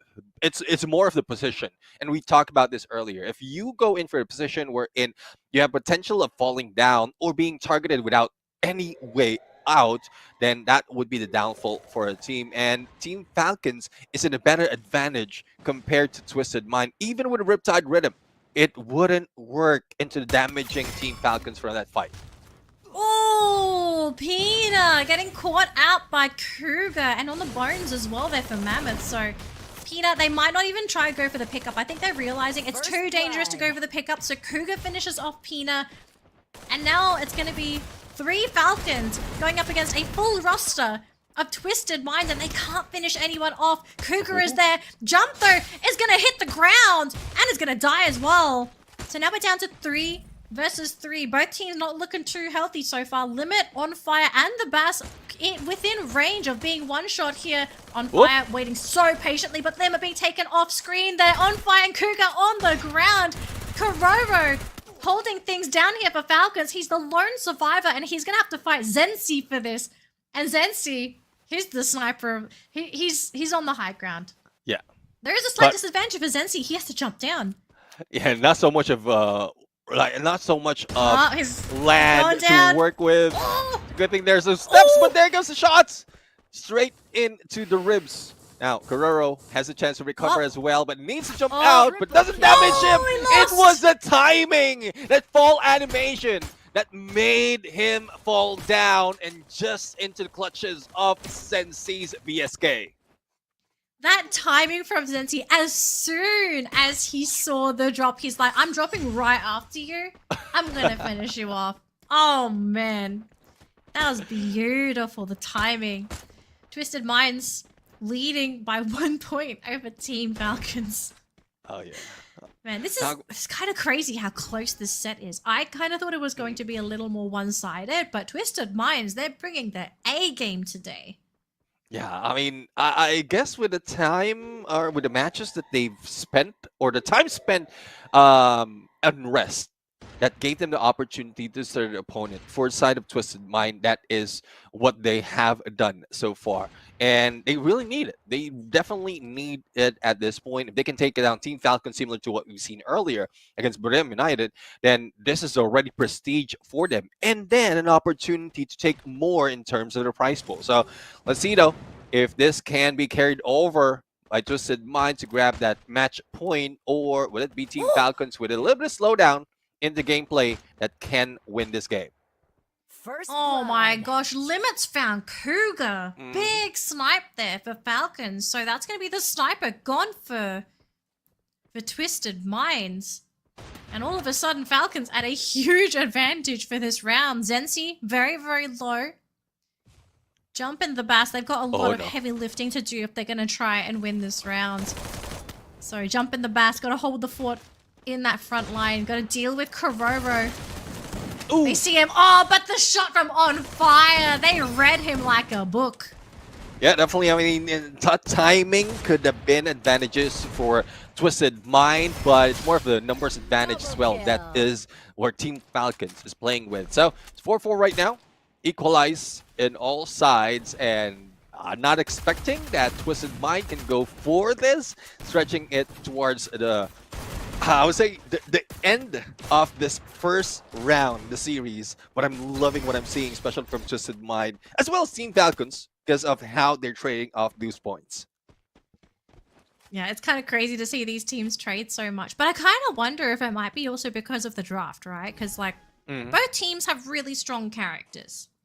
So it's not just a case of someone just having the superior draft. Like, they kind of playing lineups that kind of counter each other to some degree. But On Fire all alone going up against 3 players there from Twisted Minds. He's still sticking around. And Pina, though, has been caught up by Zensi. So Falcons already down a player. The front lines are still okay. Corona and On Fire both hit the ground at the same time. Falcons have had their wings clipped.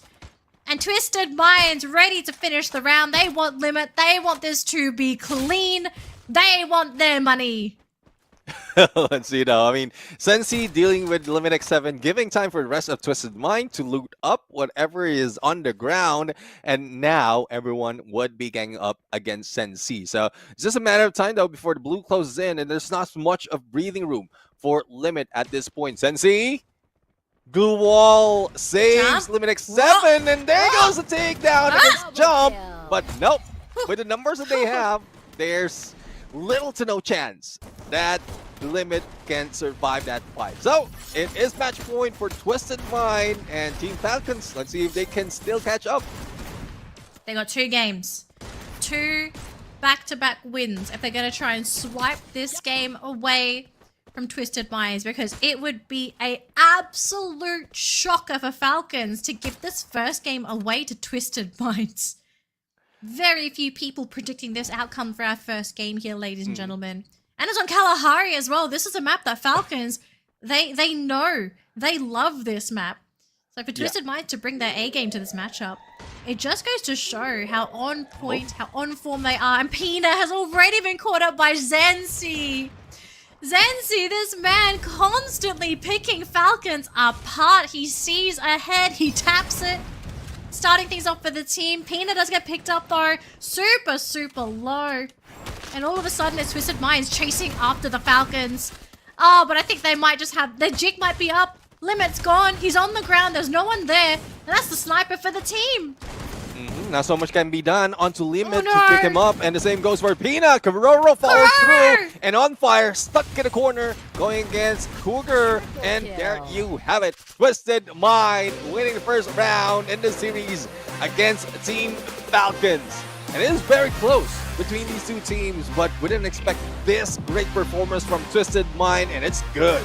It is definitely good. It's a juicy start to the set because now there is going to be an element of desperation for Falcons because they now have to win 2 sets back to back. And that's a minimum of 6 games. They have to win at least 12 games. And they can't afford to lose any of the sets because, yeah, I mean, you lose, like that's it. You know, you have to keep playing the rounds, which on paper, it doesn't sound like a bad thing, but I think these players also kind of, you know, they don't want to play every single day because it can get quite tiring. And the more you play, the more information you're giving away to future opponents. They're going to be seeing what drafts you can play. They're going to be seeing what characters you can play. They're also going to have time to break down your general play styles with certain characters. So I mean, the pros and cons for playing a lot. The pro, if you play a lot, you're going to feel pretty good, you know, like a well-oiled engine, but you're giving a lot away. Yeah. That's the cost. Can you afford to pay that cost? Or do you need to have the element of surprise to be able to help you in those games? Like, not every team needs that element of surprise, but I kind of feel like don't show too much. You don't show and you don't tell. Don't show and tell. Especially in this game of Clash Squad, wherein once you've shown a lot in terms of your picks, in terms of your skills, then it already gives an idea of what your gameplay is. But for Senzi, like, he has barely been seen or rarely been seen by the opponents, and he's always dealing with those initial damage. And on a sniper, whether it's VSK or that AWM, especially on that AWM, Sensi has brought in so much, not even bringing a Raphael. So he used an Otho and a Nikita as well as a Moko. It's more of just to slow down your opponent or anyone near knockdown, as well as increase your fire rate, plus that vision that that passive of Moko has brought in. But it was close. Even the numbers are close. Well, other than Limit, who didn't put so much in terms of elimination, but Cougar, the dual sniper, I believe that's what worked well for Twisted Mind. Yeah, no, I 100% agree. The dual sniper, especially into such a CQC heavy lineup, I think we do need to bring that up as well. Falcons really hoping that they were going to be able to just sort of play this in-your-face lineup with Chrono, Tatsuya, and Zane. Yeah. And yeah, the issue is, like, you kind of revealed this lineup very early, so it was easy for Twisted Minds to sort of retaliate and see, oh, okay, you want to play all the CQC, and then you saw the last couple picks, right? The Ignis, the Iris, Range. Range is a great way to deal with close quarter combat. So, game 1 is done. Kalahari secured by Twisted Minds. We are going to be flying into Bermuda for our next matchup. And hopefully for Falcons fans, Falcons will be able to make a nest on Bermuda and force a game number 3. However, if Twisted Minds take this second game, it's a shocker. Honestly, absolutely surprising, shocking set. Because we've already had Buriram drop their set today. If Falcons drop their set today as well, I think the Falcons and Buriram fans will have a lot to worry about. Yeah, I do agree. For both teams earlier, I did mention of the winning rate or the win rate of Team Falcons as well as Twisted Mind on Kalahari map. It still is the same between these two teams. 50% win rate, 1 out of 2 matches played. But for Team Falcons, well, they are sticking with taking out that Cassie. They don't want to. They want to make sure that Twisted Mind is not buffed enough compared to what we've seen them do. But even a clue will be taken out. So Oscar stolen or captured so that Devas will not be given this objective.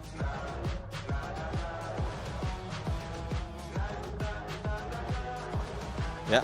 So, on the other side, Santino and Chrono right now. So I'm seeing that there's a great advantage for, I would say, Sensi to go in for a position, but that Iris is already working for it.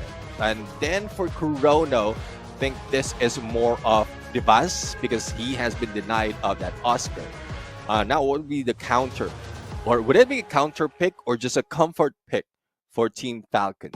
Because it seems like they need something quick, or probably they worked with Tough already, which is the previous build. Now they want to go for it quick, and there you have it. Combination of Oscar and Tatsuya. You can't get quicker than that. You have Oscar, you have Tatsuya, both have a dash and a rush, and an information gameplay with that Coda, but they need a little bit more for the back line to support both Oscar and Tatsuya. And I don't know, earlier they want to go fast with toughness, now they want to go fast with speed. I mean, speed's good, but we're gonna see A124. Welcome back. I have missed. I mean, some people probably don't miss A124. I have missed you. Oh man, I kind of wonder if this is now gonna sort of put a wench in the plans here for Falcons, because like you see A124, everyone knows what A124 does, right? You disable abilities. Right. And for Falcons, like the entire lineup relies on abilities. So they've still picked Zane as their last pick, but this is where I have to say, do they make a mistake? Because it almost feels like criminal to pick up Zane after seeing it A124 get locked in. I guess Zane would be a great insurance policy, or yeah, Zane would be a great insurance policy, as long as you're a little bit far away from the front line, and then just wait for that thrill of battle to be triggered first, hitting wherever. As long as you're not hit, then you're still safe, and then that's when you go in for rush. Or you can have that Zane in the front line, just the bait for that A124, and then you have that Oscar as well as Tatsuya to work with to go for the flank. The moment you get that information, you got hit, you get information, and then Unfire as well as Pina will do the job. Yeah. Oh man. Okay. I mean, I love seeing A124s, and it's Cougar playing the A124 as well. This man, this man is already deadly accurate, and now you want to add an A124 on top of him? This feels like a mistake, honestly. But then again, it's Falcons.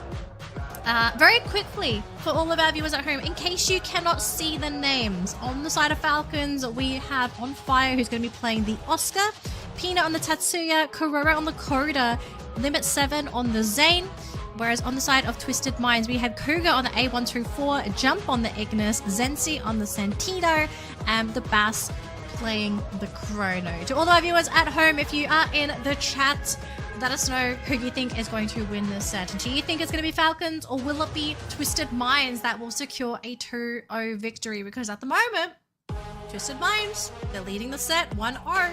Falcons did not win that first game. And for Falcons fans, if you want the Falcons to win, 2 games. You got to win 2 rounds back to back. That's a minimum of 12 games. And if round 1 was any indicator, we might be going for a full set. Very, very possible.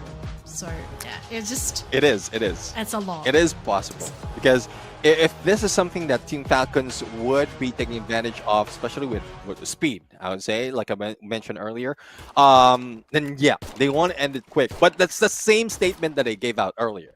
So it's the same statement, and Twisted Mind just twisted it around. So they're living up to their name, though. That's one thing. Props to Twisted Mind, living up to their name, twisted everything around and winning 1 game. against Team Falcons. But Team Falcons, well, I guess they have a fighting chance right now, but this is still pistol round. But hopefully they can get a 1-up to gain that momentum in this fight.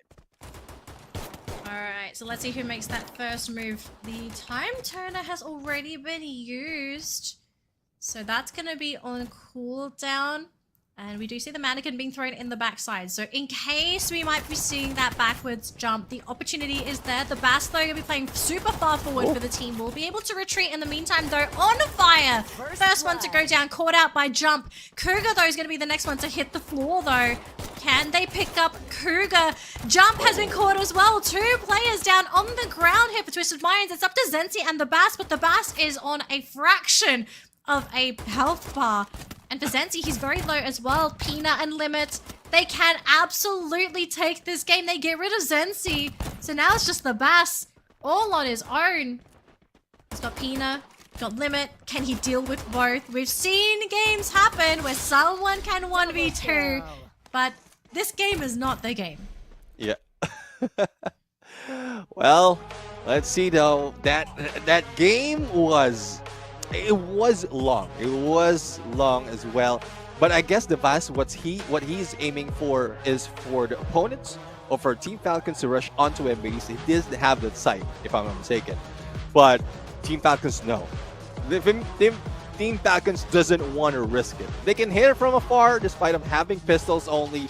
They and do so. And with the numbers as well, they can go for that pinch. But quite surprisingly, the position coming from Twisted Mind was a little bit off for me. They prioritized on that airdrop, and then Team Falcons just invested so much on the grenade. It didn't hit that much, but it threw off what Twisted Mind was planning in that game. Yeah, I don't know about you though. I kind of feel like the very early time turner was also probably a pretty big factor because as soon as that came out and it disappeared, we saw Falcons just move, right? Like they just encroached on Twisted Minds territory, and there really wasn't much that Twisted Minds could do because they've only really got Chrono that can reliably hit that front line. I mean, you got Ignis there as support, but Zensi kind of doesn't want to be in the front lines at all either. Zensi wants to try and go for that backwards wraparound to try and catch out somebody like Limit, or basically anyone, even Kororo, just catch out someone in the back lines and surprise them. But yeah, I just feel like in that round in particular, Falcons, they played it much better than Twisted Mind, especially with the bait out, I feel. Yeah. Well, let's see though if there's anything that they can do. It's just the first round though. Pistol round, as you did mention, it's a 50-50. It can go anywhere. And we've seen a lot of teams as well turn things around after losing that pistol round. Especially if they can save up an economy, probably invest in utilities or armor so that they can just utilize or put in damage more coming from their skills. But in terms of skills, the damage dealer on the side of Team Falcons would be Oscar. Without the proper weapon, you can still go for a knockdown with that Valiant Dash. So that's one thing that Twisted Mind needs to be wary about. All right, round number 2 going to kick off here for Team Falcons and Twisted Minds. And for Falcons, they need to win this set. So if they can snowball, this is probably the best round to snowball after a little bit of investment there from both sides. So, bit of a split here. Kororo is away from the team. You got everyone else grouped up together though. So he's going to make sure he doesn't get picked off, because if he gets picked off, that's going to leave his team at a numbers disadvantage. But heavy use of compounds here from both squads to not get picked off. Zensi does go for a little bit of a shoot there. Doesn't get any one taps, but now we have On Fire trying to jump there onto Zensi and will be successful. Zensi caught out in the open, and unfortunately for Twisted Minds, like Zensi's all on his own. No one's there to pick him up. So he's going to be the first one to go down alongside Pina. So Now, we're back to a tie. It's a 3v3 now. 3v3 right now, but in terms of weapon, seems like Twisted Mind with that Kingfisher in hand, Cougar has a great long-range potential with the Blues closing in. So what Limit has to do right now would just be wait. He has elevation. He have a good angle from either or onto Cougar or Jump, but nope, Jump managed to get in up close against On Fire, and there goes the Flame Mirage. But On Fire would be the target. Cougar will try to go in for the flank. And no damage dealt, no takedown just yet. But Kuroro spotted by Cougar. And shots onto him. No, that was a glue wall. Yep, does not connect. And now Twisted Minds, they've already got the Bass at half health and the Cougar is quite low. Kuroro on fire's been caught. Cougar's on the ground though, so it could be a 1v1. Limit versus the Bass. And Limit, he should be able to take this unless he gets surprised. The Bass is trying to juke him. Oh my gosh. My heart, I can't take this. Limit's he's gotta aim this. I love what the Bass is doing. He's just completely throwing the Limit off. And he gets it! He got it! He played the mind games! He played the mind games! Oh, what? Bruh. The Bass just did an Uncle Breaker at that point. I mean, before that final He pulled off the ultimate. He pulled off the Twisted Mind. He just absolutely twisted Limit's leg. He was like, "Hey, bro, I'm here. Look at me. Look at me." Oh my gosh. Because in terms of weapon, I mean, in terms of weaponry, Limit doesn't have that fire rate. So he has a Deagle. He switched to a Kingfisher, and Kingfisher, like, he does have the fire rate, but because it's a rifle, so you don't have quickness in terms of like aiming and movement as well. And that's where like the Bass was just timing it. He just making sure that he can throw off Limit's gameplay and then work with it on that mini Uzi. Like quickness plus mini Uzi. And he doesn't need to pull out the time turner at that point. He doesn't need it. He just have to go ankle breaker against Limit. That was, oh man, just the mind games. I think some of us also forget that mind games are very, very important in Clash Squad. Like, I think a good example was our Indonesian Battle Royale at the beginning of the day. Who was it that they interviewed today? It wasn't Russia. It was... Oh man, hang on, let me try and remember. They interviewed... Hold on. Is it Kochil? I think they interviewed Kochil. And he said the taunting from Bigatron is the reason why they won that last game. So some people might think, oh, taunting's pointless. It's just a little bit of harmless fun. Taunting, believe it or not, can sometimes throw teams off. So doing things that just completely mess with the team's mental, it can flip games in your favor because being able to maintain your emotions, everybody's thought process. Like if you get flustered in a game, that's for all of our viewers at home. If you're struggling to understand the concept of having that mental strength, right? Have you ever played a game and you have maybe gotten so frustrated about something or someone and you feel like you play like absolute rubbish that round, right? Like nothing lands, nothing hits, and you just feel absolutely hopeless and you're just emotionally getting angrier and angrier? That's something that can impact the pro scene as well. You need to remain calm, you need to remain focused. You can't really afford to lose control of your emotions because for a lot of people, the moment you get angry, flustered, frustrated, even upset, it can throw off your gameplay. Yeah, so exactly. Gotta try and keep it clean. Not just your gameplay though. It's I think it's the total chemistry of your body. Literally, the chemistry of your body. Yeah. So that's one thing. You need to keep yourself calm, collected. I know it's easier said than done, but it's something that's needed, especially in the pro scene. But let's see though. It is tied 1-1 right now. Twisted Mind managed to go in for a good point earlier, and Kuroro with a sliver of health managed to survive and twist it around jump. Now the Bass also down from the hands of Pina, and Twisted Mind right now only Sensi and Cougar remains, and they're not trading anyone at this point. And Pina, a takedown by Cougar and a double by Cougar, and this is a 1v1. Cougar and On Fire. Previous teammate can go in for a fight, but On Fire says, I'm going to pull off a backup from Pina. and it's a 1v2. Cougar. Okay, Cougar, what's the play? Do you just rush in? Are you going to pick up Zensi? He's just going to try and go for the rush. Pina needs to heal. He does get the heal off. He wants a little bit of time. The dash is there, and Cougar goes down.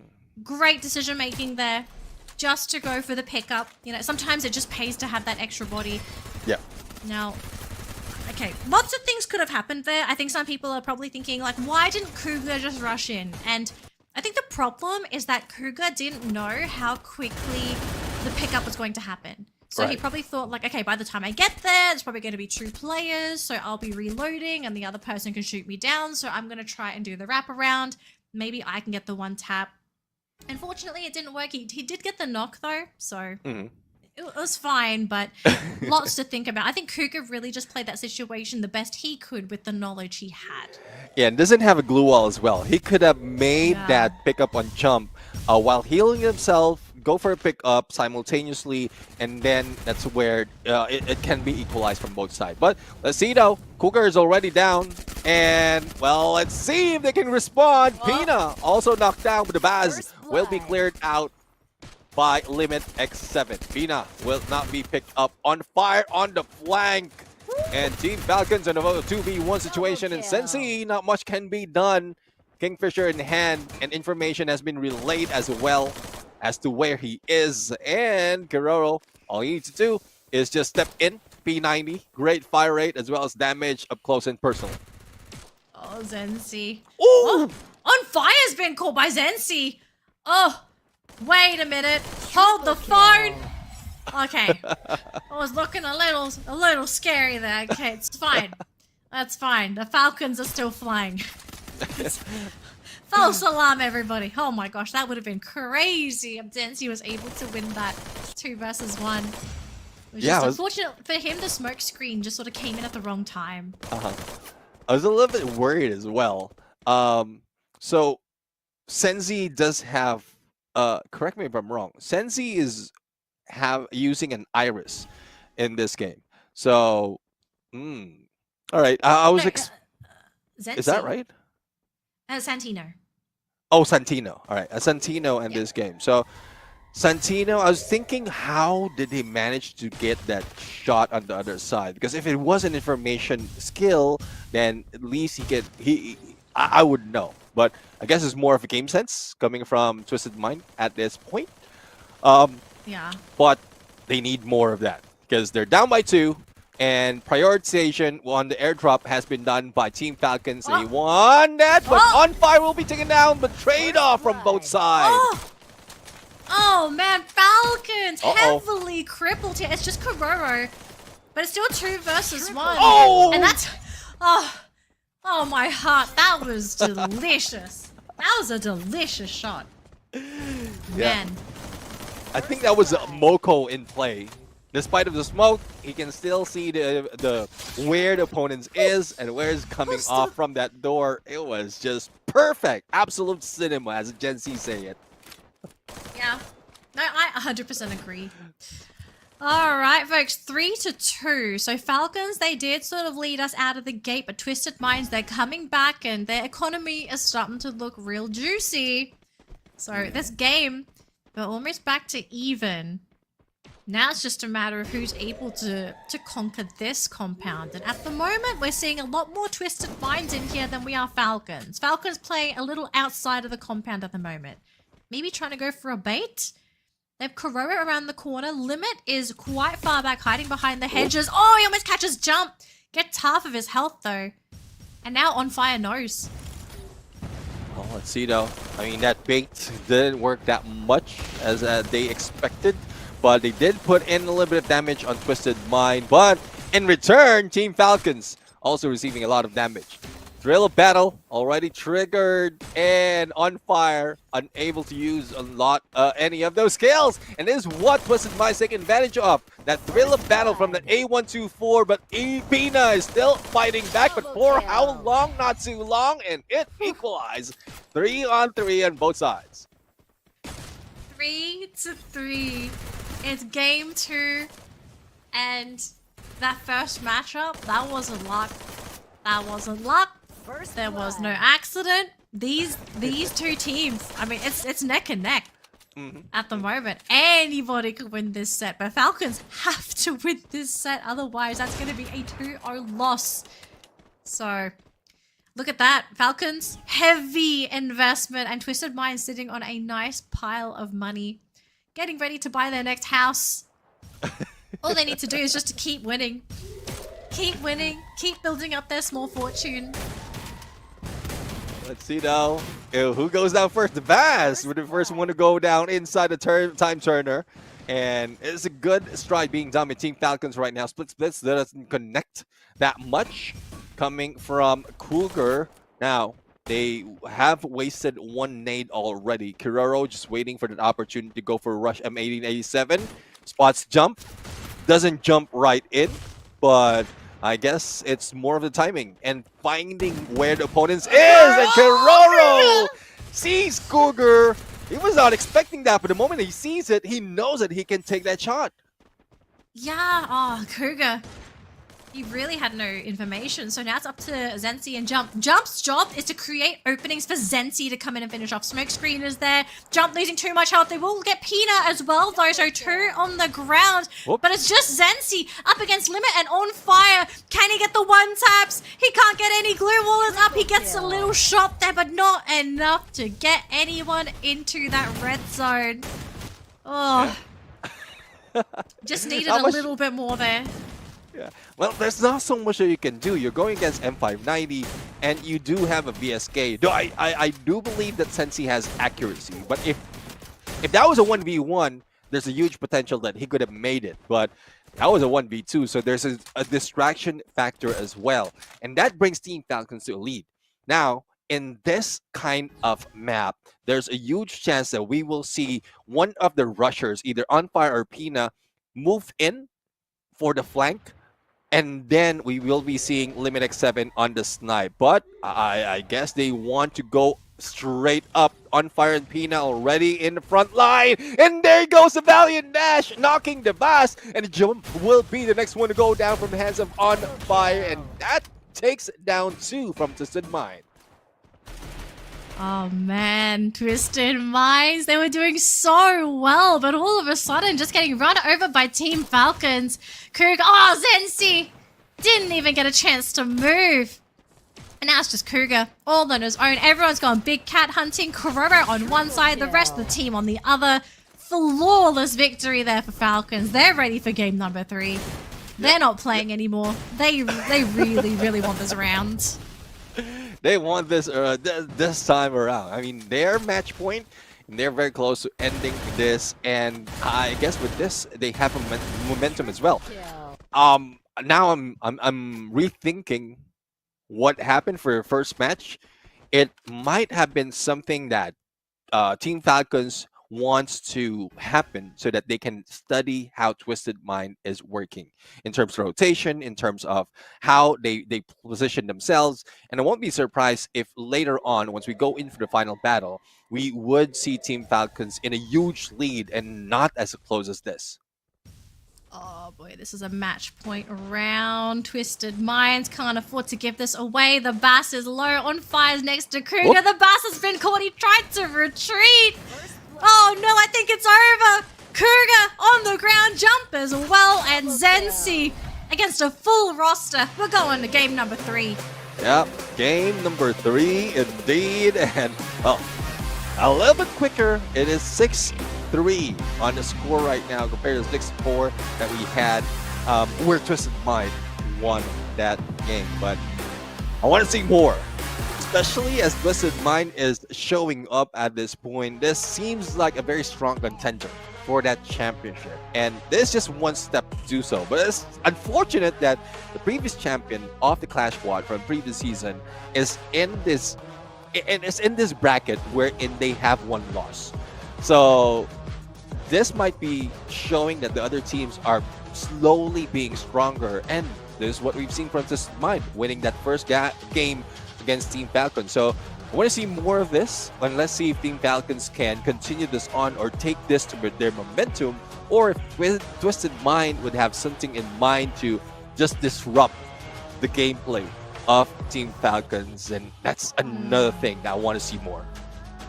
So step one is seeing the drafts, right? To see who picks what's available, and does anyone try to do anything a little bit funky? Because to be fair, okay, Twisted Minds, they had A124, not a very popular pick, unfortunately, because I mean, okay, it's not to say the character is bad or anything. It is absolutely effective, but I kind of feel like against certain compositions, A124 is not that great, right? Like very, very skill active heavy, sure. It basically any character that needs their skill to be functional, A124 shuts that down. In this case, I kind of feel like Falcons, I mean, they already knew they were going up against A124. So I think they played around Cougar really, really well and didn't really leave themselves too open to basically being nullified as a group. So yeah, Falcons did great. I can see Twisted Minds changing the A124. But I'm trying to think, okay, what would you change? I mean, if we're talking about Cougar, maybe Skylar? Skylar would be great. Sort of break through those blue walls that Falcons love to use as well. Also pairs well with the Ignis, because Ignis also breaks blue walls, rendering them basically like useless. Iris was in the pool. Nobody picked Iris. You can always go back to classics, right? If you want to just pick a sniper. Yeah, I just think Falcons, they read the A124 too well. Even though Cougar had some really, really great rounds. I mean, if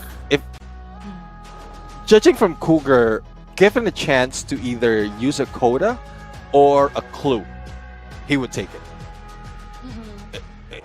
Like, I mean, Clue was banned, so yeah, the A124 was shades. just the A124 was just like, I don't know, desperation pick, but given a chance, he would be using that clue where he have 100% win rate or a coda. Though it's 50-50 in terms of win rate, but he's doing better compared to having that A124, which is effective in situation wherein he was the last player standing, and if it was a 1v1 or a 1v2, there's a better chance for him to win it. But for the other skills, for the other instances, it doesn't work that well. All right, so pretty standard ban here. No Oscar. Smart Twisted Minds. I do think Oscar just needs to go. We don't need to see him anymore. Maybe too much Oscar today. But for Falcons, are they going to continue with the Cassie bans? Because they've just been banning Cassie, I think, for the first 2 games, and they will continue with it. So I kind of agree with the Cassie bans, because we've seen in the past what happens when you allow Cassie to go through and your opponents get the next 2 picks. So Cassie's gone. Santino gets locked in though, which if it's Zenzi to play the Santino again, I think I'm okay with this, honestly. I think he plays Santino pretty well. Yeah, well, he does, and Ignis will be denied from Twisted Mind, and it will be taken for the side of Team Falcons, as well as that Chrono. So, both would be earlier coming from Twisted Mind, but now Twisted Mind would have that coda as well as Zane. So denied strength for the side of Team Falcons, and I believe with that coda, it would be going to Cougar, as mentioned earlier. But Tatsuya and Clue for the side of Team Falcons, quite balanced, but I'm seeing a different approach right here from Team Falcons. An approach that we don't see often for most of the teams. Okay, locked in. So Ignis, Chrono, Tetsuya, Clue for Falcons, but Twisted Minds. Okay, so you've got Santino, who's a sniper, Zane, who's your rusher, you've got Coda, who's going to come in, and Iris. Okay, so you got two snipers, a rusher, and Coda. Bomber. We kind of don't know how they want to play the Coda. I don't know how to feel about this, honestly. Like, all offense? Yes, no? It feels like it's all offense for both sides, honestly. Yeah, well, for Twisted Mind, though, it's offense, but there's a little bit of long-range capability. For Team Falcons, is more of a close-range offensive at this point. So it's a push and pull. I would say push and pull between these two teams, because Twisted Mind, you have Santino, the Iris, usually being used by snipers. So if they were going to go for a double snipe setup, then this is something that they use. Jump now, going for that Coda. I was surprised. I was expecting it would have been Cougar, but again, did mention about the double snipe and the Bass right now on the Zane. So we've seen Devaz being that aggressive pusher for the side of Twisted Mind, and this makes him even more efficient. Yeah. I think we got to decide here. We're gonna be the bad guys, okay? Who do we think is going to take the series based on their lineups? You can start. Based on the lineup, I'm gearing towards Team Falcons. There's their strength as well as a good chance to close the gap. Yeah. I think I really I'm horrible. I really want Twisted Minds to take the set, but I think I have to agree with you. I think Falcons just all round, it's a much easier to execute lineup. Ease of execution is something teams have to consider when they pick their characters, because it doesn't matter if you pick all the best characters in the game. If it's hard to execute your lineup, if there's not enough synergy, if there are just a lot of things that don't really fit well together, it doesn't matter if you have all the best characters. And just synergistically, Falcons make sense. So much sense. But for Twisted Minds, it's they gotta jump over hoops, and the hoop is on fire, and there's like a shark. If you miss the hoop, you're gonna fall into a pool of sharks, and maybe it's like eels in there too, so you're gonna get electrocuted. Yeah, just if Twisted Minds take the set, I tip my hat to you all. Every single one of you. I will bow down and I will kiss all their feet. Not on camera, but you guys know what I mean. Game number 1, pistol round. Let's go to 2. Well, let's go. As we can see right now, it's more positioning being done by teams from both sides. But Jump receiving a lot of damage. Pina would be the one being taken out by Jump on that USB2. The same goes with the Bass against Limit X7. And up close and personal, on fire response with hack and slash with that sight. But what can you do? Especially when you're down in numbers. Kiroro trying to equalize that, but doesn't have an opening with a moving platform, giving way for Twisted Mind to get away. In Kiroro is trying to recover now. And here comes the Bass. Cougar's there too. If he's not careful, he might just clip him at the back of his skull. Kiroro's like, oh, I'm just going to go down. Okay. Okay. He lives another day. How many more days does he have left? Not too many. I'll see. I mean, right. information revealed as to where the opponents are, but the Bass will be taken down. Zensi, no angle to take against On Fire, but you don't want to step in. Zensi and Cougar have to move. They have to move. They're going down. Oh my gosh. Kiroro, Zensi, Jump. Who's gonna win? They're reloading. Oh, Falcons! They won both 1v1s. I'm They saying played Jump. that round so well. I'm saying Jump. I'm not referring to Twisted Mind. Jump. I'm referring to him to jump so that he can get away from those shots. But he was just standing in there, sidestepping. But anyway. Just pistol round things. If we had better guns, that round would have been over ages ago. So. Oh my gosh, what a round. But I kind of feel like mentally that would mess with Twisted Minds. I'm pretty sure they looked at the round, they thought it should have been in the bag, but to fumble it that bad, that would not feel good at all.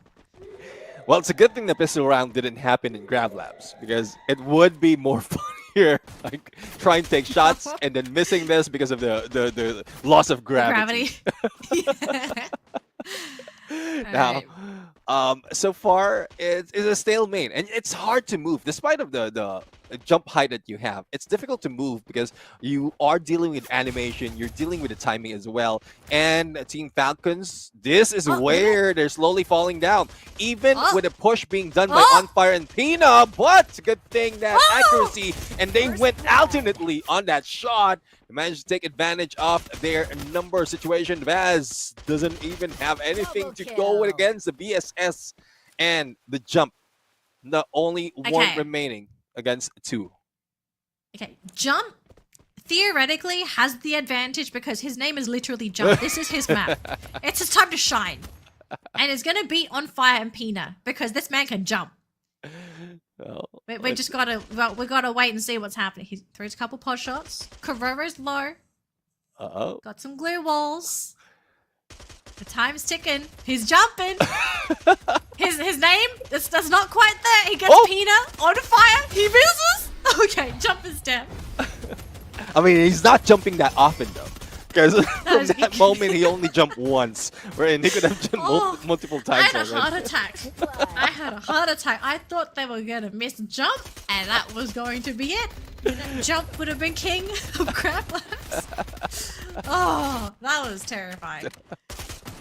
Well, 2 rounds already. It's going to the hands of Team Falcons. Now, this is where we're going to see a little bit of speed from both sides because they have the weaponry as well as the econ to work with. And Twisted Mind, I mean, they're spending a lot. All level 3s, if I'm mistaken, from both sides, from Cougar, Devas, Jump, as well as Sensi, and Armor. And weapons would be VSS as well as a P90 for the Bass. So fire rate, they have it. Damage a little bit, but will they be able to take advantage? And it seems like, despite an on fire getting close, wasn't able to make that shot. And that hack and slash did work for him. And on fire will be picked up, but for how long? Twisted Mind taking advantage of this situation, and they might be able to win this game. Yep, Jumpy jumping. He wants Cororo. He's the last one, and he gets him. So that's what you get. That should have been my round. That's what you get for laughing at me. It was us who was laughing at him. But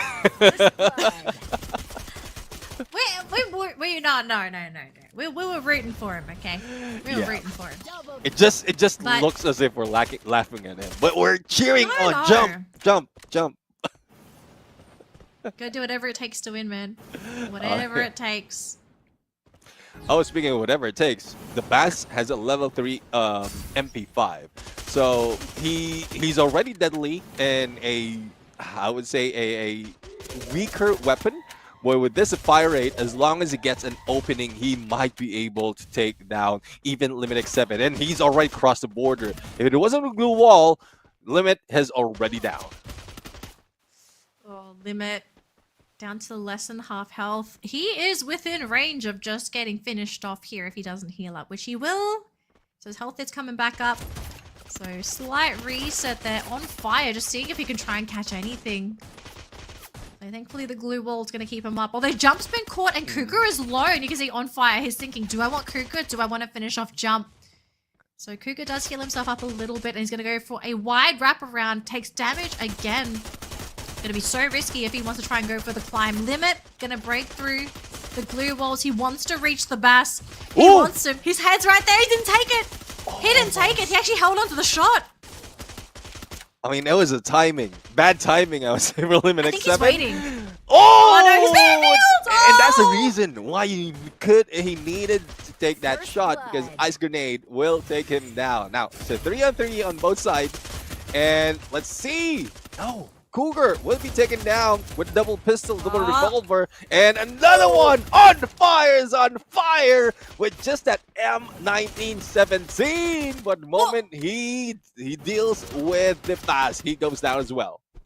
Oh, Pina's so low, but he's going to try and go for the drop instead. The Bass is coming. The shots are there. It's not enough. Oh, the Bass. He takes it. He's going to be able to take it for the team. So Twisted Minds get another point on the board. What a messy game, though, from both teams. Having to play with the elevation and then having to make the decision to go onto the low ground. We're at Intellect Center for round 5. 2 apiece for Falcons and Twisted Minds. Now, this map is more decent compared to the last 2 maps, because Crab Labs and then like the elevation that we have on both of the previous maps, that's why it was crappy. But now it's all like straightforward, and it's more of them getting an angle as well as getting in position. But speaking of position, Cororo almost being taken down because of position, but he managed to go in for that glue wall. But Jump managed to have a jump on him, and he's the first one to go down. But Jump also goes down.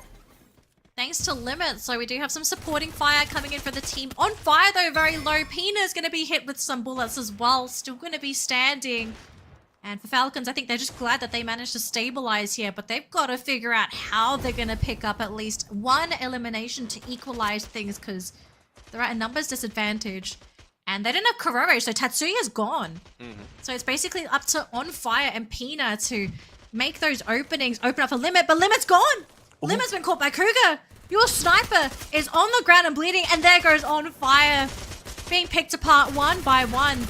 As the team is just, unfortunately, a little indecisive as to how to approach this after losing one of their frontliners. Yeah, definitely. I mean, that loss coming from Team Falcons because they invested so much as well on the cyber airdrop.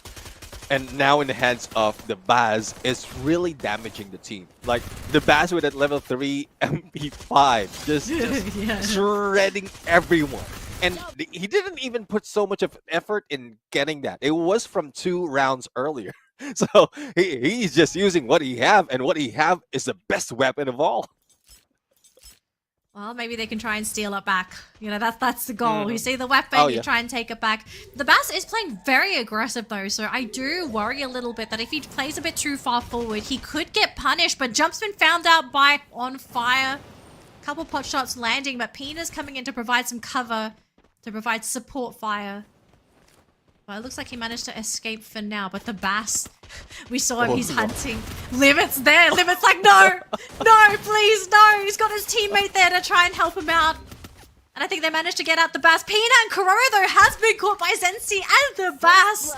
So all of a sudden, Falcons have been cut in half with only On Fire and Limit left. And they're staying close. There's one thing, though. I mean, if we would be, if anyone would be going against the Bass, make sure to deny him of that Zane. Otherwise, you'll see more of this. And the Bass right now has the potential to end this. Only On Fire remains, with the Blues closing in as well. And On Fire goes in below. There goes the zip line as well as that glue wall. But for how long can you survive going against 3, making it 4 players up Twisted Mind and Jump? Managed to land that finishing blow. It's now a 4-2 with the scores and very close for Twisted Mind to end this game. Oh no. I fear for Falcons. I fear for them. Twisted Minds. They are slowly running away with the match, and I can't see an easy comeback for Falcons unless Twisted Minds either make a terrible mistake, or if Falcons just find the headshot of their life. If they can one-tap the Bass before he does anything, if just anything, okay? They gotta find every opportunity. Play dirty if you have to. Do something. Keep this game alive. Because you've got so many games. 4 games back-to-back that they need to win. They need 4 games. Oh, and, Kororo! well, unfortunately, Kororo, first one to go down. And there goes Pina as well. It's not looking good. No. Match point. Arm's length. Per side that Twisted Mind. And They're the next falling! 7. This is All it. of it! Wings are clips right now. Oh man, Falcons have been absolutely clipped, looted, just everything. And it might even just come down to this next game. If you're Falcons, if you have any resources left, you have to invest in this next round. Invest everything. Yeah. I don't think there's any way you can econ anymore. You've got to get the best that you can afford and hope from this game onward that you can win every game back to back to back to back to back. This might be it. Falcons, if they want to stay in this and if they want to win this set, they have to win 4 games back to back. And one way to do it is to steal the Bass's gun. They gotta reclaim their own treasure. It's been stolen. They gotta steal from the thief. And we're not seeing anyone using that MP5, so it doesn't have that in store. And that's the only MP5 that is available. Limiting 7 receives damage. If I'm mistaken, that is coming from Sensi as well into mid with that AWM and needs to recover. But he's not given and a chance. A little bit of 180 on that throw. And Cougar repositions just the Bass is inside, down. but the Bass is down. On Fire has a chance. Limiting 7 would be knocked down, and everyone, all the utilities being thrown, and all focus on this specific area against Team Falcons. I don't know if Falcons can afford to pick no. him up. Pino's on the ground, Kuromo's on the ground, Limit's still bleeding. Oh, it's just on fire, and that is it. That is it. Twisted Minds take out Falcons in game number 3 of the set. Who would have guessed? Not many of us would have guessed. A lot of us thought Falcons were going to be able to take the set, but just again, another team passing one of our champions. Well, it is what it is right now. It is what it is. And the champions has been taken down once again, and it's in the hands of Twisted Mind. And I'm really loving the evolution of the other teams against Team Falcons, because the prestige is there, but it seems like, I don't know, whether it's Twisted Mind really evolving quite well, adjusting quite well, or Team Falcons is not playing to their best potential. Because even from the picks, it's not close to their usual gameplay. And with the performance as well after the pick, or after that snowball that Twisted Mind has brought in, it seems like there's no mind being put in on Team Falcon's on this Team Falcon side. I want to be a little optimistic and think that it's just everyone else catching up to Bueram and Falcons. That's how I kind of want to see it. It's like the competition is just getting tougher, it's getting stiffer. I think teams are starting to finally understand the game mode, and they're applying all this new information, this new knowledge into the game mode, and it's starting to pay off for them. So I want to think that we're just going to get better games from here on out. And like so far today, the games are pretty fire. And I kind of hope we continue because dang, if it slows down from here, I will be pretty sad. Oh yeah, definitely. I mean, quite surprising. That was a 6-2 if I'm not mistaken. Our MVP right now is Senzi. Let's not look about elimination, because I'm pretty sure there's a lot of elimination spread across the team. It's more of the damage. He's a damage dealer, and we've seen so many times, if one player from Team Falcons would receive so much of damage, or HP would go down almost half, it's Sensi who's making that work. And that's what the sniper need right now, or what the team really need from a sniper like Sensi. And well, he is making it work. It's kind of crazy because he has 3 eliminations to his name and 3,000 damage. It just this is what happens when there's no Cassie allowed, because you don't have as many health bars. Okay, here's the proper stats in case anyone's wondering, why is somebody with 3 eliminations getting MVP? 19 assists. 19. Hang on, let me say it again slowly. 19. 9. That is how much impact Zensi had for his teammates in these rounds. Incredible. Incredible stats to pull from a single player.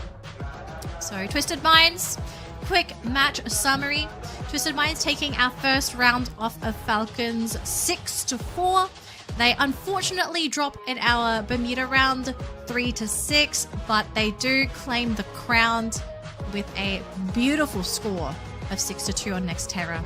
So Twisted Minds looking on point today, and maybe we could be even looking at our future champion. You know, all these teams that are beating Bueram and Falcons, champion quality teams. I think we can see any of them with the crown on their head at the moment. Yeah, I love the storyline coming from all the teams right now, especially the improvement, because we've seen that earlier, Virtus Pro, we've seen that as well from Twisted Mind, and I was not expecting this, because the moment now, like the first loss, it's okay, that it's something that we expect, because as you did mention, it might be a story wherein the teams are really performing that well or better compared to last season, but now even 2 of the top dogs are being taken out to a 2-2 bracket, wherein it's rare that it happens. I'm looking forward to what else can be offered, not just for today, but also the following days of Clash Squad, because if this is exciting, wherein no one's being eliminated, what more if someone would be eliminated on the next day? Yeah, it would. I'm gonna tell you right now. Bourbon Falcons, I feel like one of these teams is not gonna make it. A bold call, I know. I feel like someone's not making it tomorrow. So hearts might be broken. Or I might just get a lot of angry emails. I don't know. But just based off of what we are seeing, competition is stiff. Really, really stiff. Lots of teams just motivated to really put their all into Clash Squad, and the fruits of their labor is really paying off. So really exciting to see whether or not we're going to be seeing a new champion. Maybe Boyram and Falcons, they're bamboozling everybody and they're just being like, okay guys, we're gonna pretend to be bad, but we're actually not bad. We're just sitting here learning how you guys play. We really don't know what's happening in the minds of these teams, but at the moment, they haven't quite qualified as of yet, but they still have a chance to do so, so don't panic. In the meantime though, we gotta talk to Twisted Minds because they beat Falcons, and I'm pretty sure if you beat Falcons, you got a lot to say. So let's see what Twisted Minds have to say in their interview. Alright, Survivor and Booyah from Team Twisted Mind. Have to say that it's a big surprise that they beat Team Falcon that used to be the king of Clash Squad. So now I'm here with the Bats and Jump. สวัสดีค่ะ สวัสดีค่ะ Okay, so I have to ask you, how do you feel right now to beat Team Falcon? รู้สึกยังไงบ้างคะที่เอาชนะทีม Falcon มาได้ รู้สึกดีใจครับปลดล็อกด้วยครับในซ้อมโดนตบยับเลย Okay, so he say that he's so happy to beat Team Falcon because in the scrim with Team Falcon, have to say that they lost, how do I say, lost almost all of the game, but now in the real tournament they beat Team Falcon. Alright, so the Bats, I want to know that about your team. What is the key factor that bring you to the victory?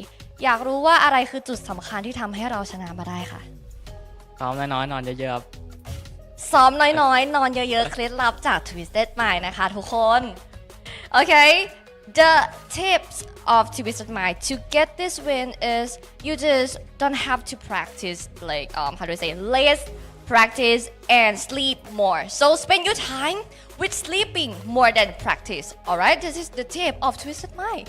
Let's go to the last question. Do you have anything to say to your fans? มีอะไรอยากจะบอกแฟนๆไหมคะ ก็อย่าลืมฝากเชียร์ทวิตเตอร์มานะครับจะทำให้เต็มที่ครับ So keep supporting us fans. We will, we gonna, now they go into the double elim already. So please keep supporting us. We will do our best to get this win. Alright, thank you for watching our interview section. We're gonna have a short break before get back to the tournament. Bye bye. Bye bye.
Ladies and gentlemen, welcome back to the show. This is the Free Fire World Series Southeast Asia Fall 2025 Clash Squad mode, and we have just finished 3 series out of 6, and we're starting it off in our elimination round. This is a battle between PE Sports going against Team Flash, and back on desk, I am Neptune the Gentleman Garcia, joined by the one and only Daniel.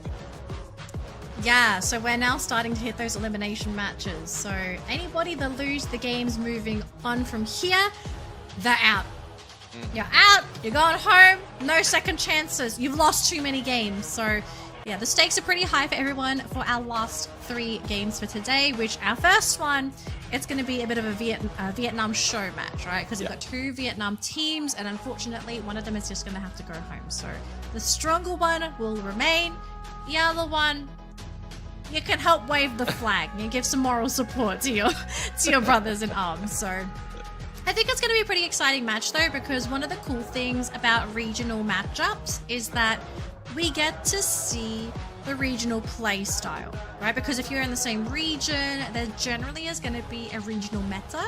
So I'm keen to see what the regional meta is going to be for Vietnam. If it's going to be the global SEA meta, which is the stuff that we usually see, or if there are any maybe like surprise picks that the Vietnam teams love to pull out, and maybe it's something that they like to share with one another, right? So yeah, keen to see what kind of surprises.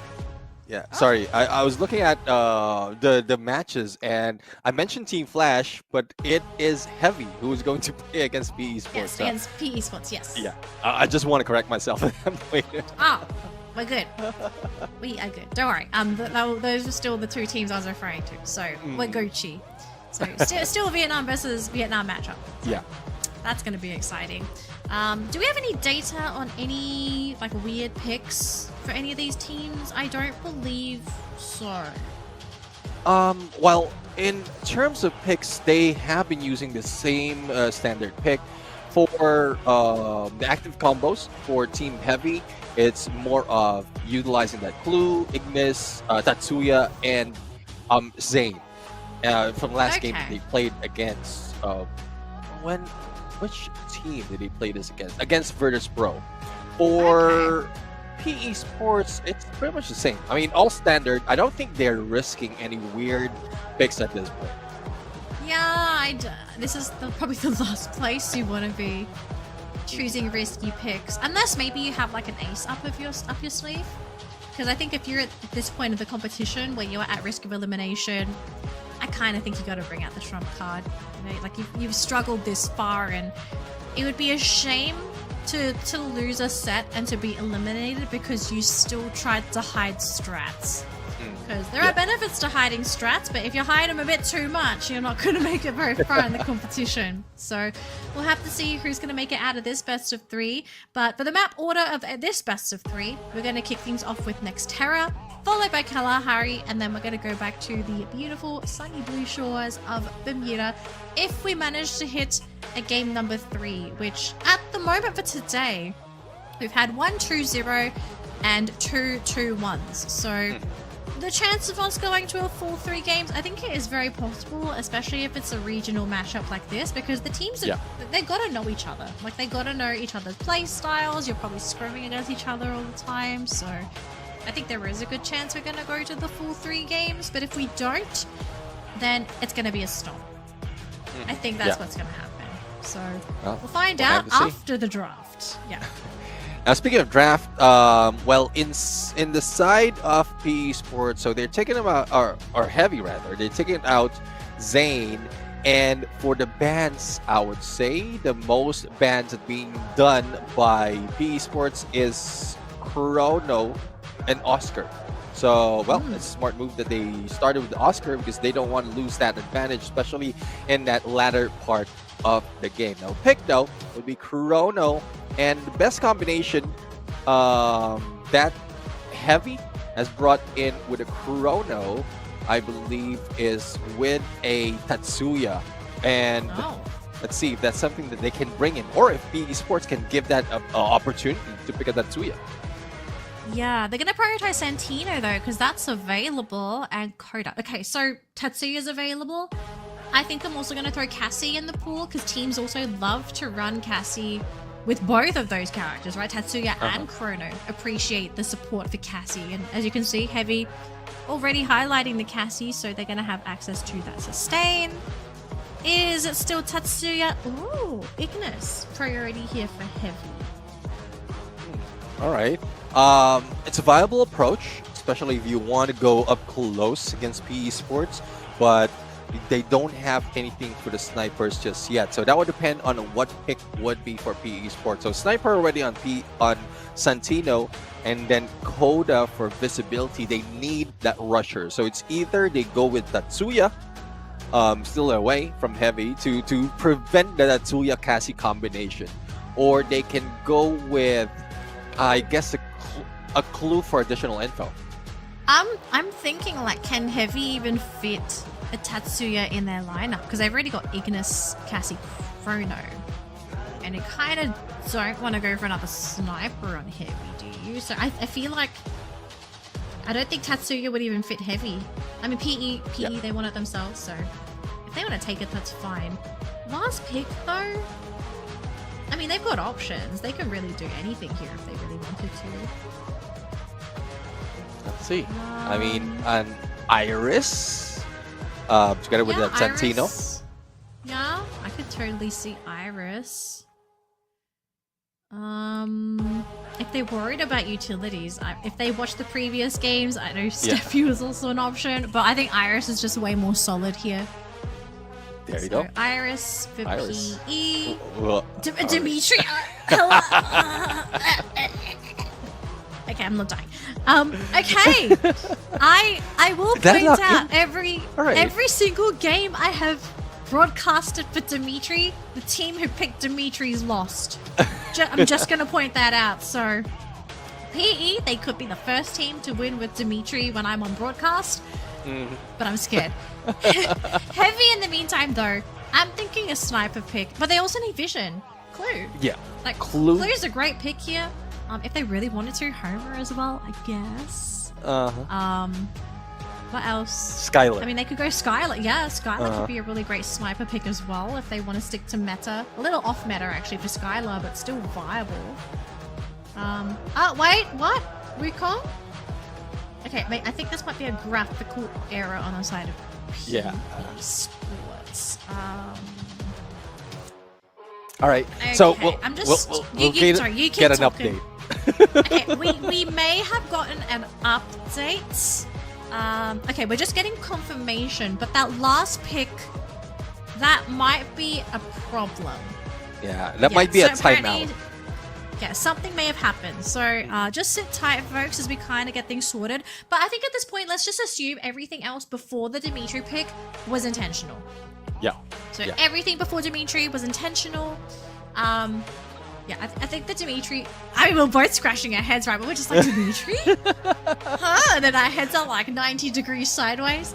So, But I think the Iris would be much viable, I believe. Yeah. Because we had that they already highlighted before the Iris. change. Yeah. Yeah, they highlighted Iris. So if that was the last pick, I'm totally fine with the Iris last pick. So it's more of like denying.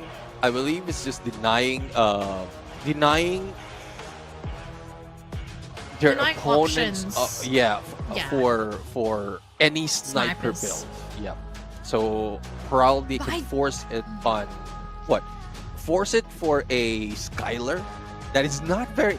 I mean, I know there's potential for a Skylar, especially when glue walls is involved, but there's limited range and the number of glue walls being laid out compared to Battle Royale. So Yeah, I guess. there's a lot of glue walls wanna... being laid out.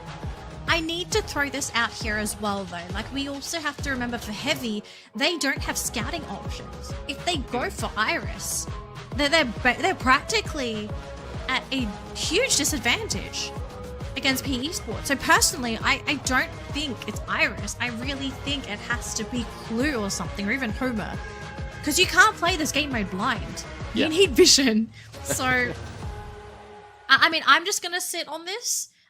If the players on the side of Heavy do choose Iris, you have my condolences. Or if you win, I will bow and pray and just it would be crazy. we'll have to see. Like, Heavy, if you don't want to play with Vision and you beat PE, I guess Vision's overrated. We don't need Vision characters. We can go for more damage, more support, more defense. Yeah, I mean, it did work for most instances. Though, Vision skills it does help, but you know, we were talking about that earlier as well, wherein even the coda is being countered so many times because of the timing as well as the condition wherein you would be spotted with the Aurora Vision. So as long as you identify what needs to be done, given your opponent has that information, that's whether it's the timing or your position or whatever, as long as you met the condition to go against or to counter that vision skills like coda, iris, clue, whatever, then you're still good to win. Okay, so we have the finalized lineups for the teams. I'm not sure if we're going to bring it up on the screen again. So for PE Sports, they are locking in Coda, Santino, Tatsuya, and Dimitri. And then on the side of PE, wait, Or Heavy.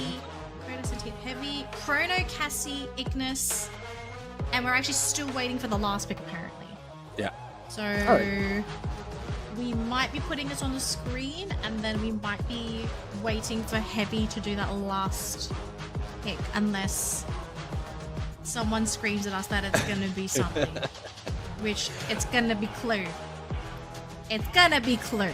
I'm putting everything I own. I don't actually own a house. My imaginary house onto Clue. Because who can afford a house in this economy? I'll put my rent on it. You can't even afford to put your rent on. I know. I need to get my deposit back. Oh god. Anyways, I mean, Clue is viable. At least they have that information. Skill. Yeah. But so our money, it's either Clue, Skylar. I think the if you wanted to go out there, A124. I think I'm gonna mention A124. I think if you really wanted to, A124. I'm very unlikely in this scenario, but we're just naming snipers at this point. Right. But what else? Hang on. Let me have a look at the list. So Skylar, Clue, Iris, Homer, maybe? Homer. Do you think Homer could be an option? I think I did mention this. I just for some reason I blanked out. If you're Rasia. Oh yeah, If you're okay, I Rasia, guess that works. Rasia. Fine. Okay, sure. If you're Rasia, that works. I don't know. There's very limited, especially if it's just a sniper that we are waiting for. So, but they can go off, they can go off meta, in the sniper. They still have. Okay. I'm seeing a name of a character I like here. I'm not gonna say it yet because I'm not gonna confirm this yet. No hints. No hints. No hints. I don't know if we're gonna show it on the screen. If we don't, I will say the character's name, but everyone in the chat, you guys know what it is, okay? If you think you know what it is, say it in the comments. Say it in the comments. What do you think that last pick is going to be for Heavy? I don't have the comments open actually. Do you, Neptune? Yeah, I do have the comments. Okay, what's chat saying? What is chat saying this last pick is going to be? None yet. There's a lot. Yeah, there's a lot of conversation that I don't understand. So unfortunately, there's no auto translate. Oh no. So, but for those who, definitely those, please type it in English, please. What do you think? What do you think would be last pick for a Heavy at this point? For their, I believe for their sniper, because we don't have the name on there yet. Yeah. We're still waiting for this confirmation. It's coming soon. But I've already seen a name. Yep. All right, we have Never Give Up here, giving us Clue on the chat. Okay, so we got one clue. Any other guesses? Oh, Wait, it's on the screen. There we go. It's on the screen. It is not a secret to all of my clue guessers out there. You win a prize. You win a little bit of ego. Good job. And maybe a pat on the back as well. Good So job never to all of my mind. clue Never guessers. mind who would have that. It's there. But honestly, the Dimitri pick is... It's legit. No, it's legit. It was not a bug. But, Uh-huh. I mean, again, we're both kind of scratching our heads with the Dimitri pick. Yeah. Because, okay, what does Dimitri provide? Sustain. Dimitri, Like, yeah, sustain? sustain, healing heartbeat, Yeah. the diameter as well as leaves those for recovery. Good contention though for a Cassie. That might help Tatsuya. So you think it's mainly to provide support for Tatsuya? It seems like it. At least it's not limited to one person, but it's more of the duration though, because the Cassie has like longer duration. Once you're connected, you heal up.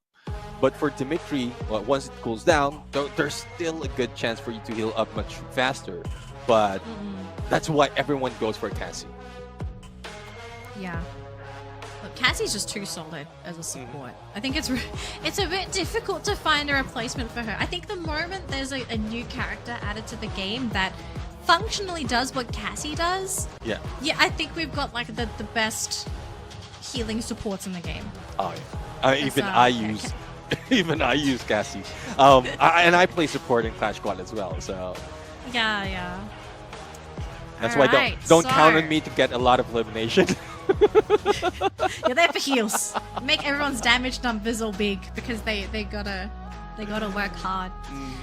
Okay, so as we get ready to jump into the match, in case you guys may have just joined the broadcast and you missed the draft, it's PE Esports going up against Heavy, and for our characters selected, did you see the names of the players assigned to the characters? Yeah. I actually didn't catch it. Okay, you do. Yeah, I do have. Would you So- mind letting everyone know who's playing what? So for PE Sports, Coda would be for Nolan. We have LBT that would be taken by Santino. We have Lauho with a Tatsuya, and then Dimitri would be taken by Nero. For the side of Heavy, we have Bui on the clue. Alan would take that Ignis. Mufasa would have that Cassie, and Don't Cry would be taking that Chrono. And well, I guess there's no waiting. Game is starting right now, and we are heading in to Nextera. All right, next Terra, round number 1. Who's going to start things off for our pistol round? Who's going to have that little lead? And already LBT, this man, trigger happy. Trying to do a little bit of damage. Nothing connecting though. So now it's going to be Don't Cry, Move Faster to bring the fight into PE Sports. And Nero almost losing his entire health bar. Jumps down at the right moment. Look at this. Everyone just abandoning ship. You see? You see? Oh, wait. Oh, Don't Cry already hitting the ground. LBT. What a shot. Yeah, perfect timing though. I mean, they're playing with aggression of Mufasa and Don't Cry with that Cassie and that Chrono combination. So, but the thing is, the pickup has been done. No one's being eliminated just yet. It will be going for a slowdown because Heavy would need to recover as well. So let's see. As there's a standstill, the blue would be closing in, and probably a huge shift would happen in a few seconds. But PE Sports is not risking it all. They are staying outside blue, and there's a huge risk that the hit would be done onto Nero, not even able to use that sight. Oh boy, Nolan's gone, Nero is gone, PE Sports down to 2. Lauho's been caught too, and LBT, last one to go down. Heavy. Starting the round heavy. Making PE Sports lives a little bit difficult. So, great little start already. But again, it's just the pistol round. It's just the test, the practice, okay? Now it's the real thing, round number 2. For PE and Heavy.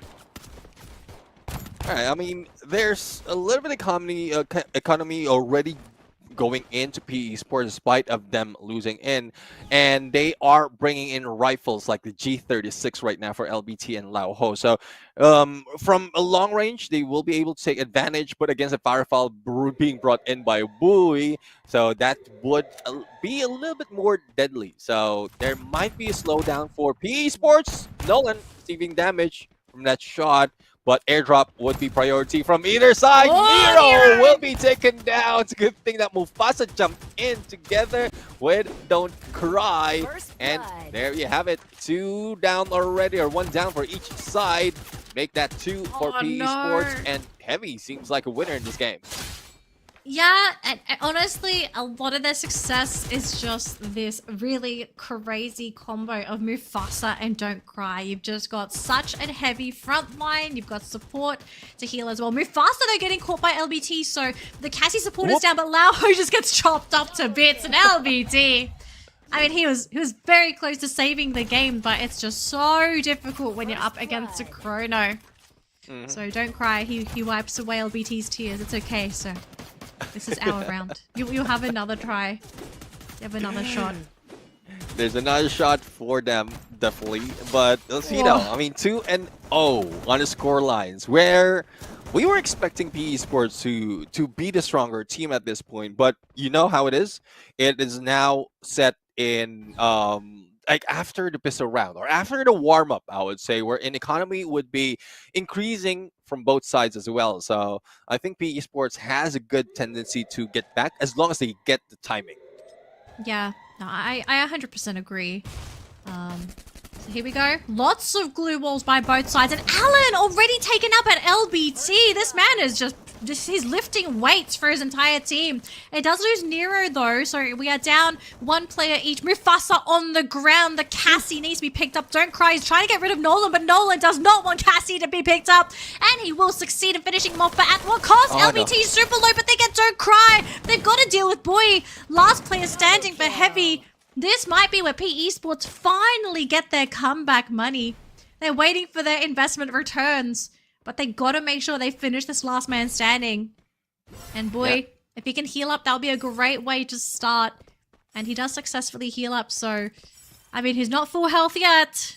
He's got 2 plays to take out, and one of them is LBT, who has been very sharp for these first couple rounds. And he's gonna get him! LBT! 4 eliminations. All on his own. This man carrying his entire team's hopes and dreams. In his pocket. Yeah, definitely. I mean, the perfect timing, I mean, the perfect usage of that coda, Aurora Vision, as well as having that level 3 MP5 does help. I mean, once you have that coming from the Cyber Drop, you have great fire rate, great damage as well. And a couple of patches back, AJ often says this gun hits like a truck, and then it got flat tire. It slowed down a little bit in terms of damage, and now it's back. So I guess MP5, especially coming from that Cyber Drop, is very crucial in the beginning parts or the early parts of each round. But let's see though, this might be taken away later on, because Heavy still had economy to play with and managed to pull in a little bit of weapon as well, especially that BSK coming from Bui. But, well, it seems like Heavy is the ones receiving all those damage. Yeah, thankfully Mufasa did not get picked off though, so they will be able to get that healing in for both Don't Cry and Mufasa. So just a bit of a reset, but also a positional change coming out from Heavy, as Boy taking more than half of his health and damage. Luckily going to be okay, but now weird spot for Heavy because they're all on the low ground and they've given all the high ground advantage to PE Sports. And the round's not going to get any easier when the blue comes in. So what's the play here? Are they hoping if they stay on the low ground that they're going to pick off PE Sports if they have to jump down? Yeah, we've seen that. It's a strat, but I don't think PE Sports is going to do this in a silly way. Like, they do have a way to kind of leapfrog down. As you can see the way those buildings are made. You can see Nero's trying to do that. All right, so I guess this shift would be something that both teams have been waiting for. And PE Sports already in lead. Now, there's still a problem with jump. this time there's not so much ledge to play with. So it's either you just finish it in time, in the perfect Gotta timing, and survive. LBT already doing that with a power foul, and there you go. Cleanup crew is needed, and well, PE Sports has this round 2-2 in the scoreboard. The idea was there for Heavy. I think I'm not sure what they were kind of hoping to achieve. Maybe they thought the circle was going to go in a different direction, which would be PE Sports to be the ones having to move first, not Heavy. But they just luck of the draw sometimes with those circles. So yeah, unfortunate for Heavy. Maybe Farmtopia is different, you know. Maybe this is Heavy's time to make that comeback happen. Yeah, let's see. Yeah, If this I would think be they'd be pretty upset losing that round, honestly. this would be Funtopia for the team, or Funtopia, we'll just sorry. yeah. No, I mean this is Farmtopia, but would it be fun? Oh, fun. Sure. Again, elevation is Thanks. something that PE Sports has taken advantage from earlier, and Heavy right now trying to prioritize on that airdrop, but they do have that connection, and I believe they have the cyber airdrop as well. Nolan is trying to just push them away, but nades onto Nolan. Still managed to survive, but for LBT, he's trying to make shots, but there goes a knockdown and instantaneous pickup being done. Great work by the support from PE Sports. First blood. Heavy losing their front line. So they've lost both the Chrono and the Cassie, leaving Alan and Bowie to be the ones to try and save this game for the team. Oh, but it's going to be so hard because everyone is still standing for PE Sports. So you can see LBT, he's there. He's just waiting for Bowie to stick his head out so he can get that headshot. Alan, in the meantime, they're on the low ground, having to fire into Nero, and he loses that, unfortunately. And PE Sports, they take round number 5, putting them in the lead with 3 points over 2.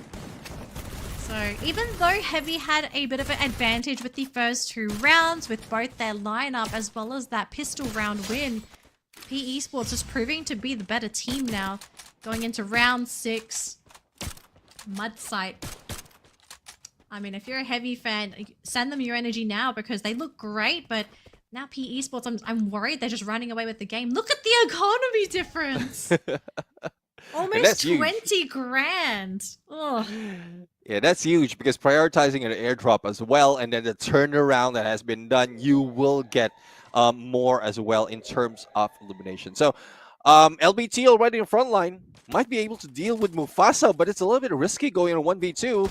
And there goes LBT running away, knowing that he doesn't have that weapon to go against the duo, but he might just be baiting the rest of the teams to chase after him. Don't cry. We'll try to go in for a rush, but Nolan has been taken by Bowie out of nowhere. Oh, Mufasa. First blood. Okay, Bowie, Nero, Nolan. Current player is currently incapacitated. Nero's going to go down, so PE Sports already down 2. But Bowie gets picked up here, Neptune. Oh no, he's been caught by Bowie. Man, Bowie he's gotten revenge. And Mufasa gets that last one. So LBT, final player to go down. And, well, Heavy, I mean, someone sent them energy because they were able to take that round. So we managed to pick things up and tie it to 3 apiece. So it's not just going to be a case of PE Sports running away with this matchup, thankfully. It looks like we are going to be getting a close one at least. Oh yeah, I mean the trade-off, the back and forth, it's quite balanced. And it's not aggressive as well, even for PE Sports. So it's giving much leeway for Heavy right now to fire back. Now, Intergraph Labs, that might not work compared to what we have earlier. The moment that you jump in, you would be out in the open. So you need to be careful as well as to where you move and jump. But Mufasa and Don't Cry still connected. Nade on Don't Cry, but it doesn't hit him. Now here comes back up. And, well, not so much of breathing room being given to Nolan. But on the other side, it's Lau Ho going against Alan. But that Flame Mirage saves him that chance. And Alan right now will still stay on the second floor. Oh, Alan, looking for LBT. Getting rid of LBT would be huge for Heavy because that van has done so much to just make Heavy's life very difficult in all of these matches. And for Heavy, they would like to try and get an advantage wherever they can. But so far, Mufasa still well covered. So it's going to be quite difficult to get rid of the Cassie. So the answer might lie in just getting rid of Chrono first. Mufasa's health down to half. We'll be able to heal up though. So probably shots from LBT. Lao Ho though, going to be picked up there by Alan. And Nolan, next one to drop there for PE Sports. So all of a sudden, the curtains have been thrown wide open here. And Heavy looking to try and finish things off. Mufasa though will be hitting the ground. So the Cassie has been caught, still just bleeding. And Alan, the next one to follow here, caught by LBT. But again, it's LBT all on his own. Up against 3 players from Heavy. And he will be taken out there. So for PE Sports, as long as LBT is allowed to play his game, it seems they're able to take the round. But the moment Heavy can hold their ground and can cut through the front line, it seems like that's where things really fall short here for PE Sports. Yeah, and Heavy's also doing well in isolating their opponents. Because earlier, like the bait and switch, Alan baiting one of the players from PE Sports, I believe that was Lao Ho, and he managed to get him off that ledge. So, and then that puts Lao Ho in the open to be taken out. So, I mean, great stride being done by Heavy right now. Position, isolation, everything else, and even buying time. Because they're not that aggressive despite of having that Chrono and Cassie combination on them. But let's see though, because they're still in front line going against Nero and Nolan. And those nades will not work that much. It was Alan from the other side. Managed to take down Nero, and even Alan, who takes down Nolan as well. Oh, and LBT, it looks like he's been found out as well, losing a lot of his health by Lao Ho. Gonna drop, and LBT goes down to Heavy. Is the crown. And PE Sports are starting to lose sight of this game. Oh my goodness, PE Sports, it's not over yet, okay? Yeah. So for PE Sports, they can bring it back, but I feel like they need to adopt a similar play style to EVOS and AGAL, right? Because so far, everything has been put onto LBT's shoulders. This man can shoot, but he needs to be given more opportunity to do his job. So Lao Ho, Nolan, and Nero, they need to either figure out a way to keep Don't Cry and Mufasa busy, but also at the same time, make sure LBT is given freedom to do his job as that sniper. So ensure that Alan and Bui don't suddenly appear out of nowhere to prevent LBT from doing his job. So we're match point, but PE Sports, they have a lot of games that they need to win if they want to take this first match. Yeah, let's see though if there's something that they can do right now. And I mean, for Nero Nolan, I guess like unnecessary risk is something that they need to avoid right now. Because going against Don't Cry and Heavy Mufasa, it's just tough. Connection with that basic therapy would be very crucial if they can take down one of the players. But boy, nice take down Nolan, and there goes a confirmation. Thus, Don't Cry and Mufasa is rushing, but LBT brings down Don't Cry. It's now a 3v3, make that 3v2, and LBT Lao Ho a little bit too far though, as Mufasa steam rolls there. Now, Lao Ho only remain against 2 players, but not so much of an angle can be taken right now, but did manage to get away, but a backstab coming from Mufasa with this AC-80. Lao Ho, you've got one job, bring it back for the team. Oh, but he can't do it. Mufasa, lock it in. And that's going to be game number 1 set for Heavy, who they ran an incredibly well-oiled lineup. They utilized the Cassie Chrono to its maximum potential. And PE, they really struggled to deal with that duo, unfortunately. Yeah, I mean, it's something that we've seen from PE Sports. The moment they lose, and we're like, this happens often in Battle Royale. The moment they lose a fight, it seems like they're being demotivated at this point, and that's where steamrolls against them or snowballs against them, and that's what PE Sports is taking advantage of, as well as they have Don't Cry in there in the lead. So with that, I guess PE Sports really needs to deny them of that Cassie, so that there's a little bit of slowdown coming from Heavy, and there won't be that heavy damager in this game. Yeah, I think we also kind of have to talk about the Dimitri pick. Thoughts on Dimitri? I mean, it kind of did its job, but if we're gonna compare apples to apples, Cassie outperformed Dimitri in every way it felt. So if we didn't have Dimitri as this last pick for PE Sports, what could have been picked instead that would have benefited the team? Because I think we have to remember, so LBT was on the coda and he was doing a lot of the work for the team. Is there anything that we could have picked that may have been able to support LBT so that he would have been able to do his job better? It might not be the usual though, but it's not so much nades, throwables being used. A Raiden could have helped them. Just to slow down the pace of Mufasa in Don't Cry. Like if you pull out the sniper, the spider rather, then it would slow down that push, and then you can take advantage of that with Laoho's Tatsuya. And that's a desperation pick, I would say. Desperation pick because there's not so much of option being left. You won't be able to use any of the others like the Homer, A124, because it doesn't match their gameplay. Doesn't match their the A124 can, but you have to deal with 2 players. So I guess the Raiden is a much viable option. Oh boy. Well, unfortunately for PE Sports, they have a long road ahead of them because if they want to somehow stay in the tournament, they've got to win our next 2 maps.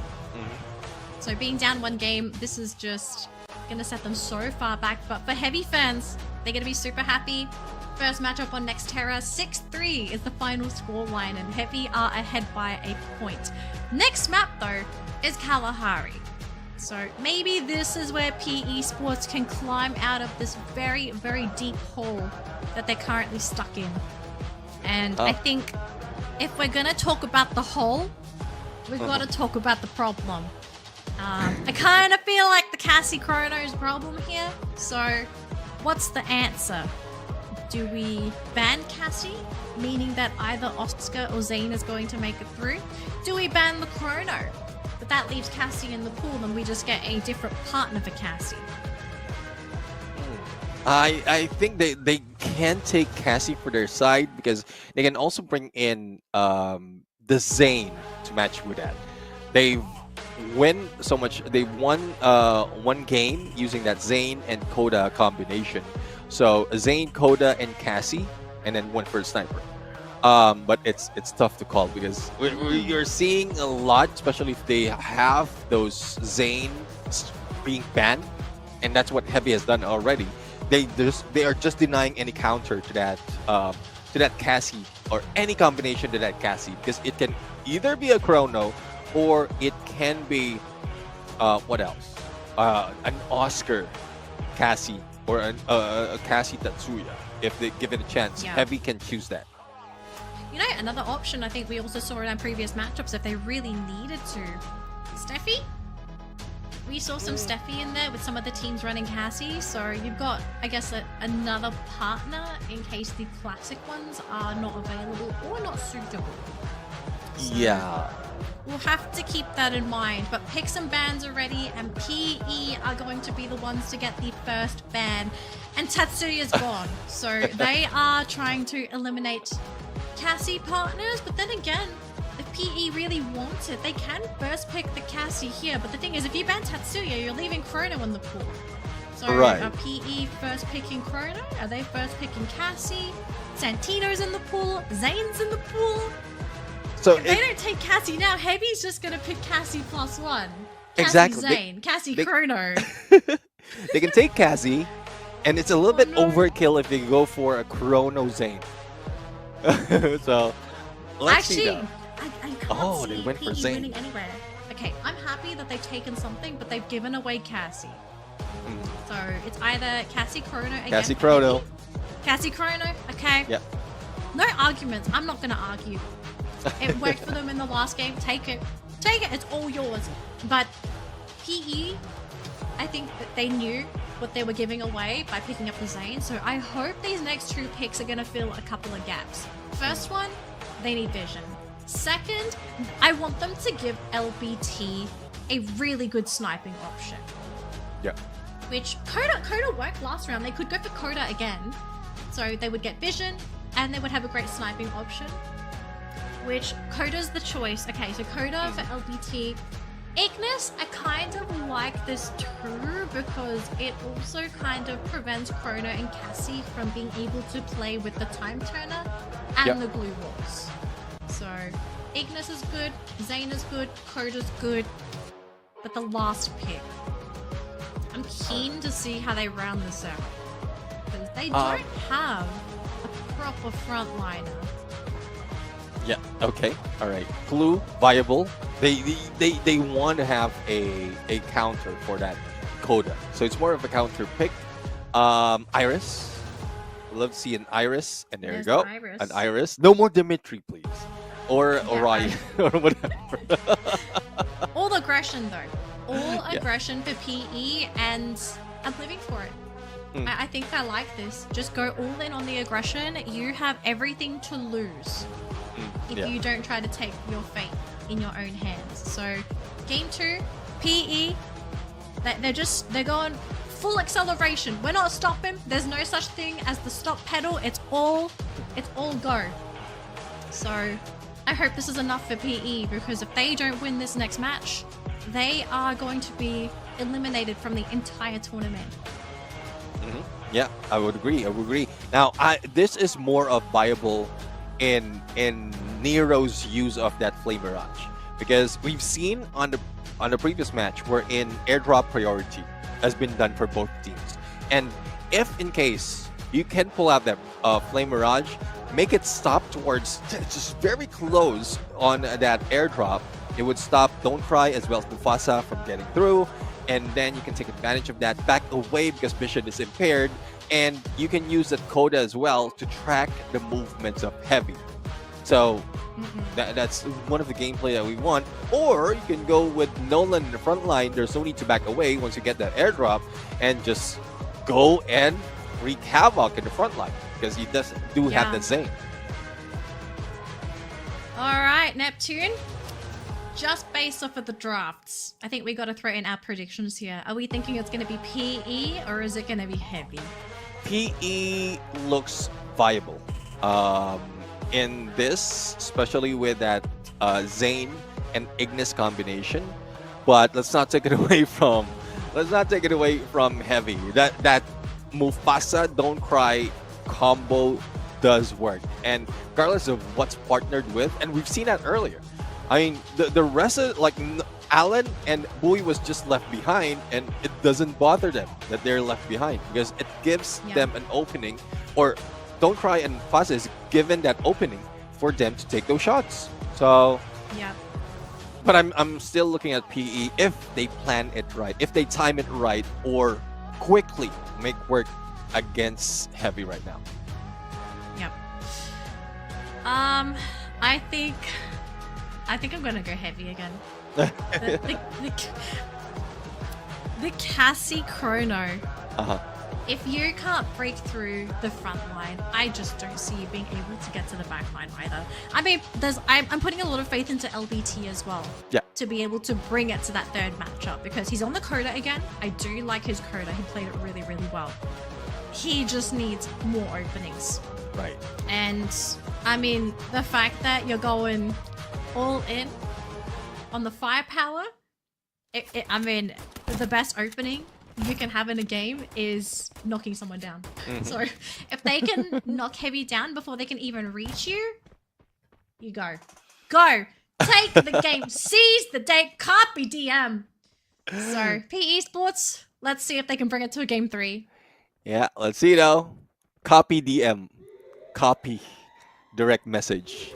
That's what I heard. But I know the meaning. I know your point. Seize the day. Seize it with 2 hands. All right. So let's see though.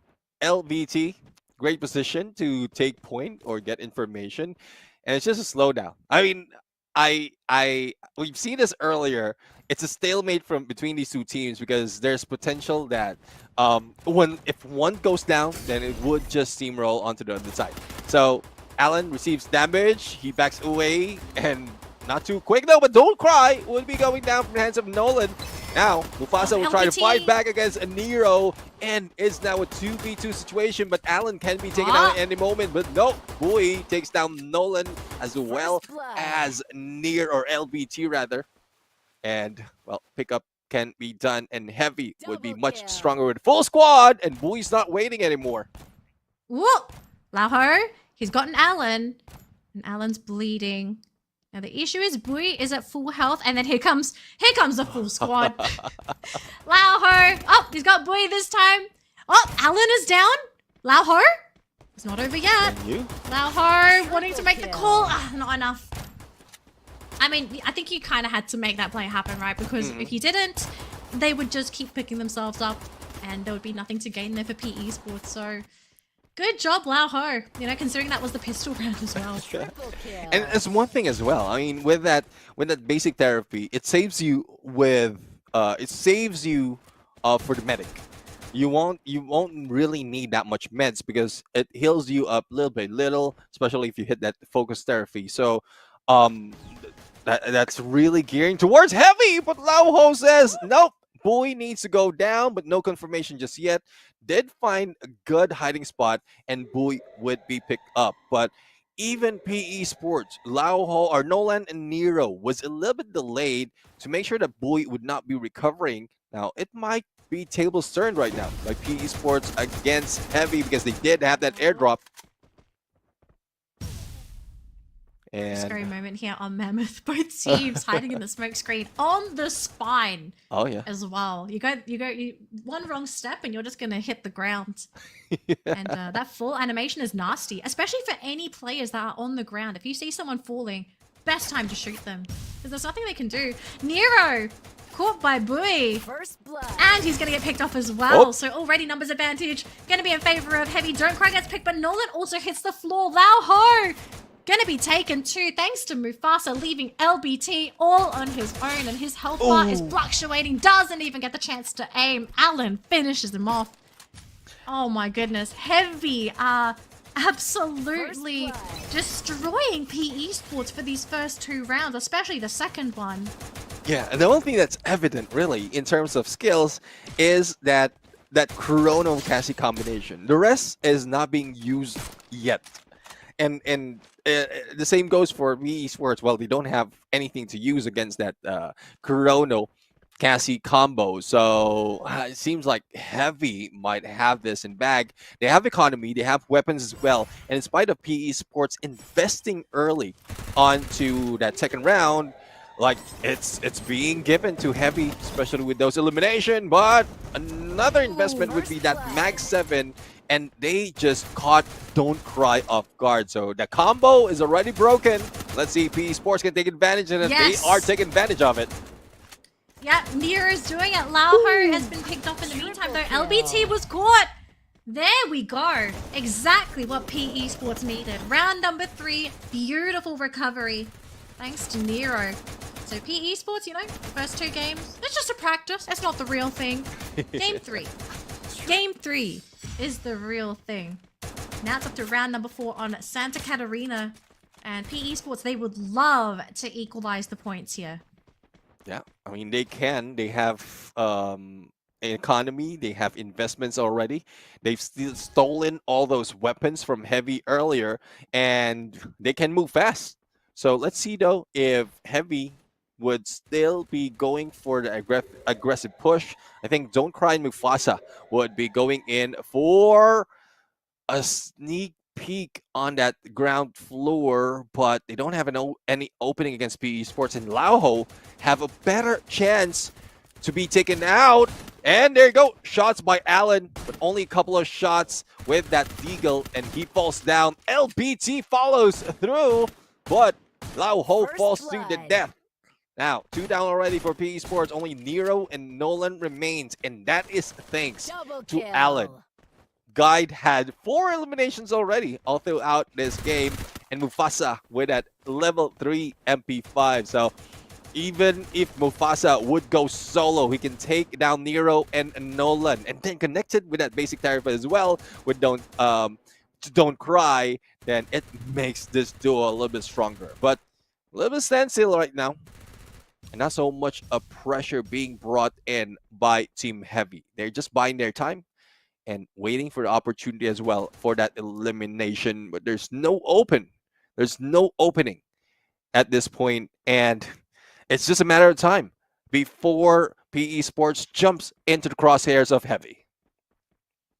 Either jump into the crosshairs or make the shots that keep them in the game. And Alan has been caught. They go down. Nero is still sticking around though. Sliver of health, and Mufasa running to join the team as Don't Cry and Mufasa against Nero and Nolan. Don't Cry very low, but they've caught Nolan and Nero. So another round going to Heavy. That was so close. It was so close. I mean, the takedown would be beneficial. Just unfortunate that Mufasa does have that great fire rate MP5 and then a P9 as well on Don't Cry. And again, as was what we were talking about earlier, the combination of that Cassie and Chrono. It doesn't even have to pull out that time turner. Just that Cassie connection all throughout worked for them. Yeah. Just Cassie Chrono. You gotta ban it. I am shocked that PE Sports just decided they didn't want to split this duo apart. So another round of this Cassie Chrono and Mufasa and Don't Cry just going to be stuck together on the hip. In the other side of the map though, Alan gets taken up by Lao Ho. So that's going to be 3 players up on the side of Heavy, and PE Sports still 4-man strong. Don't Cry trying to break through the glue walls, but their lineup aren't really the best at breaking glue walls. So PE Sports going to buy themselves a little bit more time to either heal up and get into better position. But Mufasa in the meantime though, he's going to be there with the cyber airdrop. No. And Nolan and Nero, they're trying to go for the wraparound here. And they're trying to create a space, an opening for LBT. Lauho is there as well, so they're ready. It's just a case of when do Heavy decide to go? Because they also have to deal with Mufasa. The ideal situation is you get the 1-tap on Mufasa. Get rid of the Cassie. Get rid of the sustain so that Boy and Don't Cry, they don't feel invincible. LBT, he just needs to find a head. He's got to find the top of someone's head. It's tough though, because earlier it was Mufasa with an MP5 level 3, but now Don't Cry also grabbed his own MP5, and if he gets close, or both of them gets close to one player, find an opening, then it would just be a shred coming from Heavy at this point. Here comes Don't Cry going in for the shred, and the backstab coming from Mufasa, and there you go. The trigger discipline from Mufasa to move onto the flag, but no! Beast will turn things around. They can grab all those weaponry, but they need to go for the pickup. It's a little bit too late though. I don't think they were able to get that MP5, and they did. Nero had it. Nero have it right now, and well, there's a chance for PE Sports to go for a comeback. That was a big chance, but they got to break through the wombo combo. I mean, they did it in the last round. They can absolutely do it again, especially if you are much more equipped. Yeah. So let's see if they're going to be able to utilize the new equipment that they were able to grab from that last round. And a bit of a delta split here. So Lauho left on his own with Nolan and Nero grouping up together. The deadly duo Mufasa and Don't Cry still stuck together. LBT going to be hiding behind his team. Alan in the meantime though, trying to go for a side quest to see if he can catch LBT. But LBT, you can tell he knows. Yep. He knows there's someone around the corner. And Alan, 8 health points. If anybody breathes in his general direction, he is gone. And there we go. Nolan catches Alan. That's ice breath for Alan at that point as the ice grenade takes him down. But Lao Ho has been taken out as well. LBT specifically knows with Aurora Vision where to throw or lob those grenades, and they might be able to go for the pinch. But Don't Cry has information as well, but is not giving an opening for side of Nolan and Nero. Now, LBT would have a chance to go in to regroup with the rest of the team, or probably just go for a backstab in case someone rushes in. But Don't Cry is not buying it. They will be buying for the time. They have a few seconds remaining before the blue closes in and possibly a shift. But no, there's no waiting. Don't Cry, Mufasa, both an MP5. The timing is pristine. Only Nolan remain, and there's little to no chance to go for a clutch. And Heavy takes it back once again. Oh man, that was beautiful. They just came from every angle, left, right, and even from the top as well. They jumped from the top of the tent. PE, they had nowhere to hide as well. Oh my gosh, Heavy are coming in guns blazing in this set. Now up to 4 points over PE Sports 2. Only 2 more rounds, and they will take this entire set 2-0. I mean, this is looking like Team Heavy being a little bit stronger compared to the numbers that we have in the beginning of this game. And that's just because Mufasa and Don't Cry was not denied of that combination. But they're still in front line. Nolan and Nero, despite of them being up close, they couldn't fight back. And ice grenades as well as throwables on them. And this might be it. Match point already. Peeking in onto the side of Heavy. Mufasa, all that aggression plus MP5. Take down onto the other side by Alan. And it's now left to LBT. Oh man, LBT. I think he's lucky if he even gets one drop. Alan! That man, he threw a golden grenade. Look, it landed onto 2. It wasn't the insta drop, but it was enough to drop Nolan. Nero was low. You have to be so careful in those little bottlenecks, especially if you're this late into the round, because you know that there's going to be a lot of grenades being thrown around like that. So match point here for Heavy. All that takes is one more win to 2-0 this set against PE Sports and to knock them out of the tournament. And if you're PE Sports, you pull out all the stops. If you're hiding anything, everything, empty your pockets. Oh, I see. Well, this is the last chance. Groza X being brought in by Don't Cry. Another viable weapon to put in so much of damage. But speaking of damage, Bowie receives a ton of it and needs to recover as quickly as that, backs away and recover himself. Now, they're still off for a great fight, but Nolan Nero, the possession is not looking good most of the time, especially with that Flame Mirage. It only exposes where they are, and it doesn't have so much of an advantage as well against Heavy. So let's see, though, if this is something that they can play around, especially in this potentially last round. Look, don't say it's the last round unless it really is. And just with how things are currently starting, it might just be Nolan already getting caught. The team's going to try and help him out. Oh, Nero just gets clipped by Mufasa. Runs in with so much confidence and just finishes him off. And it's up to Lauho, who's now being jumped on himself. He needs to get a one tap, he can't. And that's it. LBT also drops. Heavy eliminate PE Sports from the competition with a clean 2-0. A very convincing win coming from Team Heavy. And it's not even close in terms of the scores. It's not even close in terms of their gap for each round. And, well, Team Heavy showing this time around a little bit different, a little bit more heavier. And that firepower, and I'm loving it. At least they are moving up. They will not be taken out from the competition just yet. It's PE Sports who will be taking a seat and just waiting for their Battle Royale matches. Yeah, I think Heavy is feeling a little lighter today. Not so much pressure. They are still in the competition, thankfully. So Heavy fans going to be rejoicing. But if you're a PE Sports fan, sure, they might not be in Clash Squad, but I think it makes sense to support one of the Vietnamese teams moving forward, because you still have a few teams in the competition. You've got Heavy, WEG as well. So you got teams to support, okay? So if your favorite team is not there, support your country, your region, anybody. Just give them your support, okay? So at least you still get to enjoy their matches. But yeah, Heavy, we're going to see them again. But this match is now officially over.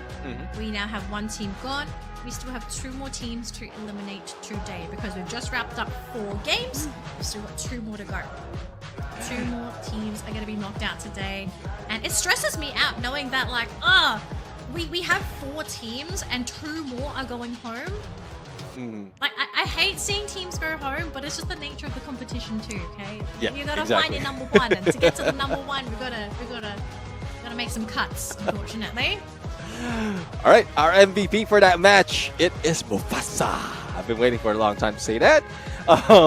He had been a deadly support in this fight, just supporting Don't Cry in their role, and he did get so much illumination as well as damage because of how well they played it, not only in the game but also in the picks, staying close, staying true to their active skills that works with their play style. And you can see that as well. Apart from Mufasa getting 8 elimination, there's Don't Cry in there with 6, same 3k damage. And like what I said earlier, like Mufasa and Don't Cry can leave Alan and Blue behind, and they can still go on a roll. And it's more of it seems like the snipers as well as the midliners are the ones supporting the ones in front, which is Mufasa and Don't Cry.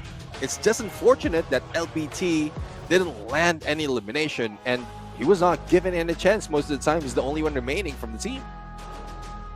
Yeah. Honestly, the set was just really tough, I feel, for PE, because they went all in on this very aggressive, we knock you out before you can get to us kind of play style. But it's just the Chrono Cassie. They're too tanky, they're too thick. Yeah. They just didn't have the resources to be able to get the 1-2 taps onto either Don't Cry or Mufasa. Like, if you can somehow get a insta knock, or at least remove one of these characters within 1 to 2 shots, I think you're good, because all of a sudden it sort of breaks that formation.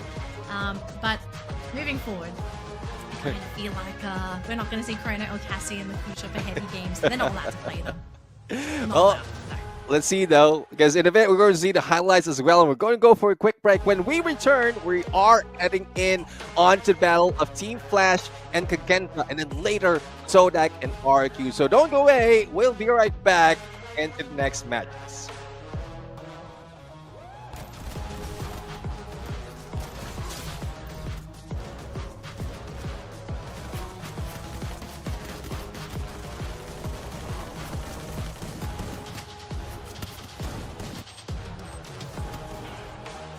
First blood.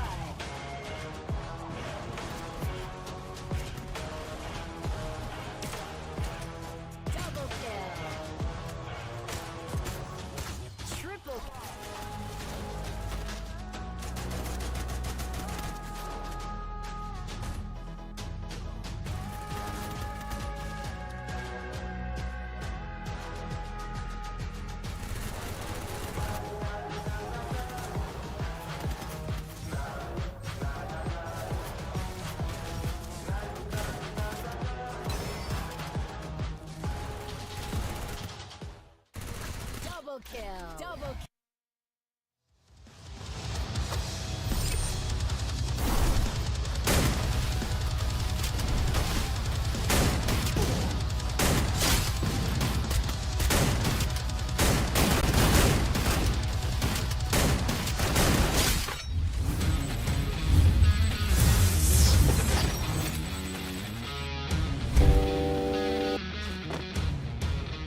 Ladies and gentlemen, welcome to the show. This is the Free Fire World Series Southeast Asia Fall 2025 Clash Squad mode, and we are fueled with Red Bull Zinc and vitamins from Thailand. It's supplemented with Zinc B3, B6, and featuring a mild taste that helps everyone stay highly focused and seize every opportunity to achieve stylish Booyah victories. Because so far, those victors would remain in the competition, and for the remaining 2 matches, those losers would be eliminated from the tournament.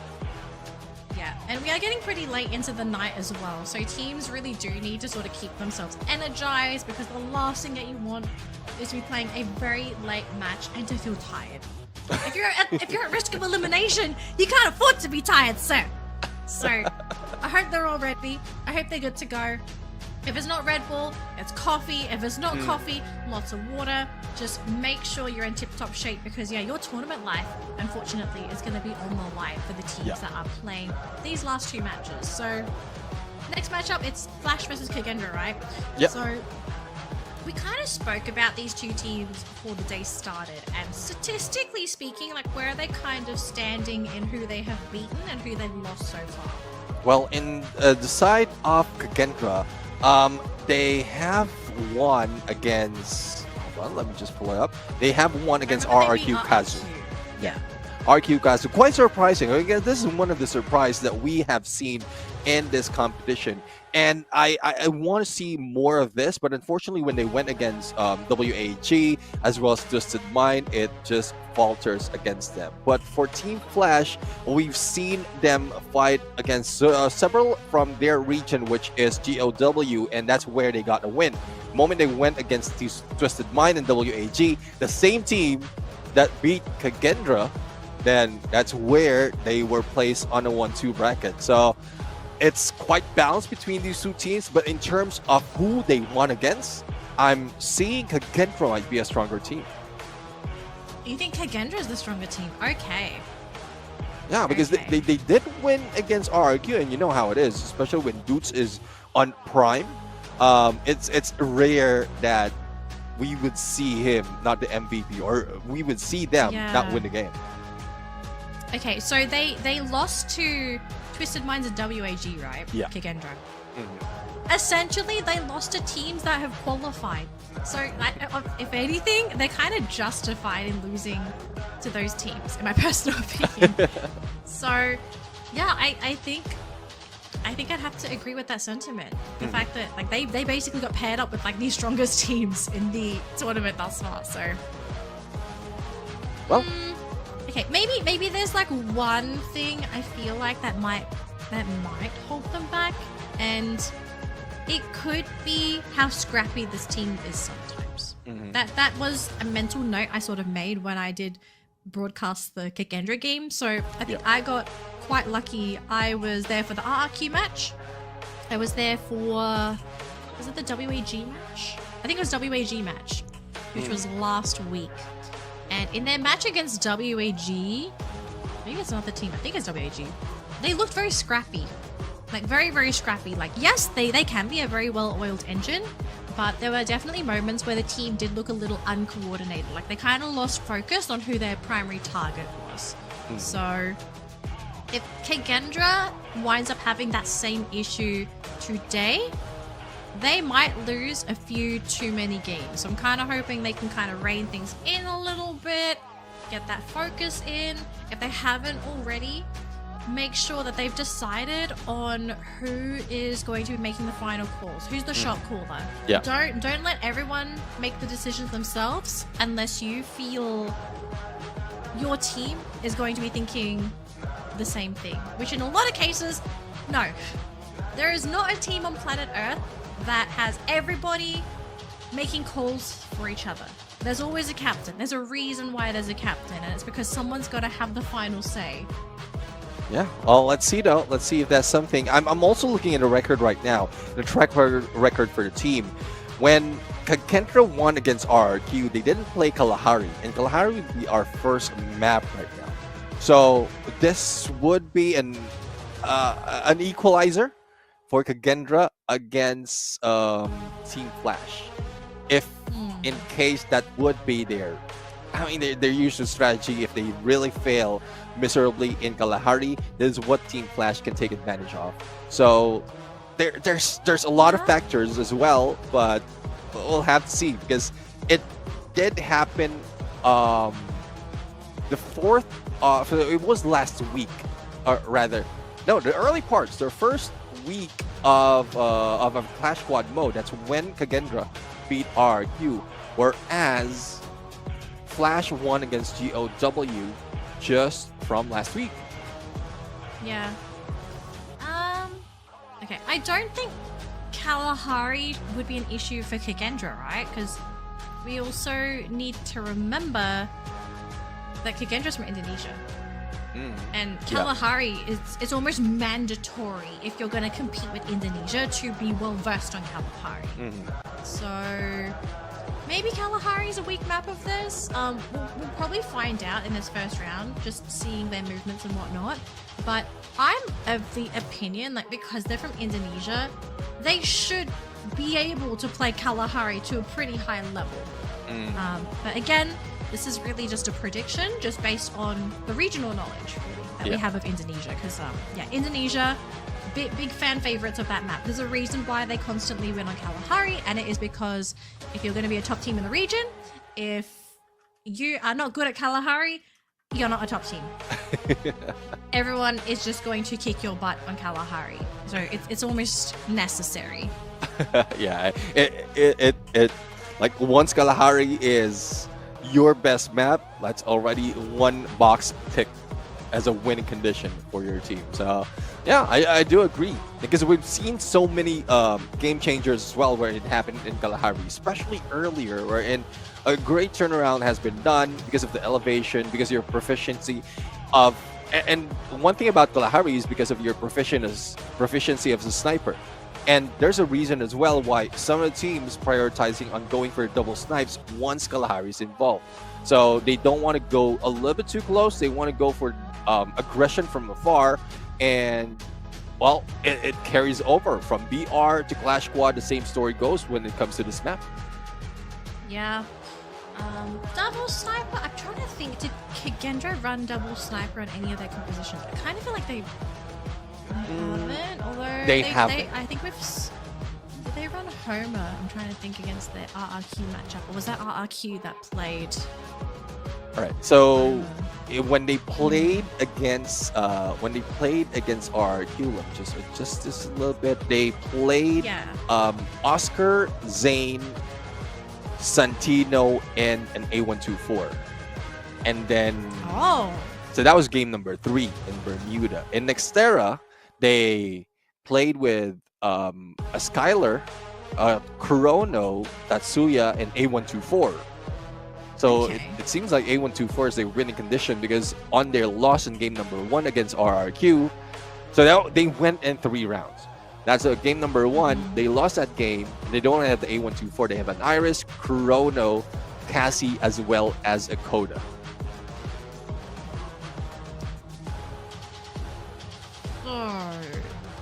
I would love to say A124 is something you bet. No way. I don't see A124 being banned. But I do hope Flash has done their research on the A124, because, like, that is definitely, at the moment, it's an unconventional pick, right? Like, teams are only picking this because they feel it is a necessary win condition against certain compositions. Right. So, what would I do if I'm Flash against A124? What would I pick? Well, one thing I would say for Team Flash is they love their Zane. So they love their Zane, and that's part of when they won their matches against GOW as well, in Kalahari and Nextera. So they can stay on that Zane, but other than that, like, that's only common in their winning matches against GOW. For the rest, like, a different combination overall. I don't see that much of a pattern. Even they tried a Cassie, and it didn't work that well. Against Team Flash against Twisted Mind, against WAG. So that's not the strength of Team Flash at this point. Probably that aggression is not something that they can put in unless they go for a Cassie and Zane combination. Probably that's a best combination for them. I think the only question though is like, is Zane even going to make it through? Because a lot of teams do ban Zane as well. So I think beginning of Clash Squad, I think this season, we saw, I think Oscar is just a no-brainer. If you don't know what to ban, you just get rid of Oscar. The second ban, we've seen a lot of Zane bans. So I would not be surprised if that's also taken out of the pool. But I don't know. I think like starting to watch some of these bigger teams play, I kind of feel like Zane isn't as scary as some teams make him out to be. Like, yeah, sure, if you play him perfectly, he's a monster. But I can see situations where I think it makes more sense to get rid of something like a Chrono. Situationally, also Cassie, if teams love to play a lot of characters that synergize well with Cassie. And also if you feel like you struggle playing up against that Cassie +1 lineup, because it's a very distinct lineup that plays much differently compared to the standard Clash Squad, right? Because like all of a sudden you have a raid boss at the front of the fight, and you have to get rid of like the master of the dragon. So it's like a wizard and a dragon tethered together. So it's like you think you get rid of the dragon, but the wizard heals them up. So you try and go for the wizard, but then the dragon stands in your way. It's a very scary combo. So unless you sort of understand the dynamic of having Cassie +1, sometimes that duo alone can just really mess with teams and certain characters, character picks as well. Yeah. So for the side of Team Flash, if they won't be taking the Cassie on their side, I think it's a viable that they would ban Cassie, because I'm looking at records. They banned Cassie twice, and they had a 50-50 chance of winning that fight. Oscar has been banned. Flash? Yeah, for Team Flash. They banned Oscar twice as well. And you mentioned about banning A124. Kagendra is one of the teams that banned A124 twice as well. Oh, okay. So that's more of denial from both sides. Yeah. Well, in this matchup, it's Kagendra first ban, so they will get first pick. But then the next 2 picks would be Flash. Okay. Do we let the Cassie through for Kagendra?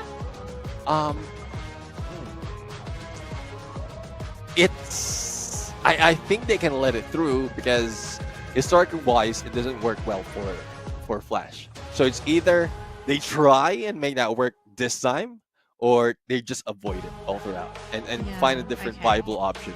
Because if Kagendra did her homework, they might be able to like spot that and then like just let Cassie pass, ban something else, A124 or Zane, and then that's where they can bring the Cassie to the side.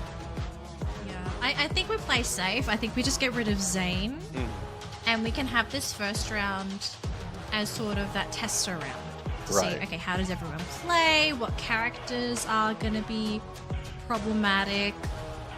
Who grabs Santino first? Which Kagendra played a lot of Santino, right? When it was available in their matches against RRQ. Yep. I kind of feel like we saw Santino from them, and it worked really well. Yeah, for Kagendra. They did win that Bermuda. So it might end up being first pick Santino, now that I think about it, for Kagendra, if it's let through. So if the bans end up being Oscar Zane, it will be first pick Santino. All right. Well, let's see now. I guess we're ready as well to go in for the bans and picks. Go. And well, Team Flash on the left side, Kagendra on the right. And did mention Santino will be banned. So we're just talking about that pick for Kagendra, and they banned it to their side. No, they haven't. No, okay, Oscar. They were thinking about it, but maybe they just thought Oscar. Oscar makes more sense. Oscar makes a lot more sense. So that's fine. And I guess also Kagendra don't want to play Oscar, because like if they let that through, then yeah. Santino ban, smart. I do think Flash made a really smart decision here, letting Santino be banned. But that's going to be the Zane in Kagendra's pocket. Now, Cassie Chrono is available. Tatsuya's available. And Cassie's there for Flash. Is it Chrono as the partner? Or are they thinking of Tetsuya Chrono. instead?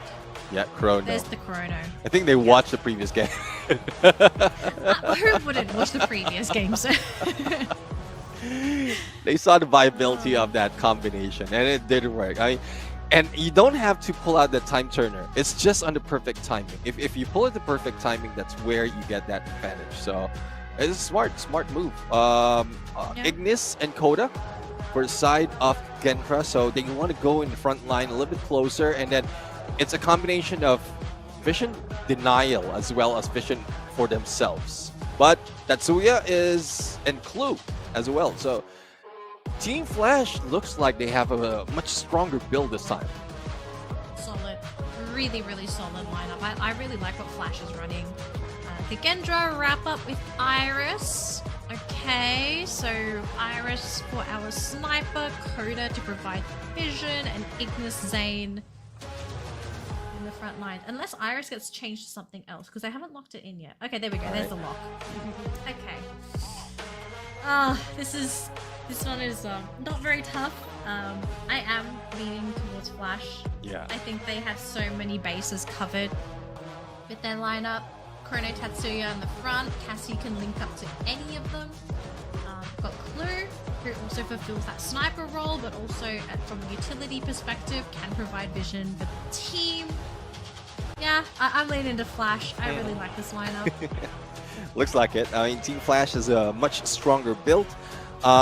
There's also speed involved. So if in case needed to, if it's similar gameplay that we've seen earlier, wherein Tatsuya is not really used much in the front line, it's more of a backup. So imagine Chrono, Cassie in the front line, you get in a rut, pull out the time turner, Tatsuya, Rebel rushes in, and you're 3-man strong. And that's what Kagendra needs to deal with. Oh boy. If Kagendra beat this lineup from Flash, I will be surprised. I will be absolutely surprised, because I don't think in any universe, if it was just based on the lineups, if there was no skill difference between the two teams, I think theoretically the lineup Flash is running should normally win. But again, we're also going to have to talk about player skill here, competence and confidence playing on Kalahari, because just to remind everybody, map number 1 is Kalahari and not everybody is comfortable playing on this map. Kagendra might be, because they are from Indonesia and Indonesian teams normally specialize on Kalahari. For Flash, I'm not 100% sure on their map compatibility. Do you have any data on Flash's map compatibility? In terms of Flash in Kalahari, they have a 50% win rate. Though in terms of win rate in skills, their Iris is a viable for their win condition. So every time they wear that Iris, in Kalahari, they win 2 games. So, or rather, sorry, they picked it in 2 games they played Kalahari. They picked Iris twice. They won 1 game. Sorry about that, because they only won 1 series. Okay, it's kind of a 50-50, but not a reliable 50-50. Yeah. Okay. I guess they know how to make it work. On the sniper, where a map is sniper heavy, so that's the potential of Kagendra at that point. Yeah.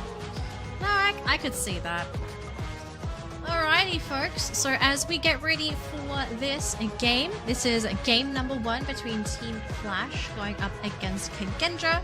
For our lineups, in case you all missed out on who is playing what. On the side of Flash, we have Hong M playing Chrono, the Zom on the Cassie, ABCD on the Tatsuya, and Death on the Clue.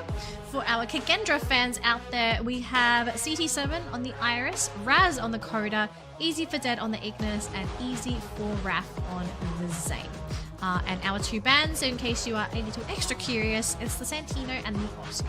So pretty standard bands across the board, standard picks, nothing too crazy yet. I say yet because I like to keep my options open.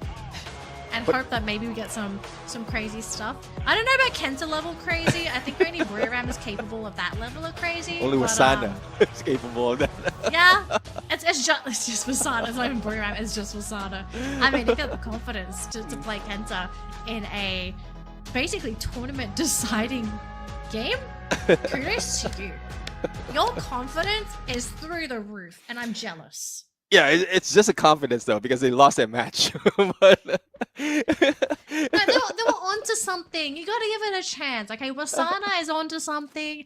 You don't just pick a Kenta for no reason. You don't pick it for memes. There was a reason for it. It was just in that set. The reason was not there apparently. Yeah. So we'll hopefully try again another day. But speaking of another day, pistol round is well underway here, Neptune. yeah, as we can see right now, you have Kagendra already taking peeks of Team Flash, but there's not so much of distance that can be done with weapons that Kagendra is wearing, other than what CT7 has. And one thing that I'm looking forward to is CT7 really making it work on the snipes, because he has the potential, but is not being given that opening to make those shots. So unless like Kagendra just rush in and wait for the opportunity, then probably CT7 can roll. But how can they do so if Team Flash is spread around and Kagendra can only go one dimension in this approach? Yeah, they don't really have too many options unless they rush ABCD, but Death and Zom is there. Yeah. So they're in position to defend, but here comes the blue. They're going to be running forward, so there's the call. They do manage to make their way in, and ABCD does lose quite a bit of health, and now here's the charge in there from Kagendra. ABCD very low, Ooh. CT7's low, easy for Death's been caught and is on the ground. None follows CT7, and that's going to be it. Flash, they get the pistol round. Yeah, they get a pistol round against Zite as well in their favor. And, well, it seems like Team Flash using those skills really worked for them. It's more of the timing, and that stalemate is just playing with Kagendra's patience. Kagendra was on point already to go in for the rush, but they don't have the range capability. So let's see though if this is where they can bring the battle on, because Death is already on that power fall, and that is an exchange of fortifying himself with any armor or helmet. So let's see if he can get a good angle against Kagendra right now, because the Zom and ABCD already in the front line.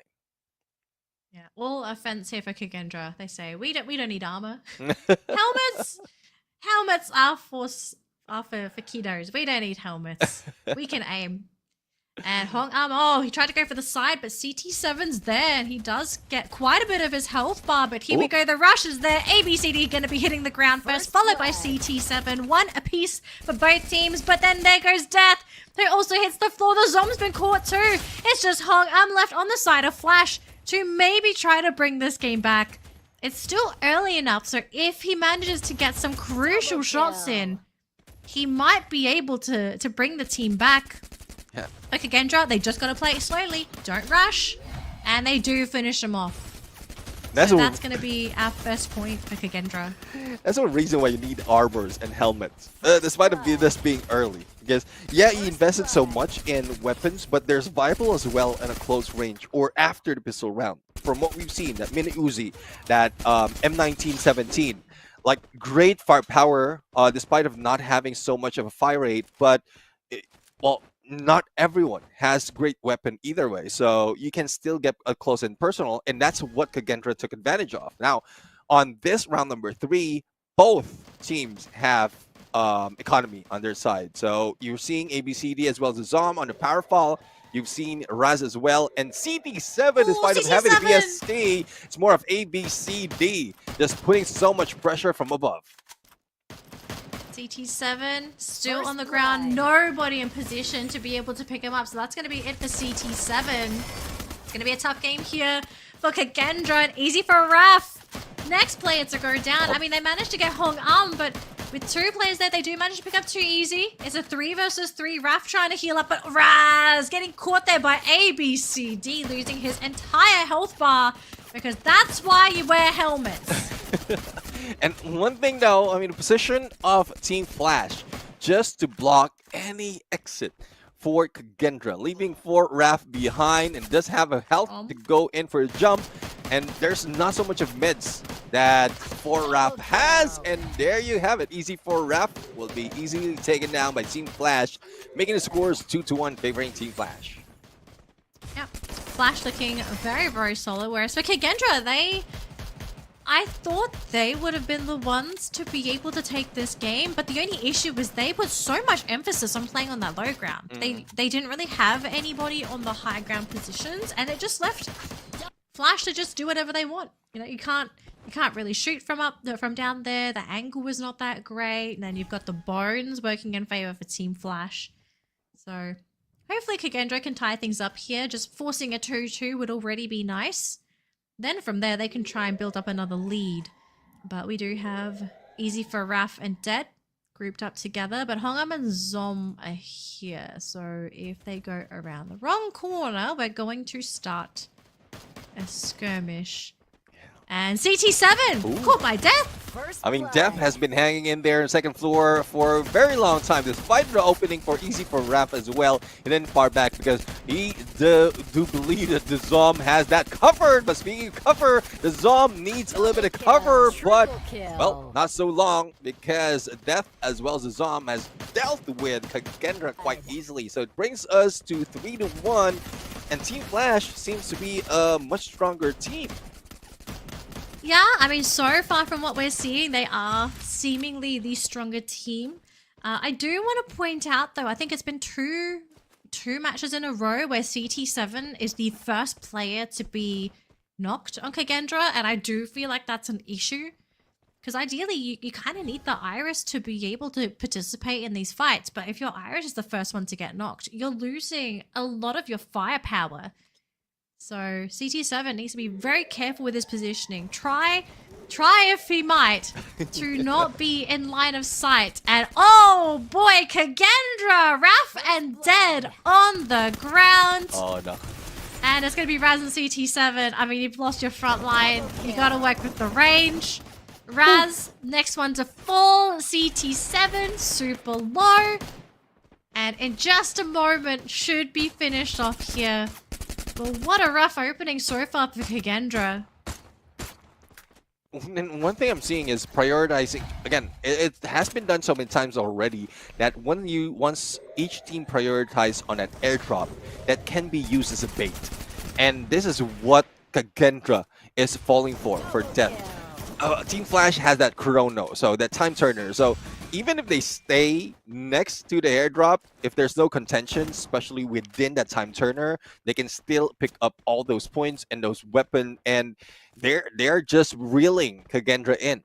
So what I'm thinking of is, well, not in Refinery, but in different parts of map, if you have the airdrop, you can just let that go. Make sure that you have a better position against your opponent once all those skills expire, and then that's when you can steal away all those resources.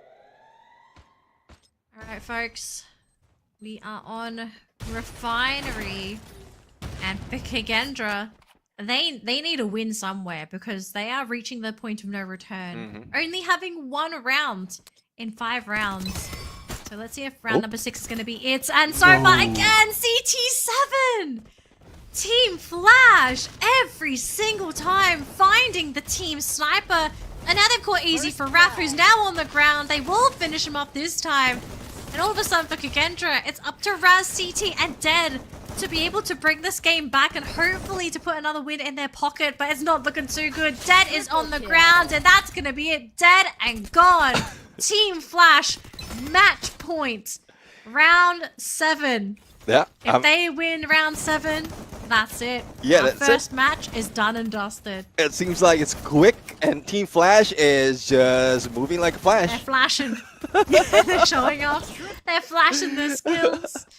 Oh my gosh. It does work. It does work for Team Flash right now. Apart from the combination, good position as well. And if they can't catch CD7 off guard in those initial picks, that would be detrimental because Easy for Raz always in a little bit too, I would say, ahead of the rest of the team. And that's where they will be faltering as well when they are faced with Wang M and the Zom.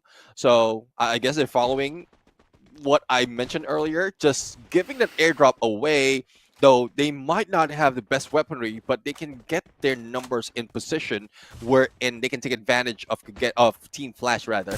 So CD7 still far away from the rest of the teams, and no contention in ABCD, but here comes the rest of Kagendra right now. Grenades not making that shot, and ABCD might be going down in a bit. Max 7 is not making those hits, and this is what we were asking for. The first initial blood. knockdown being done by Kagendra against Team Flash. Oh boy. Kagendra, if there's a time to come back, this is the round. Don't mess it up, because if you lose this, we're gonna have to go to a game number 2. Gonna have to try and find this game back, but CT7, I don't know how this man just seems to attract people. But Hong Am, he's caught Raz. And Raz, he's losing health pretty quick, and CT7, he's there, he's got to move. The blue is there, does not get picked though, he's still got another chance. Hong Am, he gets a bullet to the face.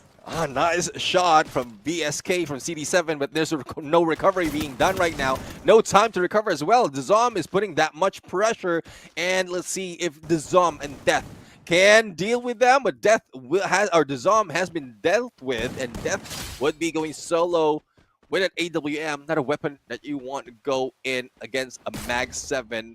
And well, let's see if the blue would help them as well. There goes the finishing touch onto CD7, and a 1v2 is now alive. Only a sliver of health, and Death will be dealt with an M1887. And there you have it. A chance for Kagendra to go and make a comeback. It's a chance. They need many chances though, so we're not done yet, but it's a step in the right direction here for Kagendra. Hopefully they're feeling the support for any of their fans that are watching the broadcast, because they're gonna need it. It's 5-2. They have to win 4 games back to back if they want to take this set. So we'll see if they're capable of doing it, but at the same time we have to see Team Flash. What's their response, and can they keep themselves together? Because my fear at the moment is that if Kagendra is able to take another game, I fear it might impact Team Flash mentally. Yeah. I mean, Death's position is okay as a sniper, but the blue will be closing in a bit, and it only leaves 3 players from Team Flash to be dealt with by Kagendra. So this is what Kagendra can take advantage at the moment, and as you can see, Wang M receiving a lot of damage already, trying to get away, but easy for Raf. Almost taken down as well. It's a good thing the glue wall has been put up, and he can recover if he recovers, but I don't think Team Flash would give them that opportunity. But no, it's a little bit too late, and Death dealt with as he steps away from that comfort of the distance, and now it's a 3v4 situation, still favoring Kagendra at this point. Oh, but CT7's been caught by Hong Am. So now it's going to be 2 versus 3, because Death and Hong Am are out of play. CT7 will get picked off though, so they will not be able to bring back their sniper. And Raz, next one to fall, but ABCD going to be losing his life potentially if he doesn't get picked up. It's up to the Zom. Can he bring this game back? He can't. He can't. Kagendra going to be getting 3 points to their name. And Flash, their lead, it's slowly whittling away. Oh my god. I mean, I hate to say this, but it might go to what you mentioned earlier. They lost another point. It might be detrimental in their morale. And Kagendra seems like, not only with the weapons, but also in terms of how they time their attack against Team Flash, is much stronger at this point in time. There's all the pressure of match point, but I guess Kagendra is not buying down with the pressure. They know what they have to do right now, and it's more of sticking together and taking advantage of those in the off lane. So Wang M a little bit in too deep, trying to go in, prioritizing the airdrop, but easy for Raf as well. It's easy for Death already on them. A bit of a CQC moment here for both of the team rushes. Dead and Raz going up against Zom and Hong Am. We're seeing a couple of grenades being thrown by Raz as well. Zom, first one to go down thanks to Easy for Dead, followed by Hong Am. So Flash, they've lost their frontliners, but Raz and CT have been caught as well. Raf as well. No. Raz, there we go. Death has found him. It's Death and ABCD. They're still up. There's no way they can pick up Hong An, but they can maybe take this game. They've got to snipe for their lives. Death and ABCD. The hopes and dreams of Flash on their shoulders. ABCD, though, is going to fall. Oh, no, Death. If this man cannot apply death to his opponents, it's going to be 4 points to Kagendra. He's not getting... He's gotten dead. He got the one tap. He needs another one. He needs 2 more. He needs 2 more. He needs Raph. He needs Raz. Oh, it's close. It's close. Raz is there. Kagendra trying to bait him in. Oh, I want to see where this circle is going because that might make the move. And there we go. Oh, no. The circle. It's moving. I feel like Kagendra, are they getting ahead of themselves? No! They get it! 4 points to Kagendra. Yeah, 4 points. And it's only 1 to equalize at a match point. And I guess the pressure is building as well for Team Flash. They slowly went down. Wang M is the first to go down, and then the Zom.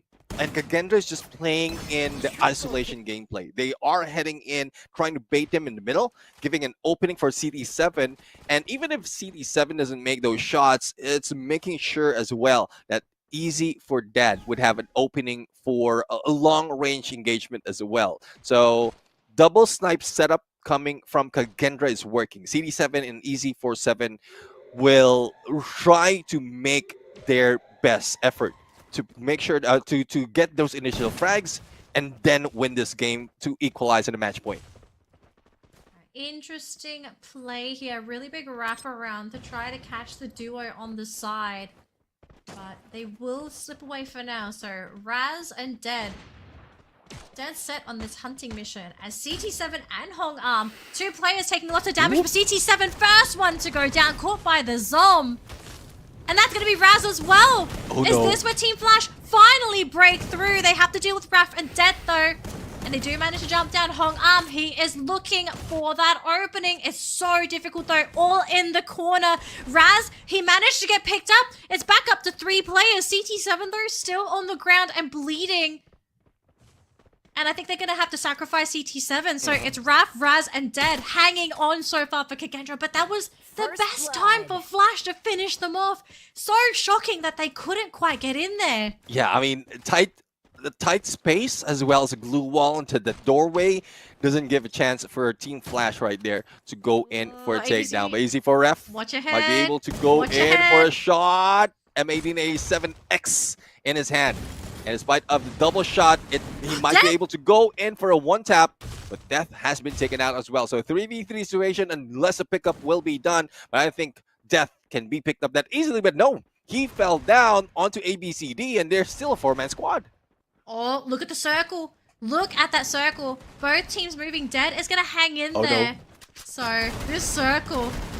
Oh, man. We're up to a bottleneck here. Flash having to break through the glue wall. And just on the other side, it's Kagendra. It's only Raz and Raph, though. It's just 2 players. Hong An first one to hit the ground. But they do get Raph in the process. Raz is still hanging around.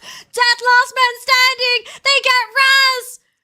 Oh, no. Oh! And it's 5 points. Match point for both teams. All right, this That's is... it. I'm deceased. I'm deceased. We're going to a round 11. This is getting ridiculous, but I love the gameplay that Kagendra did. I mean, they only have a small opening, and they played with the zone, try to block off any approach, any quick approach that a Team Flash has, and they had to use all those weapons as well to make those shots. While Kagendra is getting in position, though it was scrappy in the final moment, bringing it to a 1v1, but Kagendra has already dealt a lot of damage onto Death before that happened. So it's either Death prioritize on the pickup or just go for the 1v1, which, well, I guess we see how that ended, and it's now match point for both teams. It's match point, and somehow, someway, Kagendra has been able to dig out of this hole. The score was 5-2. 5-2, Neptune. And they've managed to bring it to 5-5. If they take this, I feel like you've just mentally crushed Flash, who thought they were going to be able to take the set much earlier. Yeah, this Look at this. Like it's desperation mode because the blue zone, it's coming in and nobody's making a move. So much respect from both sides. yeah, so much respect, so much pressure as well because of the scores and ABCD. Say great shots and easy for Raph. The pickup can be done, but there goes Aurora Vision just to make sure that they know where ABCD will be coming in. There goes the throwables. No Steffi would stop that. And, well, the Flame Mirage right now will try to take ABC down, but crossing in and out, I'm quite sure what the plan is, but not so much of damage has been dealt on him. So, still, a 4v4 situation into the edge, and Team Flash flipped the script or flip their spawns at this point, and they might be able to go in for the takedown. But CT7 is already out for the count, and no pickup can be done. That's going to be it. No Iris on the side of Kikendra, so that's going to be the sniper. Raph is down! Raz is down as well! It's over! It's over! Flash! After what could have been a heartbreaking round, they pull it through in round 11. Oh, I don't think my heart can take it, and it's almost 1 in the morning, Neptune. Well, it seems like, I mean, from the looks of it, not quite sure if Team Flash is tired already because of time of day, but I think they're confident that they can win that final match, despite of the comeback that has been done by Kikendra.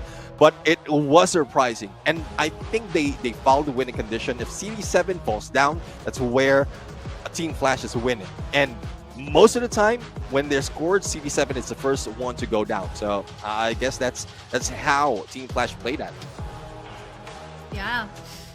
Oh, Flash fans, big breath, big sigh of relief. Flash managed to pull it through, but I think Kikendra fans, lots of hope. Very hopeful that Kikendra should be able to bring it back in game number 2. The unfortunate reality, though, is not Kalahari. Yep. So we've just finished up the Kalahari round, so no more Kalahari for today for this particular matchup. But, I mean, Kikendra, they have proven that they are a team to look out for. They've beaten RRQ. They almost beat Flash in game number 1. They can still beat them in this set. They just have to show that they have what it takes to take match number 2. Lineups. I think we're going to talk lineups from that last round, okay? I know we kind of both agreed that Flash technically had the better composition, but yeah. I mean, the Kikendra, that almost reverse sweep. Okay, what do you feel like were the major reason as to why Kikendra was able to come back? Because I think in a lot of the fights where Kikendra was coming back, CT7 almost always was the first person to get sniped. Right. Somehow, some way, always. But Raz, easy for Dead, easy for Raph. I kind of feel like the three of them, like the moment CT7 hits the ground, it's like they just decide to pick up his backpack and they carry him. Well, it looks like it. But one thing I've seen that made it work is once someone is giving pressure for Kikendra, like Raz just pulls out that Aurora Vision. It not only disrupts your push because your position is already exposed, as well as if you want not to be spotted, then you either have to prone or you have to crouch. So it stops you on your heels, and then that's where Easy for Dead can just use that Flame Mirage, that Ignis, for an opening for Raph, or easy for Raph to be able to get close. That's one of the tactics that I've seen, but it's only one dimension. It's very difficult to go through away that, because from what we've seen in Team Flash, once that Wang M and Zom combination goes in, there's still plenty of options from ABCD, even Death from afar, and we've seen how Death was deadly. And that's a reason as well why CT7 always goes down first. Yeah. The vision for Clue, just so valuable, especially against certain targets. So match summary, it's just game 1. It's a best of 3. We're going to Nextera next. No changes to rosters, no player substitutions. We're just going right into the draft. I don't know about you, Neptune, but just looking at the last draft, I don't think we're going to be seeing any changes to bans. I kind of feel like Santino and Oscar are still kind of the perfect bans. The pick order. We are changing the pick order slightly. So, 1 second. I just gotta go all the way back here. So Flash is getting first ban and first pick on next Terra. So they get first dibs on whatever character that they want. If you are Flash, what are you poaching for your first pick? So this is Nextera. Nextera, they are going in Santino Tatsuya most of the time. Like that's a pick that they have. That Santino Tatsuya is 100% pick rate. But in terms of bans, they take away that Cassie, they take away Zane as well for Kagendra. So won't be surprised if Oscar's on the board? You're gonna Santino. let Oscar through? Oh, but Santino gets picked instead. No, I mean Flash Okay. rarely use Oscar. So I Yeah, think I Oscar guess. would be going for the side of Kagendra if they choose to. Alright.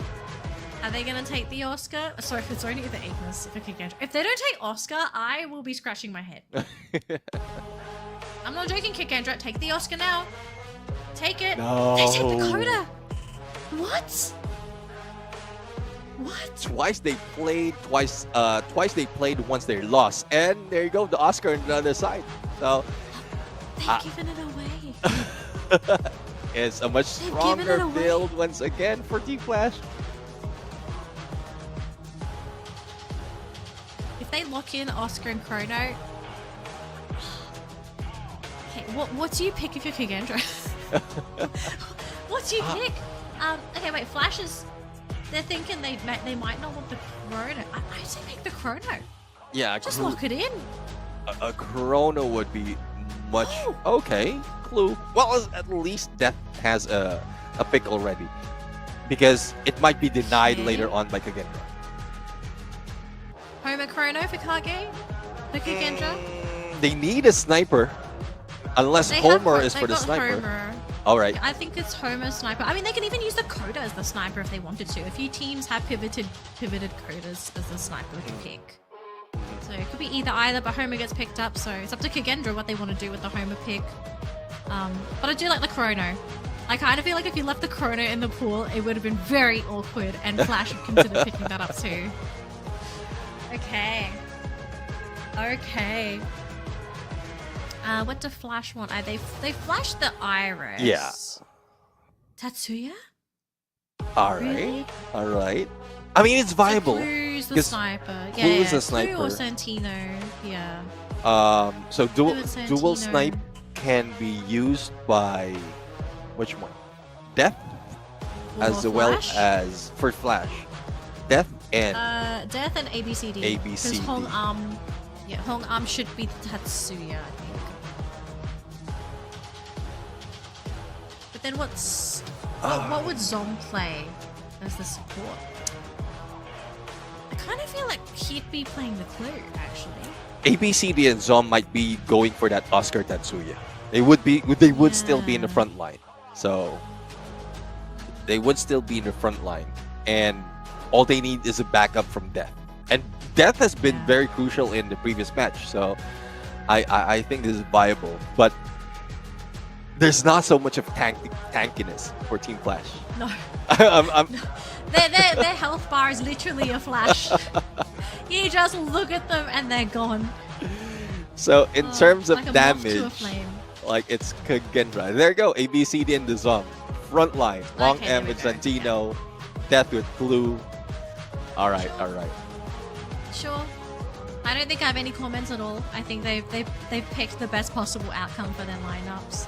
Alrighty, so to anyone that's just tuned into the broadcast and you don't know who is playing what and where, on the left side we have Team Flash. We've got Hong Am playing on the Santino, ABCD on the Oscar, Death on the Clue, and the Zom playing the Tatsuya. On the side of Kagendra, who is down a single point. They need to win the next 2 rounds if they want to win this best of 3 set. Raz is going to be on the Chrono, CT7 on the Homer, easy for Det on Ignis, and easy for Raph on the Coda. The win condition here really for Flash is just win this best of 3.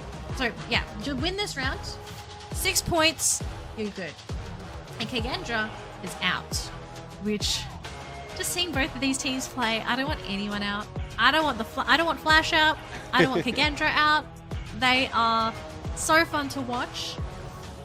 The game, like their first game was just so close as well.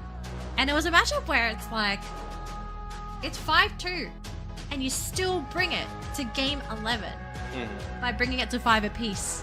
That's really impressive. Because at the same time, it also means that even though it looked like a beatdown, you've been able to keep your composure, you didn't lose yourself, you didn't mentally boom. Because some players mentally boom if things just go too wrong too quickly. Yeah. And they brought it to game 5. Whereas I kind of feel like for Flash, I don't know if you kind of noticed, do you kind of feel like Flash did feel like they had a bit of a mental boom? I kind of feel like they did after they lost like 2-3 games while sitting at match point. I don't know, because it doesn't look like they're pressured. I think they can risk all that. It's just Kagendra that is all hyped up all throughout that catch-up game. And then on the final moment, they just know the winning condition. CD7 first, and then everything just like House of Cards. It just went against Kagendra. So yeah. Well, we'll have to see. We'll have to see though on how they're going to make it work. But I love how they showed up earlier. Kagendra, fighting spirit, despite of how late it is in the game, despite of how late it is in the match, they still managed to go for a comeback. And if only they were giving that opportunity, not like with Team Flash not a match point, they might be able to win that game. I think so too. They just, unfortunately, too much of a disadvantage. Like they got too far behind a little bit too quickly. They just needed a little bit more gas. I think we need more gas as well, because we are almost at the 1 in the morning point here for the broadcast. Oh yeah. And crazy stuff here, folks. We've still got another best of 3 after this match. So if this goes to a full 3 games, we've got 2 more games to go, then potentially 2 or 3 rounds for what's the final round? Todak and RRQ? Yeah. Yes. Yeah. So honestly, crazy stuff. I'm surprised we managed to go so late, but if you guys have stuck around with us from the very beginning up until now, hope you guys are enjoying the matches, because we've had some really, really cool matchups in today's games. Oh yeah. Neptune, I'm gonna call you out here in a good way. Okay, I'm not gonna fight. Favorite best of 3. And that would be what matchup would you tell people to watch? Well, I couldn't go best of 3 yet, but this first round, the previous one between Team Flash and Kagendra, that would be my favorite.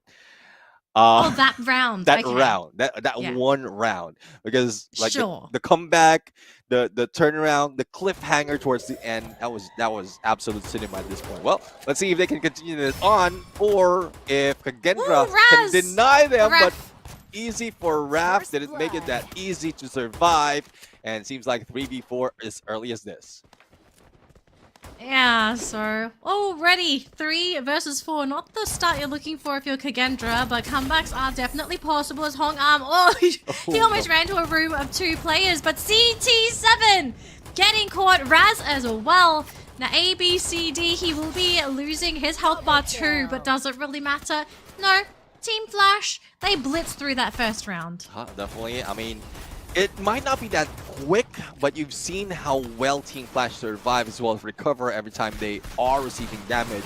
And I love the reposition as well that is being done by Team Flash. So Kagendra, they might not have economy, but they can like invest in weapons, and Kingfisher right now being brought in by Raz and CD7. But there's a risk in this. You need a little bit of range, wherein Team Flash is aiming to get up close in front of the faces of Kagendra. So the Zom and the Zom is already on his way, and let's see if they'll be able to make it through, covering smoke right now as they wait for their opportunity. CT. I swear, I don't know how Flash, they always manage to find CT7. Oh, but Hong Arm gets caught by Dead and finish off as well. So Flash already down a player. This is the opening that Kigendra is looking for to just take over the round. Raf is very low. He tried to play on the low ground. Death does show himself, but maybe a little bit too soon. Gets shot at. Not picked off yet, but Zom, next player to lose his health bar. Raf will be going down thanks to Zom, but Raf, yeah, he's going to have to sit on the sidelines as Zom finishes him off. Death in the meantime, they're trying to go for Dead. Support is there, but no!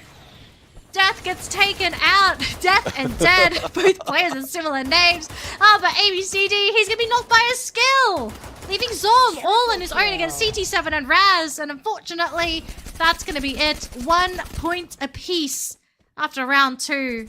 Yeah, I mean, it did look like a pistol round at that point for the side of Team Flash because they didn't invest in it that much. It's more of Kigendra investing on those double Kingfisher as well as a mini Uzi, thus they will be taking advantage of this. But let's look at the economy though. It looks as if Team Flash is still much richer before that investment, because despite of that, they have plenty on the bank still, even after losing that round number 2. So I guess at this point, it's even in terms of economy as well as weaponry, and Team Flash can grab another one to their side. Okay, smoke screen on that high ground. ABCD dropping very low. Does go for a bit of a dash. Raz has fallen down though, so he's going to have to find a way back up. Dead and Raf, both been caught on Kigendra. And CT7 next one to fall. And we know where Raz went. Raz went down. All on his own against a full roster of Flash. This map, this particular map, I swear so many teams struggle to balance playing on this map because one wrong move and you just fall off. And in so many, I don't know about you, Neptune, if you've noticed, but Husky and I, we noticed so many teams, if you lose any players because they just stepped a little bit too close off the edge, whoever fell off, their team loses. Because it takes so long to get back onto that rooftop. Right. Oh, so unfortunate that it happens. There's a little bit of a shortcut on one side. There's a tire that you can jump into, but the animation would bring you to I would say like a sitting duck. So it's quicker to get up, but it's difficult to survive longer. So I guess it's more of the timing. Speaking of the timing, there goes the ice grenade that brought Dead down. Dead and First blood. It's scruffy in this fight, but Team Flash is winning it, and a chance for them to go in for a 3-1 as quickly as this. I don't think they will be waiting. They aim for a quick match because of their lineup, and they're showing up this time around. Yeah, Flash, they're playing quick, and I kind of feel like this is revenge for that last round where it looked like it was going to be a quick 6 points, and then Kigendra dragged it out to the full 11 rounds. So I think for Flash, this is a statement round. Get the 6 points, leave Kigendra at 1, maybe 2 points, but just lock their place in, you know? Yep. No more shenanigans. Sorry, Kigendra, only one of us is going to make it through, and it's going to be Team Flash. Yep. But there's still an opportunity here for Kigendra to make a comeback happen. They just need to figure out how to sort of break through this initial push that constantly happens from Flash. And they got to protect CT7. CT7's had a really rough game today. He's always first receiving damage, and in most cases, he's the first one going down. So if he survives and give coverage onto the opening, and then there might be a chance for Kigendra to take the win. And ABCD, the Zom already out of this game. 4v2 situation. Death right now dealing with those shots. And Raz would receiving on the takedown. Even easy for Ref. He was not expecting the backstab happening onto the airdrop. So as quickly as that, Team Flash brought it from a 4v2 to a 2v2, and they're going in up front. But Death has an AWM. Not quite sure how he is going to work with that, especially as the opponent has a Firefall and an MP5. Yeah, this might be the time that we see CT7 finally shine, because he's just had a really, really rough time in this matchup in particular. Oh, he's gonna be almost. He's gonna make it onto the low ground. So we might see this man shine. He's just got to find that opportunity. Death and Hong trying to find out where they are going, and oh, that circle. Flash gunning for it. They're gonna try and gatekeep this, and I think this is the right play. Try to gatekeep it from Kagendra.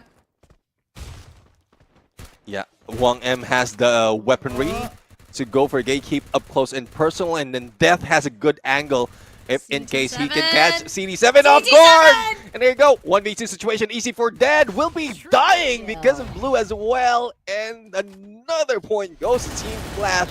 It's more of the timing and position, and you did mention gatekeeping that Team Flash prioritized in that shift up the circle. So Team Flash had that in the bag.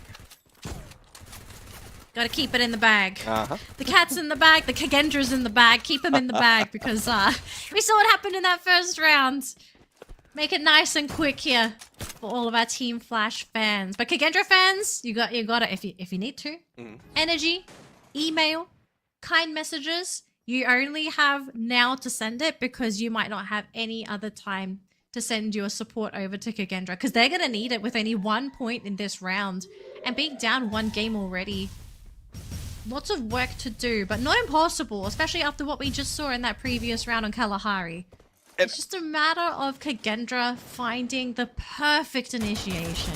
But hopefully it happens now and not later, when Team Flash is already in match point, because it was a little too close, but too close that even Kagendra couldn't turn things around. But Raz and Easy for Raph will be taken down as quickly as that. And Team Flash, talk about quick.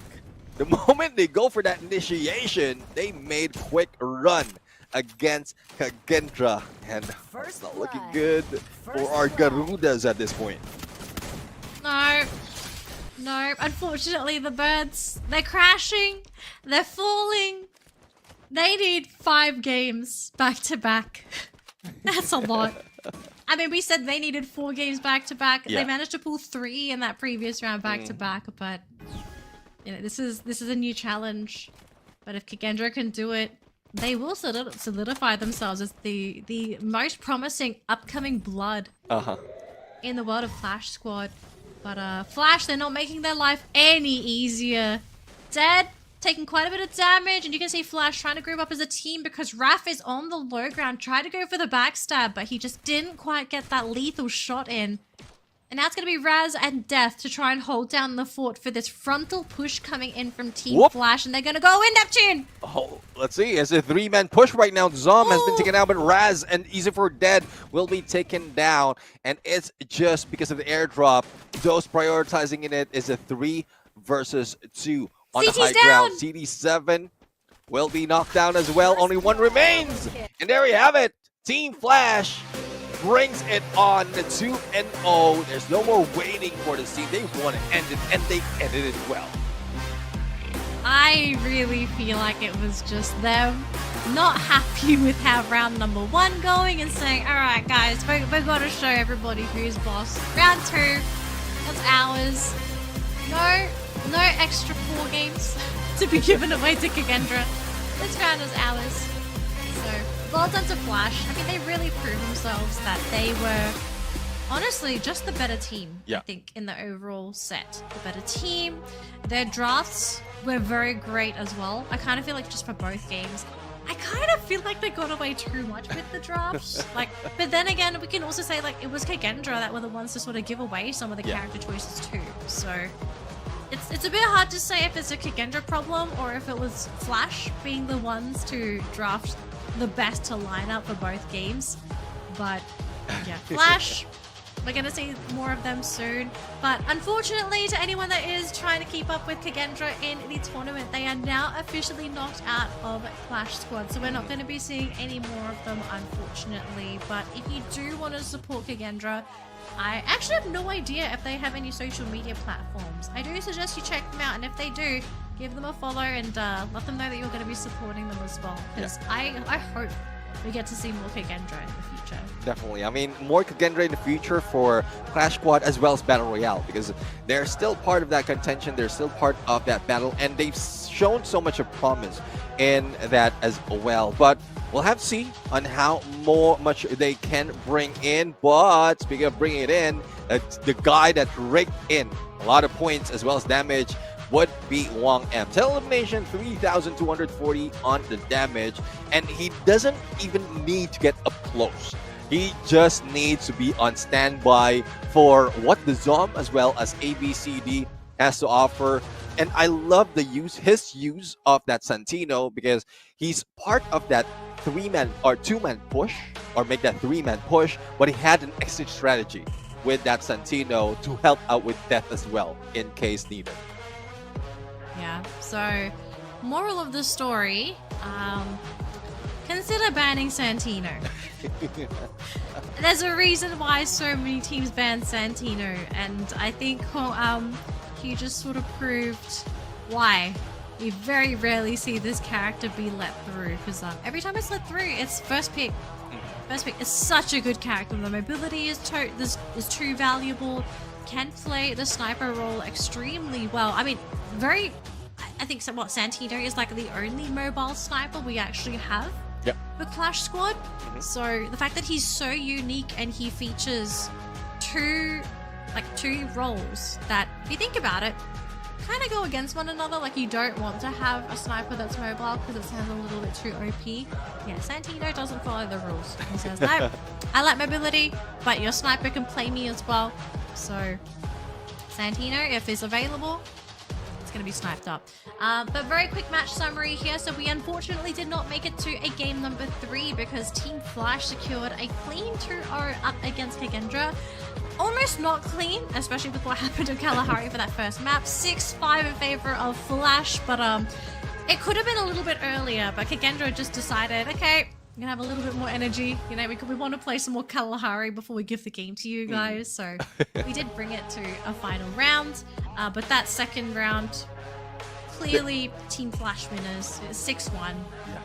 I think it's just pretty straightforward. Kagendra is trying their best to make it similar to what they have in there on the first match. But I guess it's over for the 5th series, because we're also setting up for the final series of the day. Before we go there, we're going to go for a highlight as well as a quick break. When we return, we go for Todak RQ cast. So don't go away. We'll be right back.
there, survivors. Welcome back to our final game of the evening for day 6 of Clash Squad. It's Todak versus RRQ, and we're going to wrap things up with a super fun matchup between these two teams, but also not fun because someone's going home. So, I mean, everyone's definition of fun is different. So if you're like me, and sometimes we like to see some competition, and you also like to see who gets eliminated, join the gang. We have a very interesting sense of humor over here, but at the end of the day, it's still a competition, right? Only one team will be the winner, so we'll find out who will be the winner of this series very, very soon. Although, I don't think it's going to be a bold statement to say a lot of people coming in with expectations into this matchup. Neptune, would you agree or disagree with the statement that RRQ favorites to win this set? It is RRQ a favorite to win this.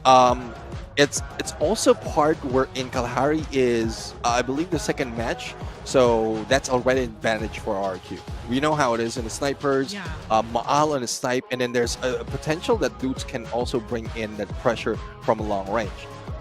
And we've seen that unless that Steffi would be banned, then dudes would have that opportunity to lob a lot of grenades that can be definitely detrimental, but onto Todak. So we'll have to see though if Todak would be smart enough to use that to their side and avoid being hit by those nades.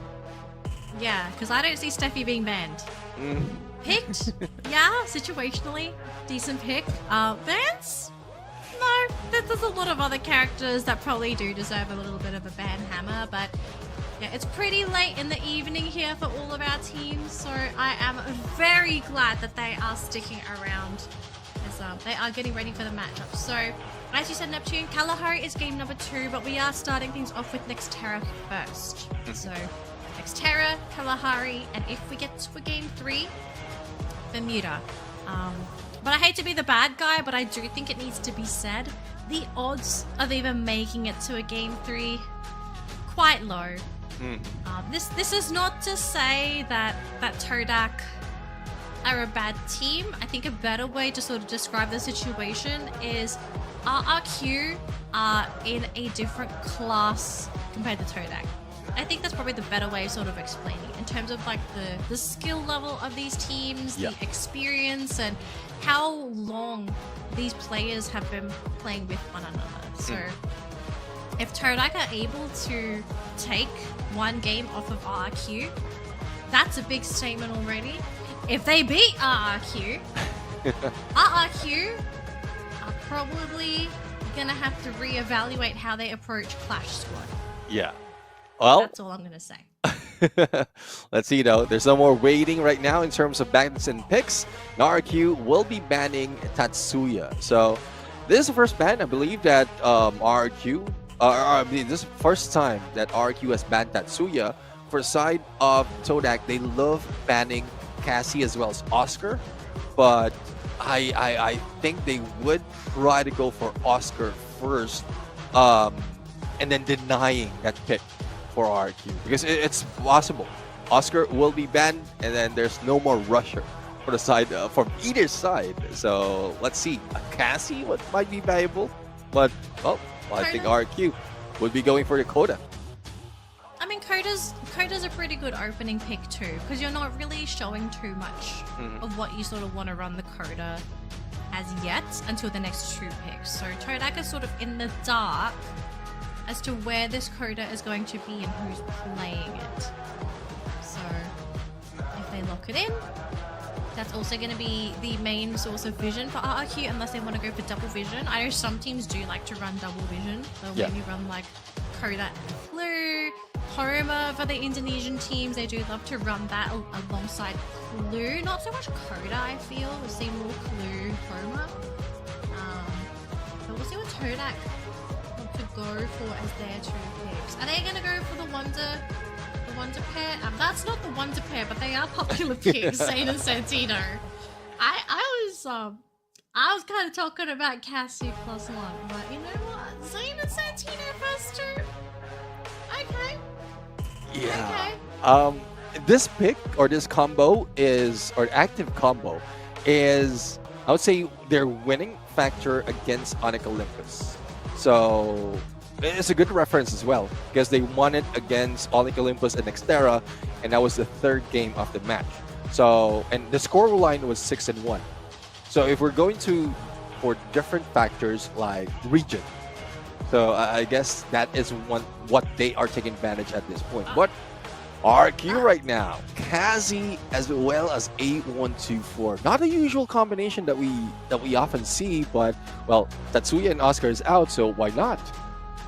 Yeah, sure, why not? Okay, so it does get locked in. So RRQ, Coda, Cassie, A124.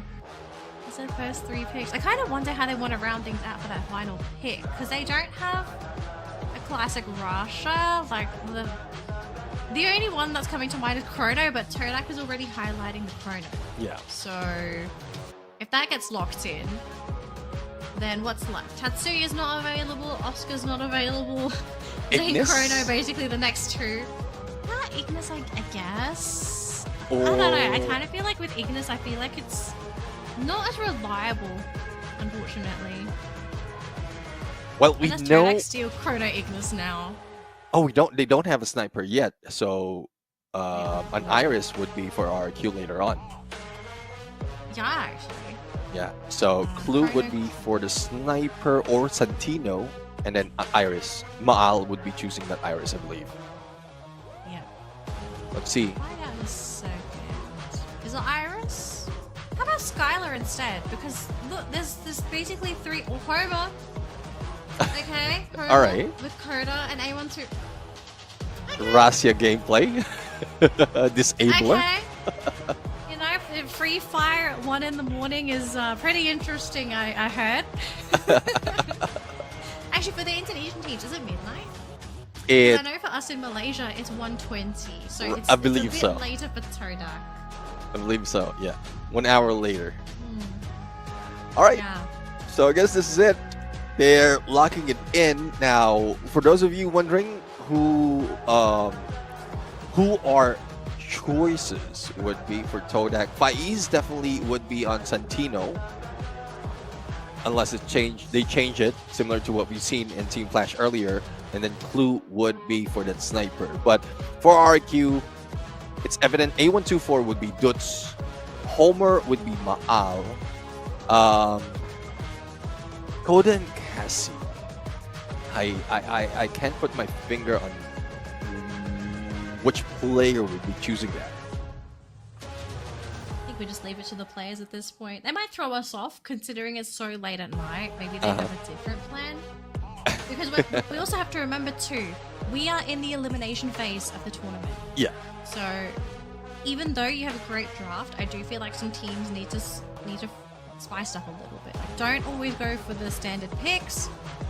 Be ready to be flexible and sort of change things around. So you were right with Maal and Dutz, I believe. So it was just Abe and Ika that you weren't quite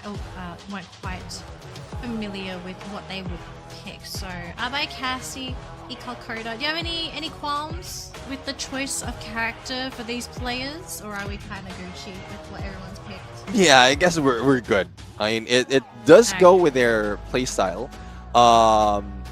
Noki would be the I would say the game changer at this point, because we've seen how aggressive Noki is, and he can bring it on with that Zane. It's more of the support that I'm looking for. Who would be supporting Noki, and I guess that would be Zen on that Chrono. So it's still good. It's still viable even for both sides. So I'm loving it. I'm loving it. I just want to show, or want them to go show us right now in the next match, because that's what really determines it. Alright, Todak. 2-0. That's the scoreline goal we're working for today. It's 1 in the morning. Anything is possible when you're a little Delulu. And yeah, I'm pretty sure this late into the night, you know, you start the Delulu levels kind of start going up a little bit. So hopefully we see some fun matches tonight anyway, to sort of round out the day, because it's been an incredibly long day here for the Free Fire broadcast, which again, if any of you have stuck around from start to finish with us, I hope you've had some wonderful games that you've been enjoying. Hope you've been enjoying the broadcast as well. Neptune and I try to keep things very light, very fun, very airy. We could be serious, but we also don't want you guys to think this is school, okay? So we're trying to keep it fun and casual here. But if you like school, we can add a little bit more of a schooly twist. Pop quiz. Okay, I'm joking. That's what I hate the most, pop quiz, because I don't really review. I learn more of listening and watching. So that's why Oh, so you're a listener. Okay. So I fail miserably when it comes to pop quizzes because I don't, and that's one thing though. Before we go for match, that's one thing. When I jump into esports, that's the only time that I experience homework, like homework being done thoroughly.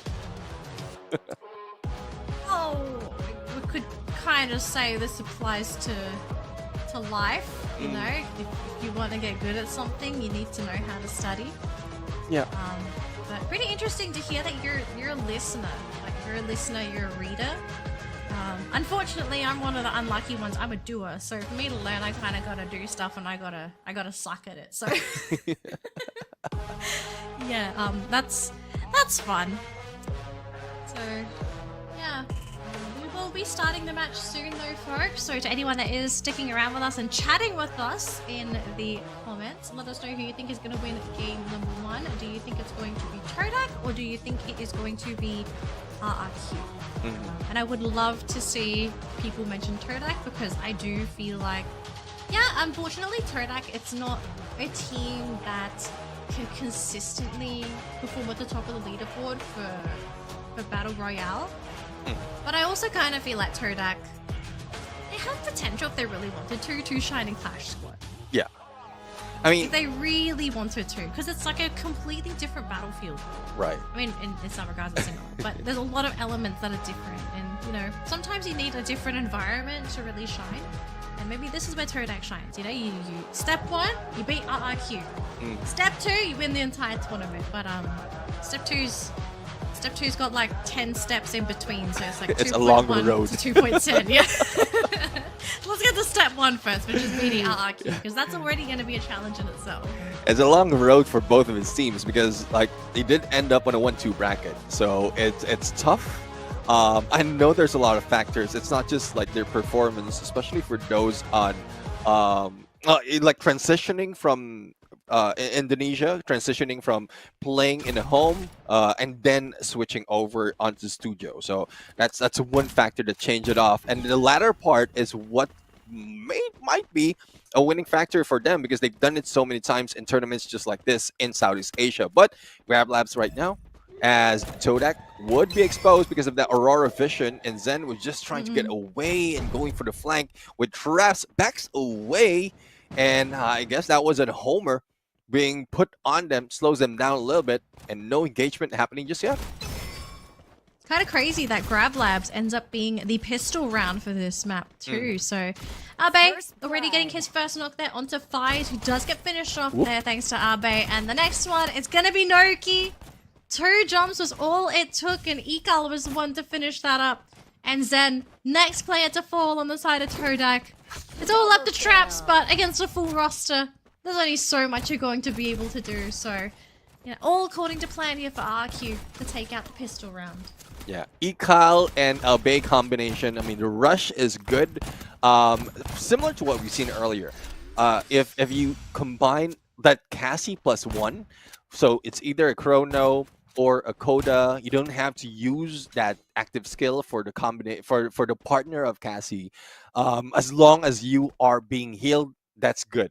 And then it's just a plus. It's just a bonus of whatever skill has to offer, especially that Aurora vision. But let's see though, we're done with the pistol round. Noki's already in front line, going against 2, and Dutz with a god nade. And this is what expect from Captain Dutz. That nade, perfect and on point. And that's the first blood for RQ. First blood, and we've got our potential second blood there as Zen just gets picked up there by Abe, and the tag team continues with, actually, Fies trying to run away, but he gets taken down pretty quick as well. I mean, they got Ma'al, which was nice, but if it's just traps left, he gets the drop onto Dutz. Okay, traps. Okay, you still got Ekal and Arbe to try and take out, and if the two of them rush in together, I just don't see traps being able to finish both, and a little bit slow on the reaction there. But RRQ taking round number 2. Yeah, I mean, Traps managed to spot Dukes with that clue, that tracing steps, and there's not so much that you can do though on a Cassie combination. So on a solo or 1v2, if you are going against a Cassie +1, then it will be a tough battle unless you have a better weapon at that point. And we're still early into the game that you don't have that much in terms of weaponry, but well, for both sides, they have economy already because despite of losing, you are getting round points as round cash as well as the lose streak cash. That is good enough as well, even if you're on the bitter end. Right. So, what's the plan here for RRQ? Just kind of hanging around in that central area, and they straight away find Zen, but Ekal's actually the first one to go down. Zen and Noki, though, are quite low. Noki hiding behind 2 glue walls and will be able to regroup with Zen. So all of a sudden, RRQ down 1 man. Although they do have more health combined than Todak. So there we go. Take out there for Noki. He's gone. Traps. Oh, Zen's there. Trying to fight into Do It Twitch. I don't know if this is a fight you want to try and fight, but Zen does go down. Ma'al in the back lines, though, has been caught by traps. It's a 2 versus 2. Zen fight on the ground. Again, it's traps. Again, I mean, if Bay's still alive, there's still huge potential that you would be taken down that easily. Now, here's a pinch. With traps in the middle, really literally trapped right now, and only a sight that can be brought in by a Bay, but Dutes managed to beat him to it. So, 2-0 already, favoring RRQ Kazu, and Todak seems to have, or don't have any response on what RRQ is bringing on. Despite of their skills, Noki is not that tough, and there's no support coming from them. I was expecting Noki and Zen sticking together, being the front line, and making sure that they can either take down, or best way is to take down a Bay, so that there's no healing that will be done for the rest of the team. But how can you do that if you have an A1T4 in front of you that can disable that tactics overall? All right, round number 4. This could be the golden round for Todak to come back if they can find their footing. And that's been the problem so far for Todak, unfortunately. They can't quite find their footing against RRQ. Gonna advance it onto Noki and Zen. The group up is there. Ekal almost getting in, but Noki does go down thanks to Ma'al with the support fire. And Zen also going down too. Although Ma'al was caught in the backlines thanks to Fire. So great sniping there for Todak. And they will be able to at least finish off Fire. So a little bit of extra pocket money going in the way of Todak. Dutz has been caught too thanks to Fires. Okay, Fires. Okay. Well looking. Nice. And, okay, unfortunately, he will lose that matchup as Ekal comes in at just the right moment.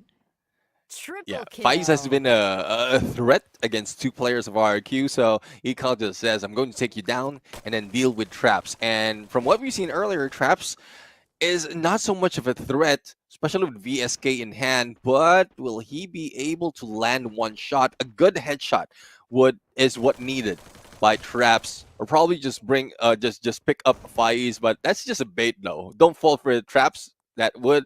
It's a trap, definitely. It's a trap against you. Yeah. Oh, there's the circle mover, and Ekal, he just decided he's gonna get right in there. So, no chance. No chance to respond at all. I think that was a really cool play as well. Sometimes you just kind of have to strike when the opponent least expect it, and like just as the circle moved, he just made the call. Okay, I'm just gonna finish it off here. Yeah, great stuff there coming out from Ekal. And that's one thing though, for traps, he has an opportunity to make shots from a distance with that VSK, but he went in up close, knowing that the opponent has that Mag 7. I'm pretty sure they can hear that shot or those shots, so it make it difficult really to go in up close and personal.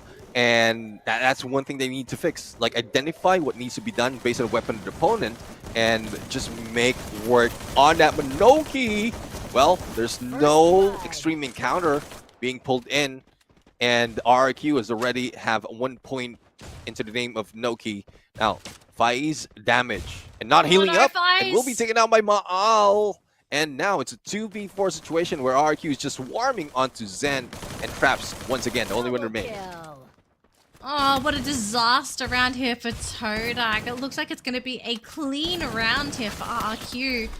And taking this game, that's 5 points. Match point now for RRQ Kazu. They just need one more win. And this first round of the best of 3 is already going to be theirs. This is not the start you're looking for Todak. Yeah, we're not seeing the coordination that we expect from the active skill department of Todak. So, not quite sure if this is something that's throwing them off or it's just RQ just isolating them one at a time and like Noki falling down, denying them of that extreme encounter with that Zane is the turning point where RQ becomes more aggressive. So let's see though if this is something that might change. Oh, Abe. And a scan, Abe will be taken down. Glue has been triggered as well to get in position, but getting close would be the problem. And Ekal was just waiting in there with a Trogon, but he wasn't able to go in for a knockdown. He was protected a little bit with that time turner, and with Dudes loving that nade into the time turner, making Noki fall down. Only guys remain, and another clean round, and also a 6-0 potential because Fai is the only one remaining. I don't think it's a potential. It looks like it is going to be locked in as soon as they get Faiz. They just got to find him. They got to land the nail in the coffin. And RRQ 6-0 for round number 1. Yeah, I mean, we called it to be quick, but not this quick. Just so happens that I didn't think it would be 6-0. I mean, we saw a couple moments where I kind of feel like Todak, they had a good chance of taking 2 of those rounds. So there was a really good opportunity for 2. Yeah. It was just during those final moments in those rounds, I kind of feel like they fell a little bit short. But I also feel like it was an experience and skill difference between the 2 teams, which is why they didn't quite get those rounds. So, I mean, Todak, they're learning a lot in those rounds. So they have a chance to sort of turn things around. Unfortunately, round 2, it's on Kalahari. Yeah, you know who likes Kalahari? The name starts with R and it ends in Q. I'm pretty sure you know who I'm talking about here. So it's this next round is difficult as is already. So lots of things to work on for Todak. I think a lot of people are thinking, after seeing round number 1, oh yeah, this is just going to be a 6-0, like who cares? I don't think Todak is going to end this round just lying on their back. They're not going to give it away for free. They will fight for the round. But the obvious goal, if you can beat RRQ and Kalahari, those are fighting words. Okay? So let's hope that we still have some fighting words left in there for Todak, because this is going to be a Goliath of a task for the team if they do want to try and force that game number 3. But let's focus on RRQ. Our match MVP, it's Abe. 8 eliminations, 2,000 damage, and you're probably wondering, wait a minute, 2,000 damage? Why is this the MVP? We played 6 games, my dears. 6. We played half of the game mode. So it was imagine that quick. So to get 2,000 damage in 6 games, yeah, double it, double it, and that would have been the full round. Yeah, I mean, Abe being the rusher of the team, wearing that Cassie, still rushing, and I mean, just link up with anyone, whether it's Ekal or Dudes, doesn't matter. He would provide that aggression overall. And I mean, Maal did prove a lot in terms of initiating those fights or preventing Faiz and making those shots, because Faiz did a huge number of eliminations compared to the rest of Todak. But it is what it is right now, 6-0. RRQ leading by 1 in the series, and as you did mention, as we called it, Kalahari would be one of the worst map that Todak would be in against RRQ, unless, well, I can't think of anything. but unless they third things around. Unless I'm trying to think, is there really an unless? I mean, okay, I think if Fires is allowed to play Santino again, I think they do have a good chance. I think he played the Santino, as well as the team could have had him play on the Santino. I mean, do I expect any changes from the rest of the team? Not really. I think the lineup is actually okay. It's just really a skill difference between the two teams. Like, it's RRQ. RRQ just doesn't lose to anybody. Okay, maybe sometimes they do. But obviously that was a bad day. Normally, this team plays really well, so... Yeah, Yeah. Sodak, I know they have potential in Clash Squad. If I'm not mistaken, they are champions of their regionals in Malaysia in terms of Clash Squad. So they have great potential, and the dynamics might not be that broad compared to Battle Royale, but we're seeing great great strides being done. And I'm looking at the record right now. It was Todak who pulled that Orion. Noki who pulled that Orion against Bigatron last night. So I was just surprised. I just saw it right now. And well, I don't know why they pulled that off, but if they can pull something, if they're confident to do something like that, in spite of losing the game, and it was a close fight. It was 6-5. So they can bring an Orion, and earlier they're also flashing a Wukong. So if Noki would be a selfish guy who's not really thinking of his active skill to help the team, but it's more of going in for an ace or like multiple elimination, then he can pull that off. It might not be tournament meta, but it's a rank meta. So Meta. A124 banned by Todak. I mean, they know RRQ play it, I guess. So, kind of justifies the ban, but Santino's through, Zane's through, Chrono's through, Cassie's through. There's so many characters that are through. But priority, Tatsuya?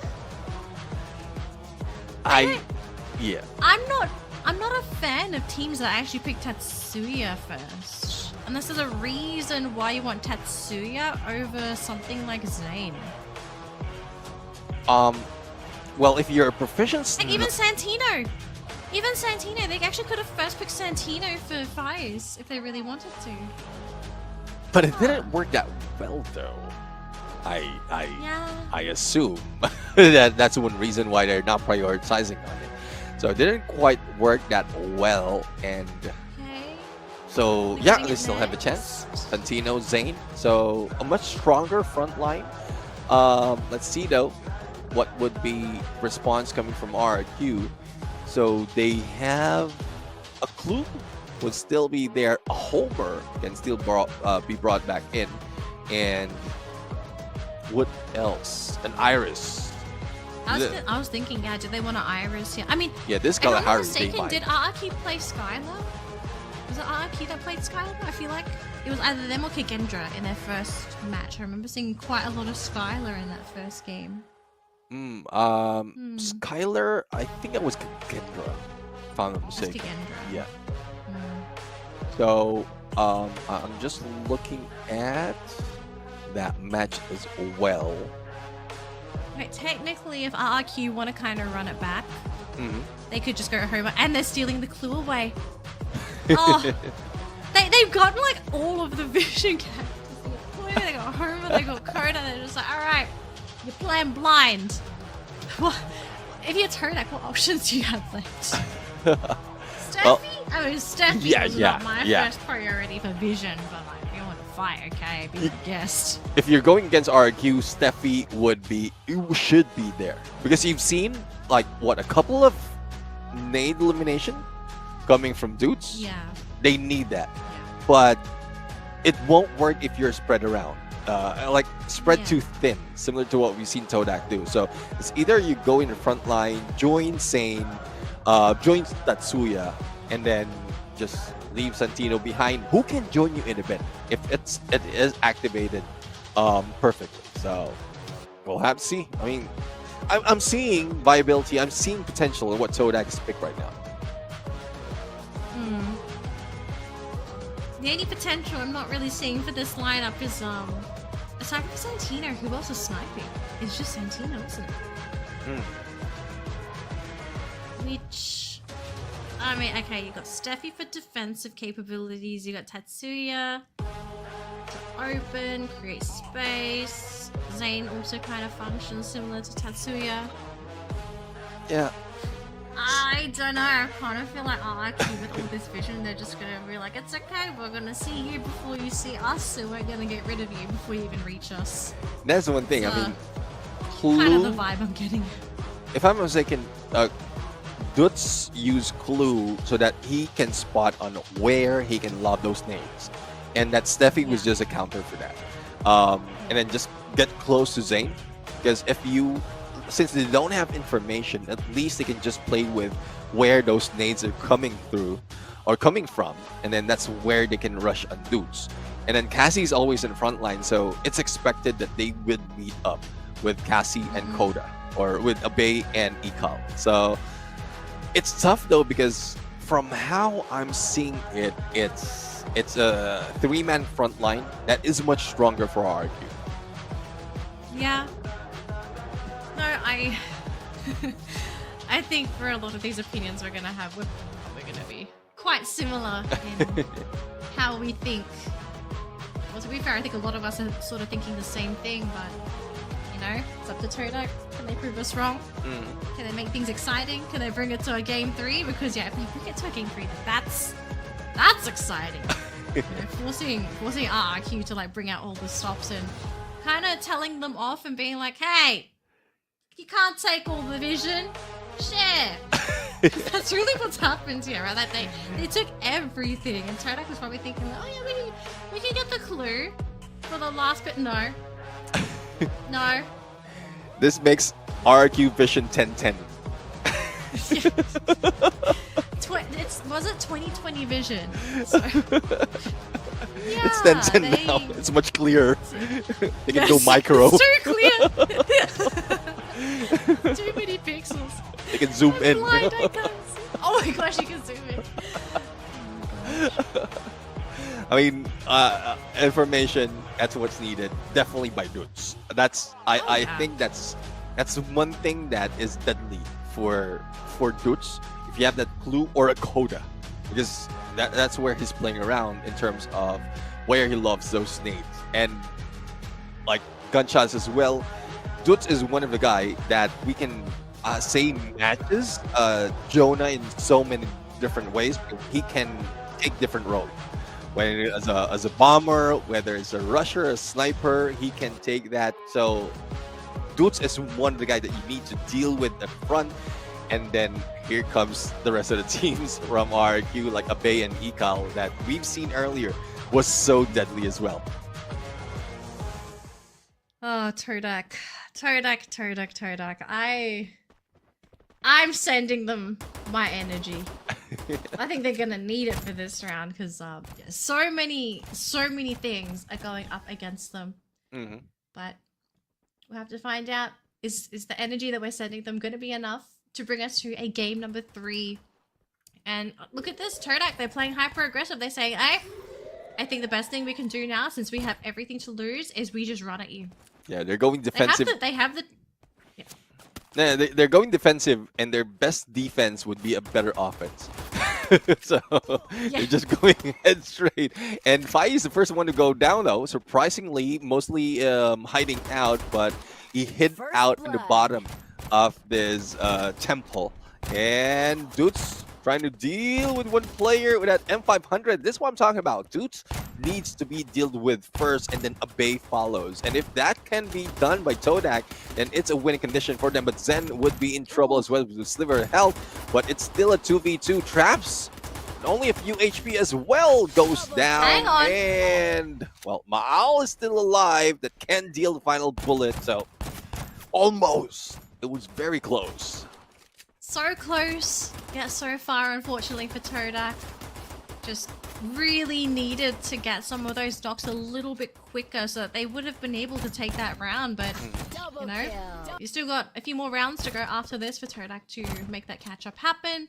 But letting RRQ Kazu snowball, I think obviously that's another mistake. But Yeah. at the same time, it's probably an inevitable reality for some of these rounds because this is a map that they're so well versed on.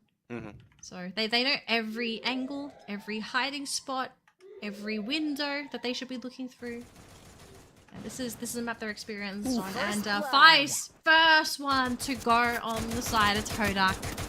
And that's a bad sign because Fai's is the one that's been doing a lot of the damage, dealing a lot of the damage for the team. So with him gone, it's a lot more pressure on Trap, Zen, and Noki to bring those numbers up.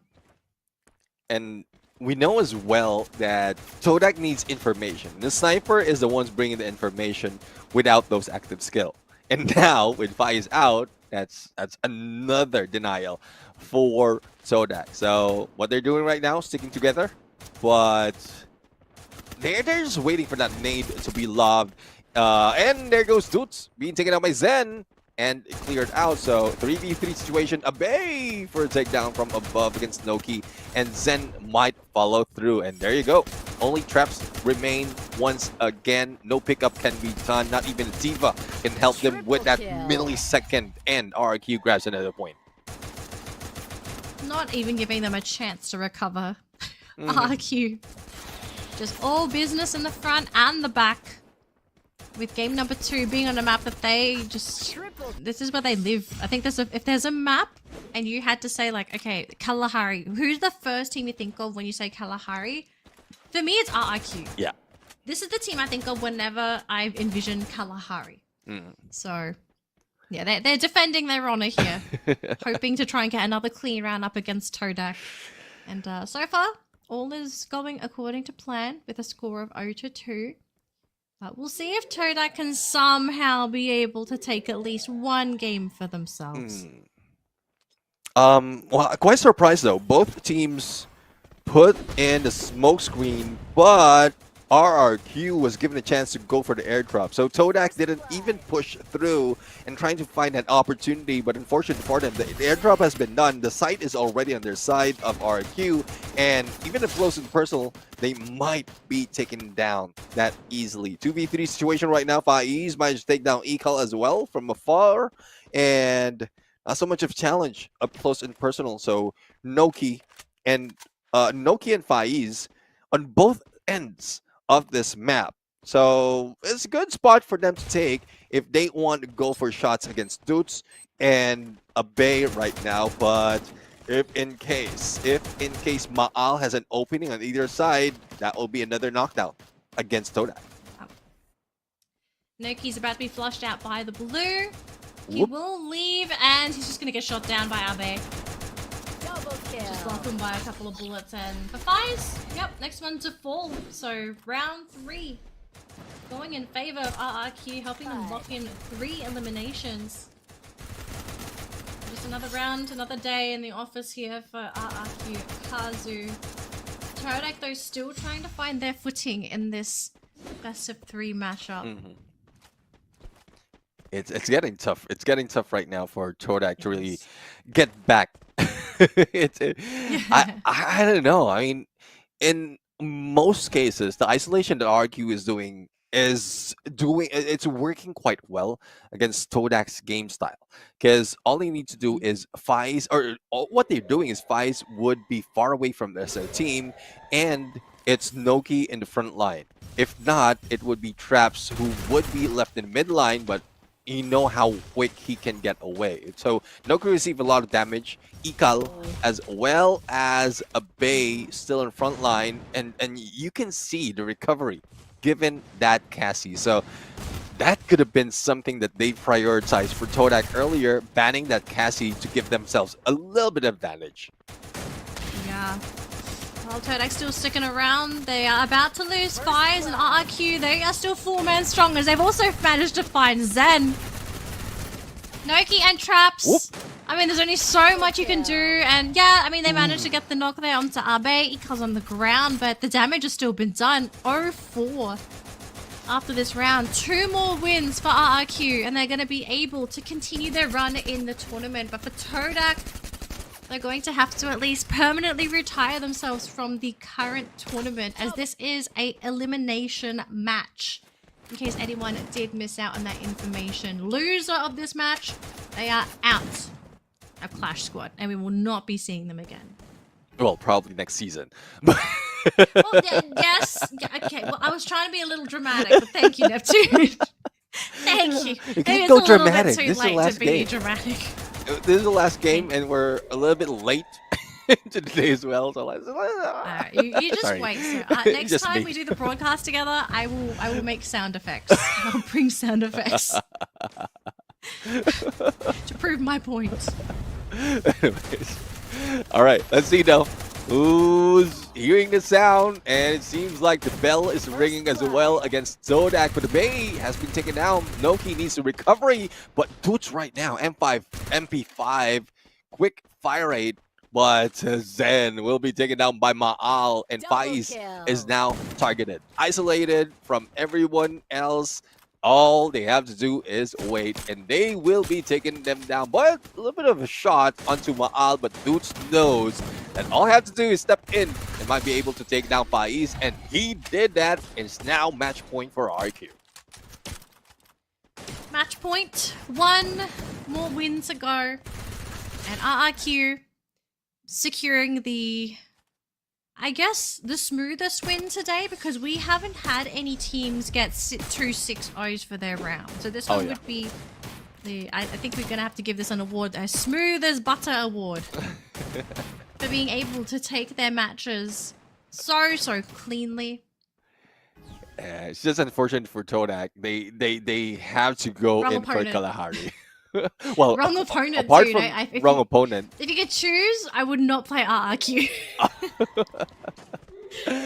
Well, if only they could choose. But let's see, Zen will be taken out by Maal. It's not even the ones in the front line, so they're just a distraction to give an opening for Maal right now. Noki would be the next in line, but not so much of an opening, especially as high up this wall. And there you go. Trying to break through all those glue walls. They don't have that Oscar to play with to break it down a lot easier. And Abe right now receiving a lot of damage, but Ekal will be taken down. Abe will be taken down. If there's a chance for Todak to go for a comeback right now, at least steal away 1 point. But the pickup might be done. Nope, Doots is not let into that compound. Little spread though for Doots and Maal, and Faiz joining the group as well in the CQC. Yeah, if you get rid of Maal, that's already a step in the right direction. Ooh. We do get Todak rushing in. They do catch Maal, and he does not get the 1-tap on anybody. So now it's up to Doots. If Doots manages to 1 versus 3, and he won't, so Todak, they get their first game over RRQ. Yeah, not that smooth. Is this the turnaround we've all been asking for, folks? Is the turnaround happening? Do I need another cup of coffee? It almost feels like it. I would love to see that. I would love to see a turnaround, despite of how late it is, because I'm seeing great potential in Todak right now. Similar to what we've seen, it's somewhat similar to what we have earlier. But Todak was on point in positioning. They stuck together. They still have traps, as well as Zen to pull off that Steffi. So they're still safe from those nades. But RQ says we are going to go for isolation, and they're isolating Noki right now, pushing him away from the rest of the team, and this might be the first guy who will be going down, and Noki will be out. But Abe also has been taken out from the hands of Faiz, but no recovery, no pickup, so it's a 3v3. Yeah, so a bit of an equal trade there. Noki for Abe. Both teams going to be healing up and resetting as the blue continues to hone in on that central circle. So what is the play? You've just got to find that opening. And several ways to do these openings. If they try to rush at you, they don't get the 1-tap. You can absolutely turn that around. Ekal scouting around for the team. Actually breaking away from his team, I guess, to scout vision. Oh, but Ekal caught by Faiz. That's a mistake. Yeah, definitely a mistake. I mean, Aurora Vision has been triggered, but all I have to do is crouch, and he will not be spotted, baiting him in. And with that Santina as well, as I guess the bait for Todak. So Dude's the only one remaining, as well as Maal with only a few HP remaining, blue closing in, and there you have it. Only Dudes remain, and another point will be captured by Todak. And this is looking like a great comeback. If they can continue this on a few more rounds, they might get another point, or 1 point against RRQ in the series. Okay, Todak. Okay, I see what's going on here. You have my attention. Are you going to bring us to a game 3, Todak? Now, to be fair, it's just 2 games against RRQ, okay? So it could end at any moment. But we've already seen today as well, very possible for some of these teams to do reverse comebacks, because one of the disadvantages of a reverse comeback is that you have gone for the maximum possible length for a set. And this late in the night, I do feel like some of the players are probably feeling a little bit of that fatigue, even though they had like coffee or energy drinks. When it gets a little bit too late, you know, you can really feel it, regardless of what you've done to try to keep yourself going. Ekal running right into Zen. He really wants to finish him off with those blue walls. Whoop! Wasting his time, and he gets on top of him. He gets Zen. Oh, and he gets Noki as well. He just ran into him. Oh yeah, I mean, Ekal is making work out of them, and well, Faiz and Traps remains, and Maal is already in position to isolate Traps. Faiz, I thought he's going to fall down. He did fall down. That was Traps, and Ekal just getting too close. So from both sides, he is being shot at, and Ekal might go for his 3rd. And only Traps remain right now. Let's see if this will be an ace for Ekal, or would it be stolen by Dudes? I know that is bound to happen as well, but he's stuck in the corner, and there's no way to go out. Dudes already up close, play Mirage, and he goes with it.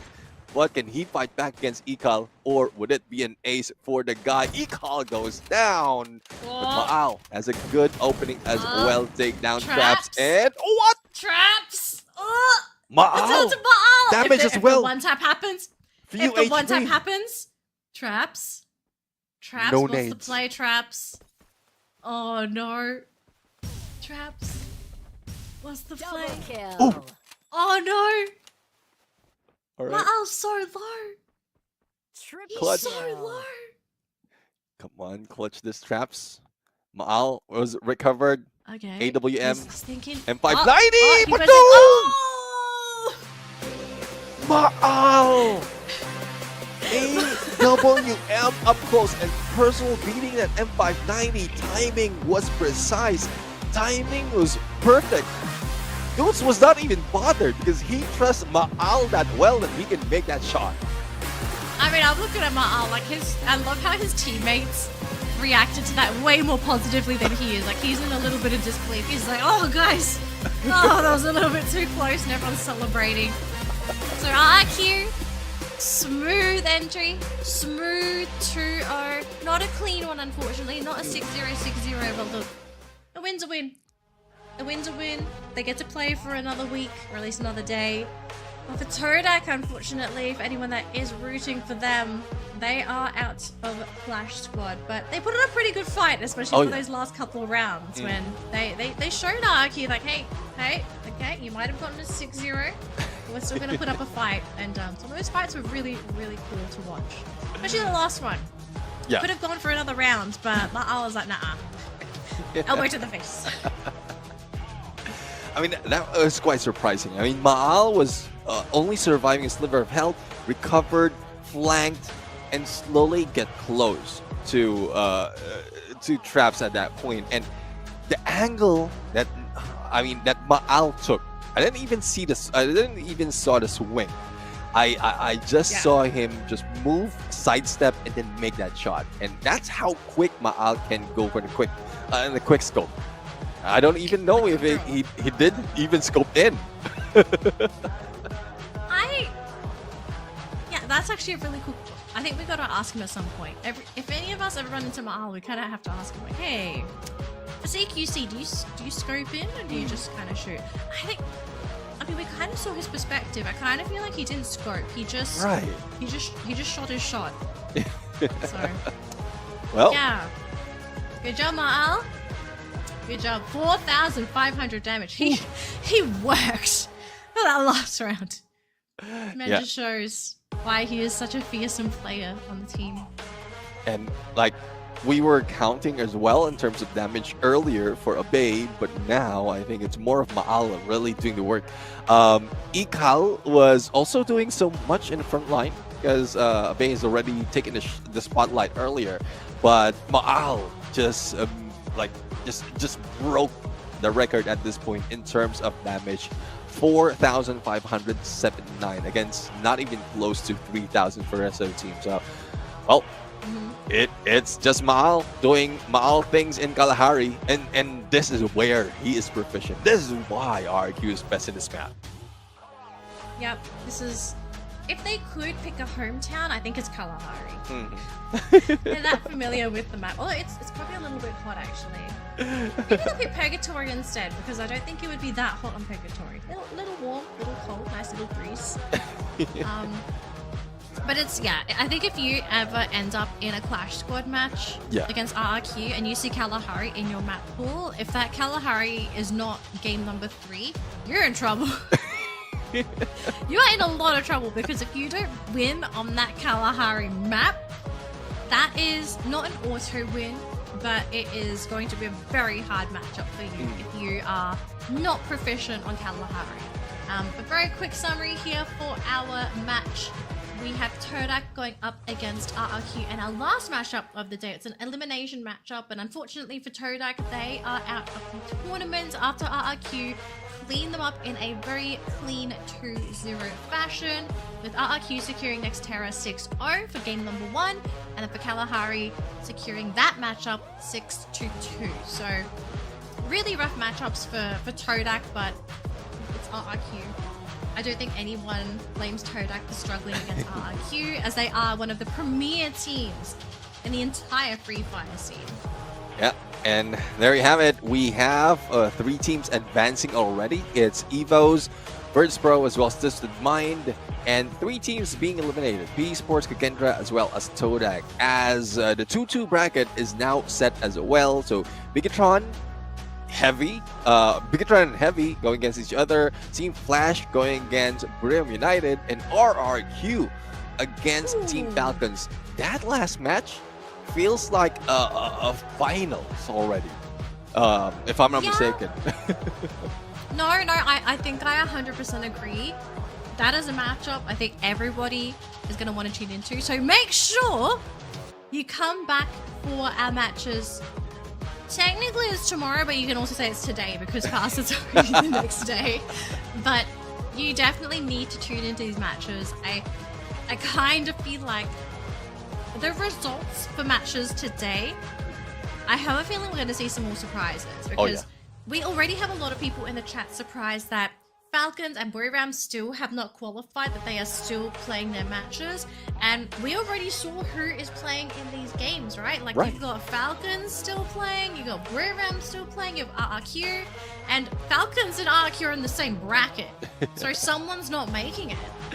Well, let's see though. Right now, we're going to go and say goodbye to everyone. Again, this is Neptune, the Gentleman Garcia, joined by Natalie. Thank you very much for hanging with us, but we'll see you again next time. See you tomorrow!